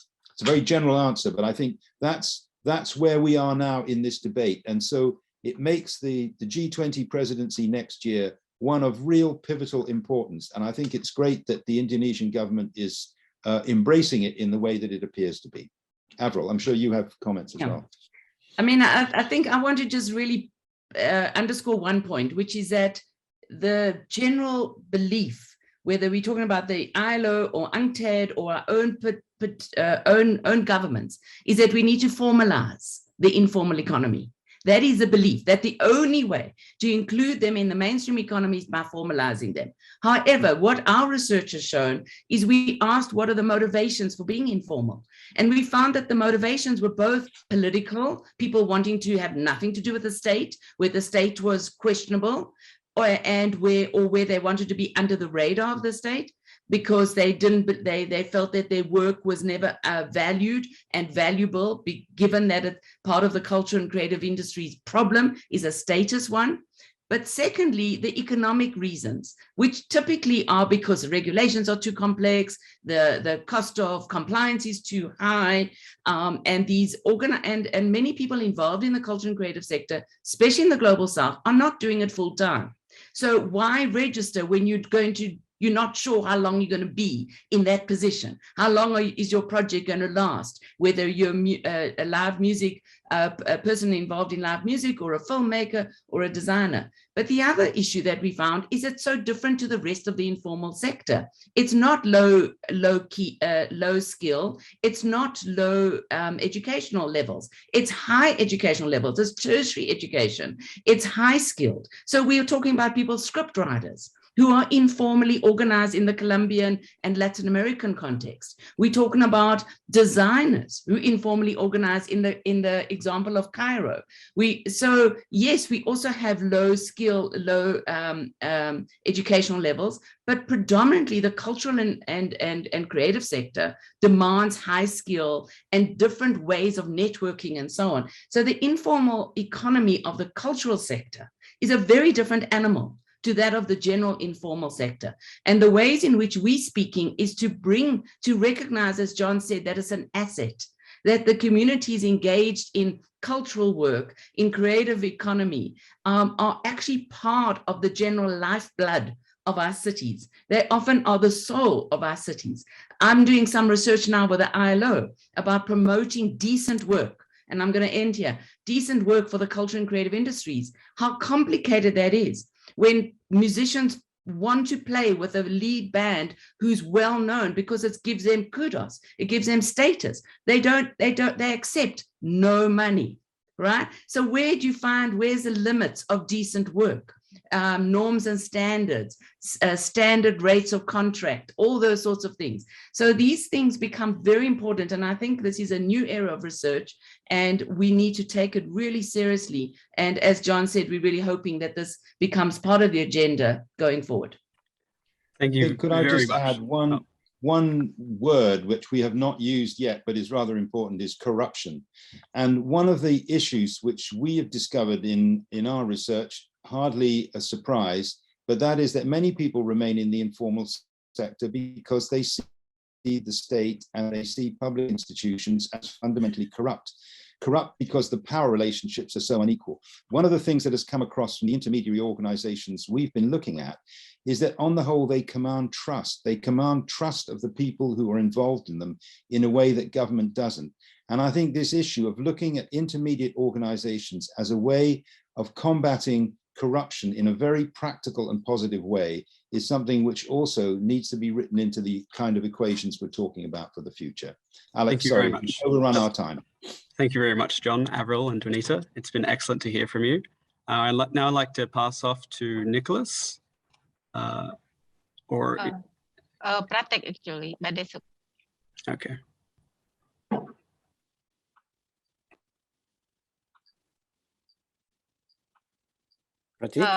Hello, Pratek, are you there or just go to the closing, to the wrap up? Yeah, sorry, I was on mute. I didn't realize. Sorry, Nella. Thank you, everyone. Thanks all the panelists. Thanks, Alex. We've come to the end of our last session, and now we move to the closing. For the closing, may I now invite Nicholas, Erica, and Nella, starting with Nicholas, to kindly conclude the conference. Starting with Erica. Okay, I'm reading out from the agenda. Yeah, no problem. Yes. Okay. Sorry, yes, Erica, please go.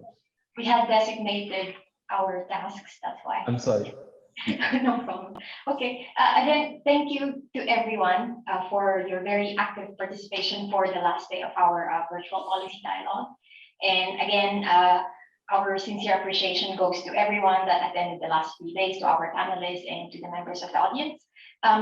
I will just very briefly recap all the discussions. I will try my very best to give us, to summarize all the discussions that we have had in the last 3 days. Very daunting task, but let's see. So over the last 3 days, we have exchanged views and discussed a broad range of topics that span from gender, labor, culture, foreign policy, trade, youth, circular economy, MSMEs, fiscal policy, information technology, and among others. And this illustrates the very cross-sectoral nature of creative economy. As we heard earlier in the keynote presentation from Professor Ramiro Albiu, creativity is a driver for change. It can be a determinant of productivity and growth. It is a general purpose skill and is inclusive by design. So just allow me to highlight some of the themes that have come up in the last 3 days. We have, I think, agreed in this virtual policy dialogue that there is a need for consensus on the definition of creative economy, on the standards, norms, and framework, for us to be able to map the assets and to map the contributions of the creative economy.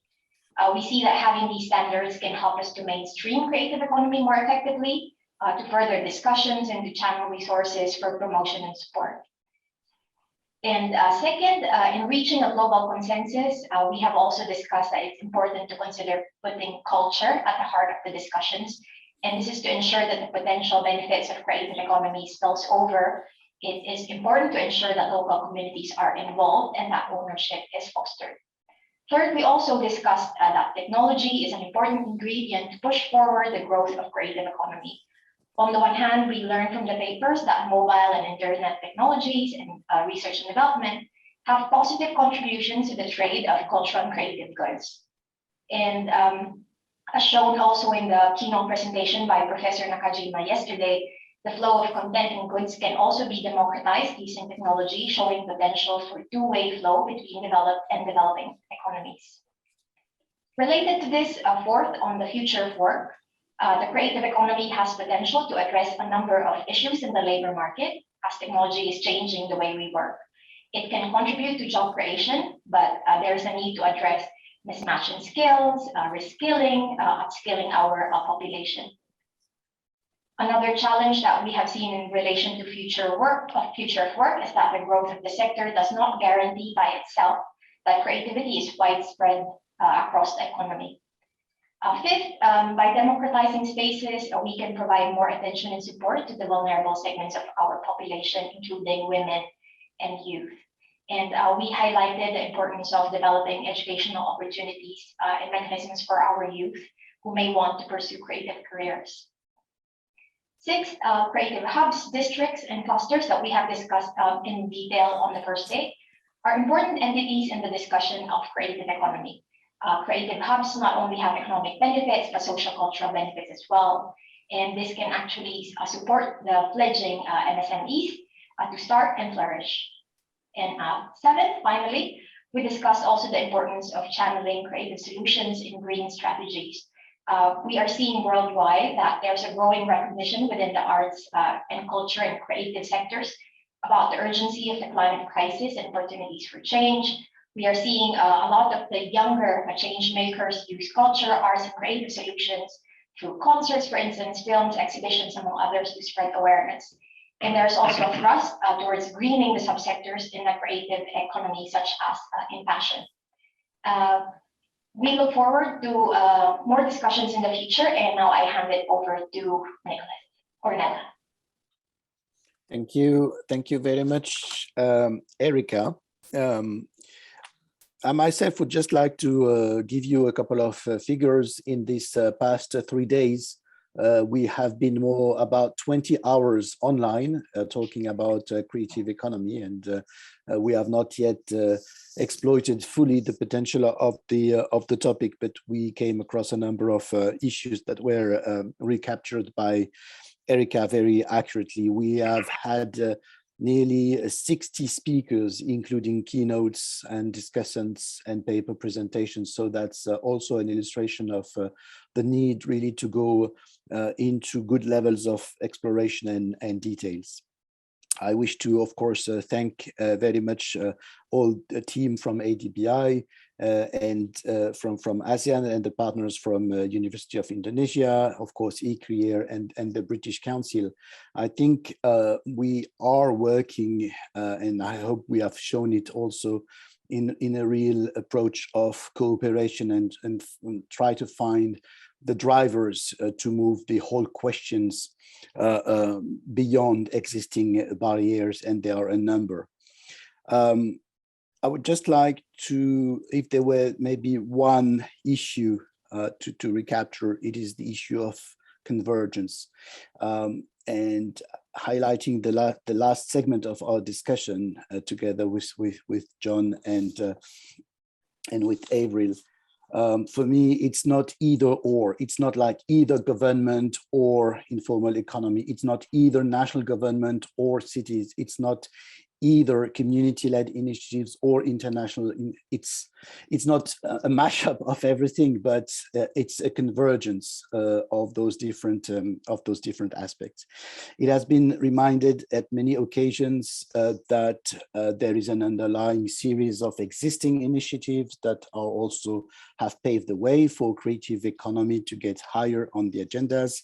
But there are still quite a number of loopholes in this process. So the rationale and the reason for this Creative Economy 30 series of dialogues, imagining and delivering a robust, inclusive, and sustainable recovery is clearly to help us collectively move one step forward, climb up the ladder, if I may say so.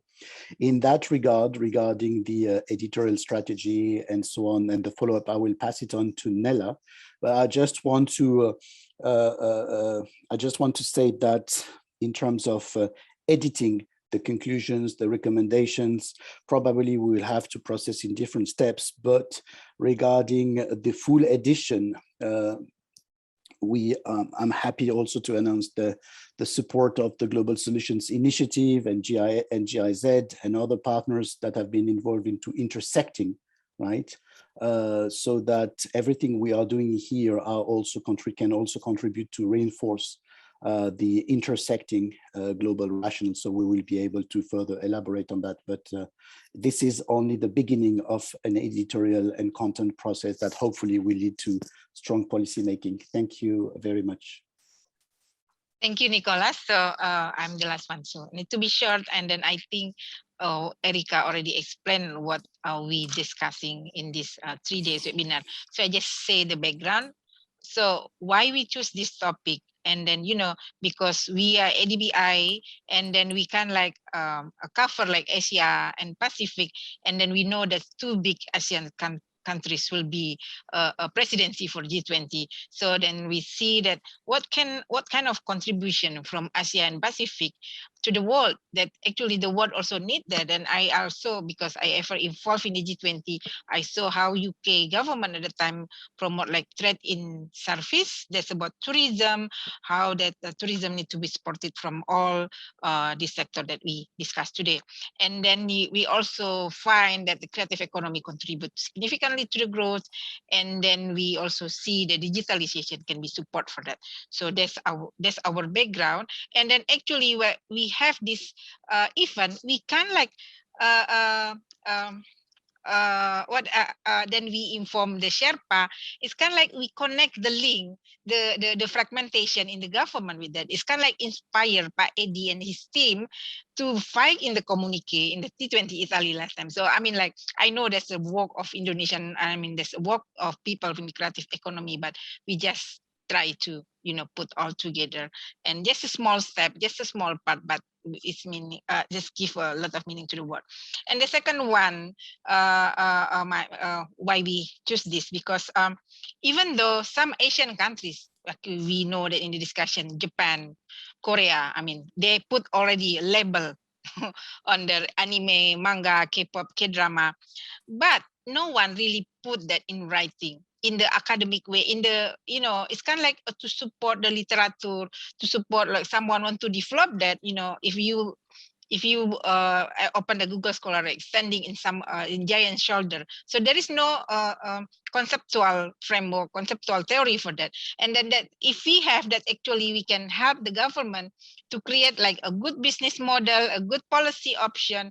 And then we discussed today that a good data, that we still have a lack of data in here. And then like Pak Dio mentioned today that, how we can connect this industry with the global value chain, what kind of policy that we need to support it. So that's why we need to escalate this to the higher level. So our expectation to this book, then how we can contribute to the literature. So it's not only for the G20. So, and then we hope that we can fill the gap that is still lacking in this area. And then I think ASEAN also mentioned that even we don't have the definition. So once we have definition, that's the law maybe like support it properly. So, and then for the book, actually we are in the process. We try to finalize everything by the end of this month. So perhaps for all authors, you already have 2 feedback from the reviewers, and then this discussion, this 3 webinar, that will be the 3rd feedback. So this will be so perhaps you can come back to us by the 20th of November. I know that it will be like only 10 days, but I hope that you already work for your 2 feedback, right? So then this is only the last one. Why we do this? Because the G20, we cannot be, I mean, we need to be in line what that we G20 doing. So that G20 start by December, I think, and then T20 start on February something. So at least we have something come up for the recommendation. And then like Nicholas mentioned that, yeah, maybe we will come up with executive summary or recommendation by the end of this month, I mean, from ADBI to Indonesian government. And then maybe we can help, we can have the book around the launching of the T20, the inception. So we will launching the book. But that one is, we will try that to be published as soon as possible. So after this step, after you put all the manuscript to us, so we will check that in the authenticate. So, and then, we have a standard of plagiarism. And then after that, we go to the English editing. Usually takes like 1 or 2 months for that. So that's why then we will publish in ADBI Press. So I think that's from my side. Nicholas, do you think there's some more that I need to explain? I think it's it's very clear. Yeah, so I'm back, come back to Pratek. Thank you, Pratek and Nicholas. Thank you, Nella, and thank you to all the other speakers, Nicholas and Erica. So now I move to the closing remarks. Now, may I request the team of ADBI, Tetsushi Sonobe, to kindly give the closing remarks. Okay. Can you hear me? Yes. Yes. Okay. Then let me share my slide. Oh, all right. So thank you very much. Yeah, I enjoyed the conference for the 3 days. So over the 3 days, I had yeah, the authors gave us abundantly the nice reasons why the creative economy is a great topic.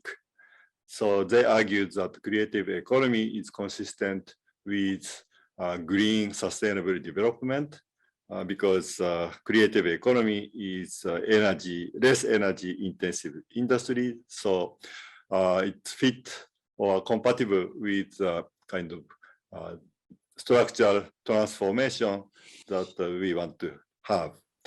And then creative economy is compatible with circular economy, and the creative economy is consistent with digitalization so that we can expect high growth.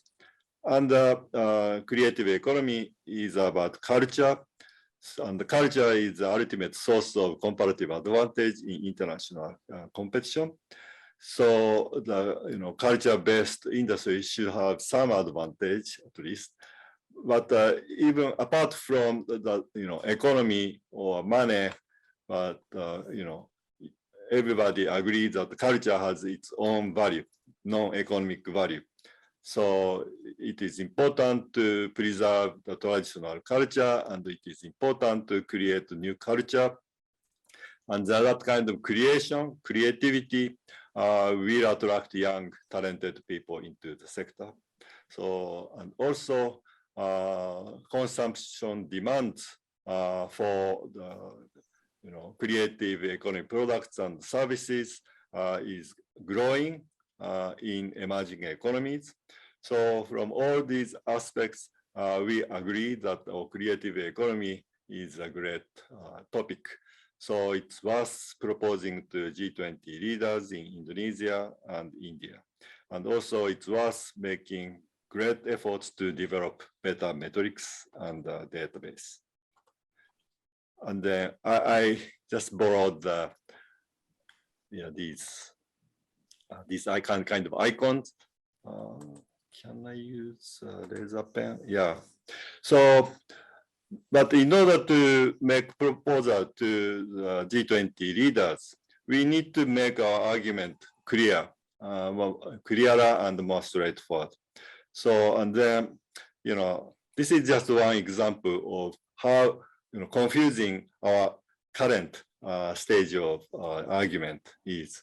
For example, different policymakers have totally different concept or image or views about clusters of micro and small and medium enterprises.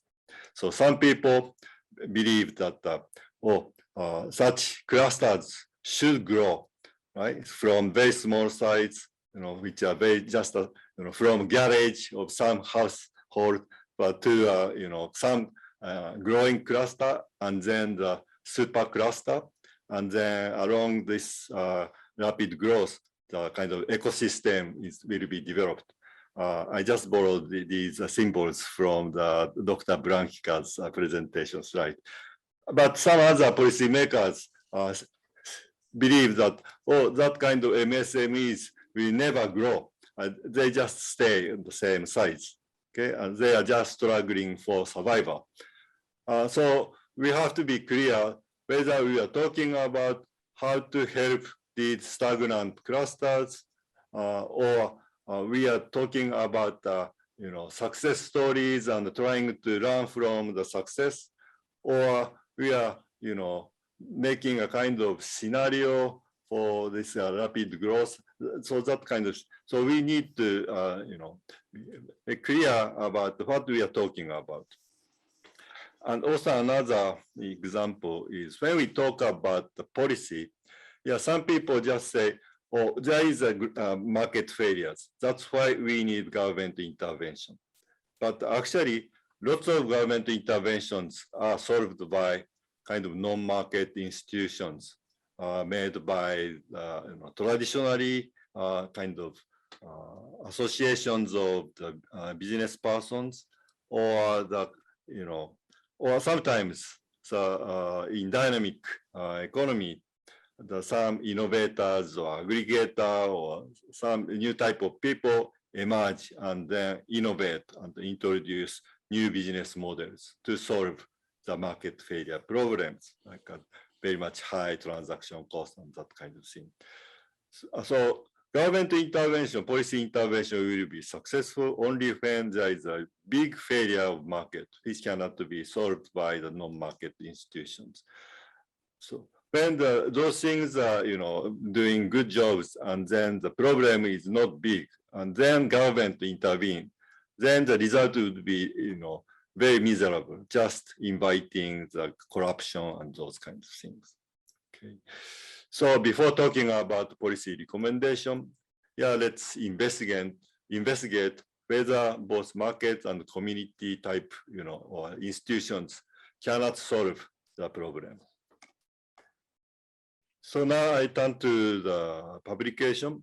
So I'm very delighted that there were more than 70 submissions in response to our call for papers.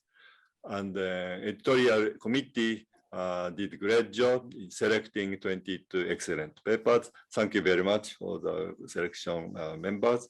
And then the authors, please revise your papers following and incorporating all the comments made by discussants and the audience. And please also try to respond to comments, including Nicola's general comments. And the ASEAN and the ADBI colleagues, please make sure that the authors have the discussants' written comment so that they can incorporate all of those comments. So finally, I'd like to thank again our three keynote speakers, Mr. Edi Pambudi, G20 Sherpa Indonesia, Dr. Seiyo Nakajima, was a university professor, and Mr. Ramiro Arbiru. Thank you very much. And thank you also to contributing authors and 22 paper presenters and discussants. And then I'm sincerely appreciating the support of all members of the organizing committee, including Erika, then Nicola. Thank you very much. Finally, I'd like to thank my ADBI colleagues, Nera, Mrs. San, Lian Liu, and Alex for coordinating the valuable arrangement, various arrangements for successful conference. Thank you very much. Thank you, Dean Sonobe, for your excellent address. May I now invite Jonathan Tan Gitiong, who is the head of the Culture and Information Division at the Sustainable Development Directorate, ASEAN Secretariat. His portfolio covers activities relating to regional cooperation in arts and culture, as well as information and media sectors. The division also spearheads and coordinates the ASEAN Culture of Prevention initiatives. He has over a decade of professional experience in international affairs. He holds MA in Southeast Asian Studies from the School of Oriental and African Studies, University of London. So Jonathan, it's yours. Thank you very much, Mr. Pratik. And thank you to, first of all, on behalf of the ASEAN Secretariat, I would like to thank Mr. Sonobe, Dean and CEO ADBI and Deputy Dean Beck, and various partners, institutes who are with us today, including the Indian Council for Research and on International Economic Relations, the Institute for Economic and Social Research of the University of Indonesia, and the British Council in working with us at the ASEAN Secretariat in making this virtual policy dialogue an informative and insightful one. I would also like to extend a word of thanks, especially to Ibu Nella, Nicholas, and my colleague Erica in coordinating this important research project and dialogue. I think out of the more than 100 abstracts submitted in July, 23 or so papers have been selected for presentations over the last 3 days, where we have extensively discussed many important areas of what makes the creative economy buzz with promising prospects, looking at developments of the creative economy from various economic, social, cultural standpoints. I personally benefited from the learnings of the past 3 days, and I would say that creative economy is multifaceted. And I'd like to just offer very briefly 3 key observations from the ASEAN perspectives. I think over in the Southeast Asia region itself, where we see that digital transformation is an irresistible change that we all have to embrace, I think very much for any economic sectors out there.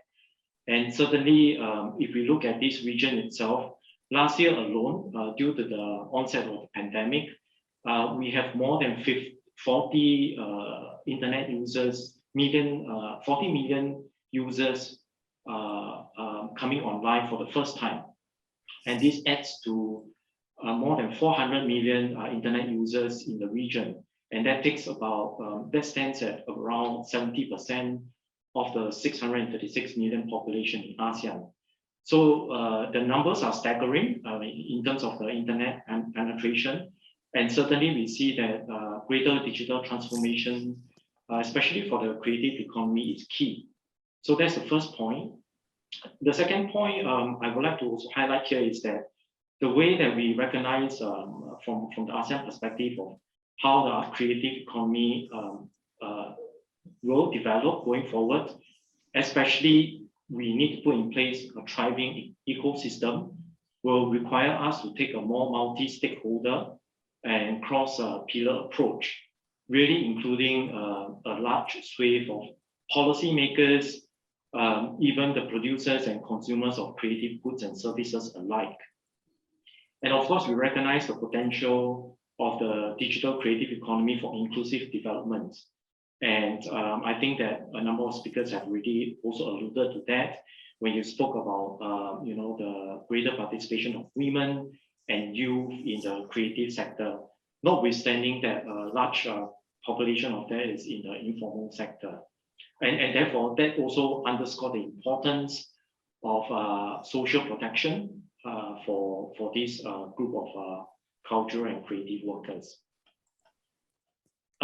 In ASEAN itself, we seek to focus on developing people-centered policies and create greater learning and employment opportunities with sound social protection for cultural and creative workers, as what I just mentioned.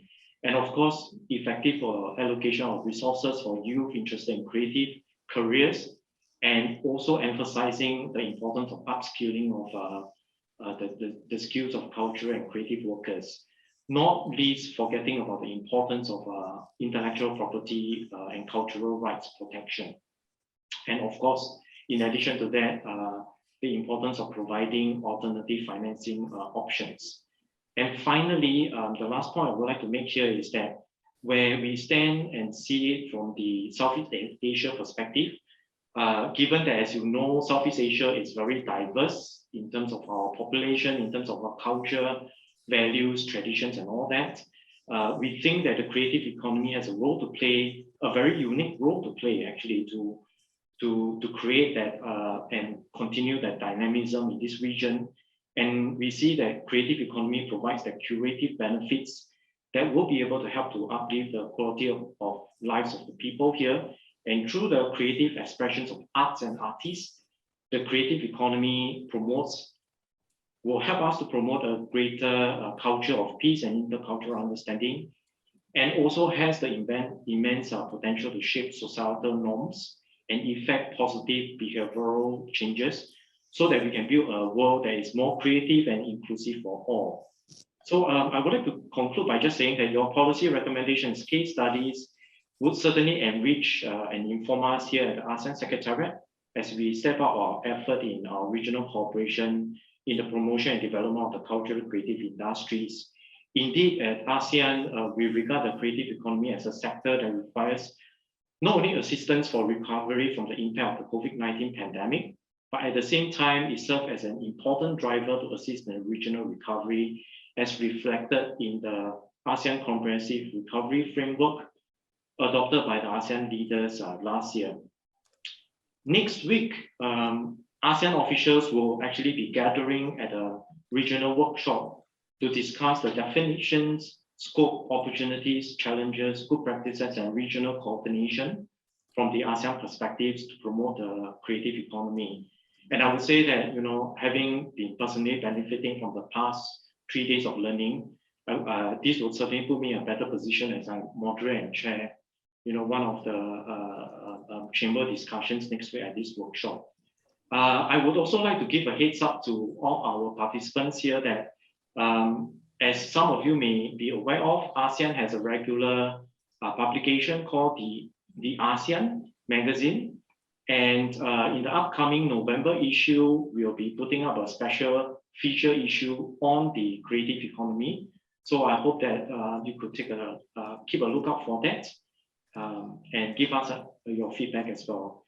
Going forward, we hope to develop more targeted and evidence-based policies and good practices and approaches that could help us to develop Southeast Asia as a collective, attractive destination for creative cultural goods and services. And once again, thank you very much. And we look forward to further our partnership with ADBI and other interested partners. Thank you. Thank you very much, Mr. Tan Lee Tiong. Now, may I move back to Nella for any? Yeah, thank you. Yeah. Thank you, Pratik. Actually, yeah, with the closing remarks from Dean Sonobe and Jonathan, we this conclude our 3 days webinar. And then thank you very much, everyone. Thank you for all partners, ASEAN, iCreer, University of Indonesia, British Council, and Pratik, you stay for, to the hosting for the 3 days. So thank you very much, everyone. And then one message from the team that we send email about the survey to your email. Please answer that. That will, help us to, give a good service to you in the future. Thank you very much and see you. Bye-bye. Yeah. Thank you, Dean Sonobe. Thank you, Jonathan, Erika.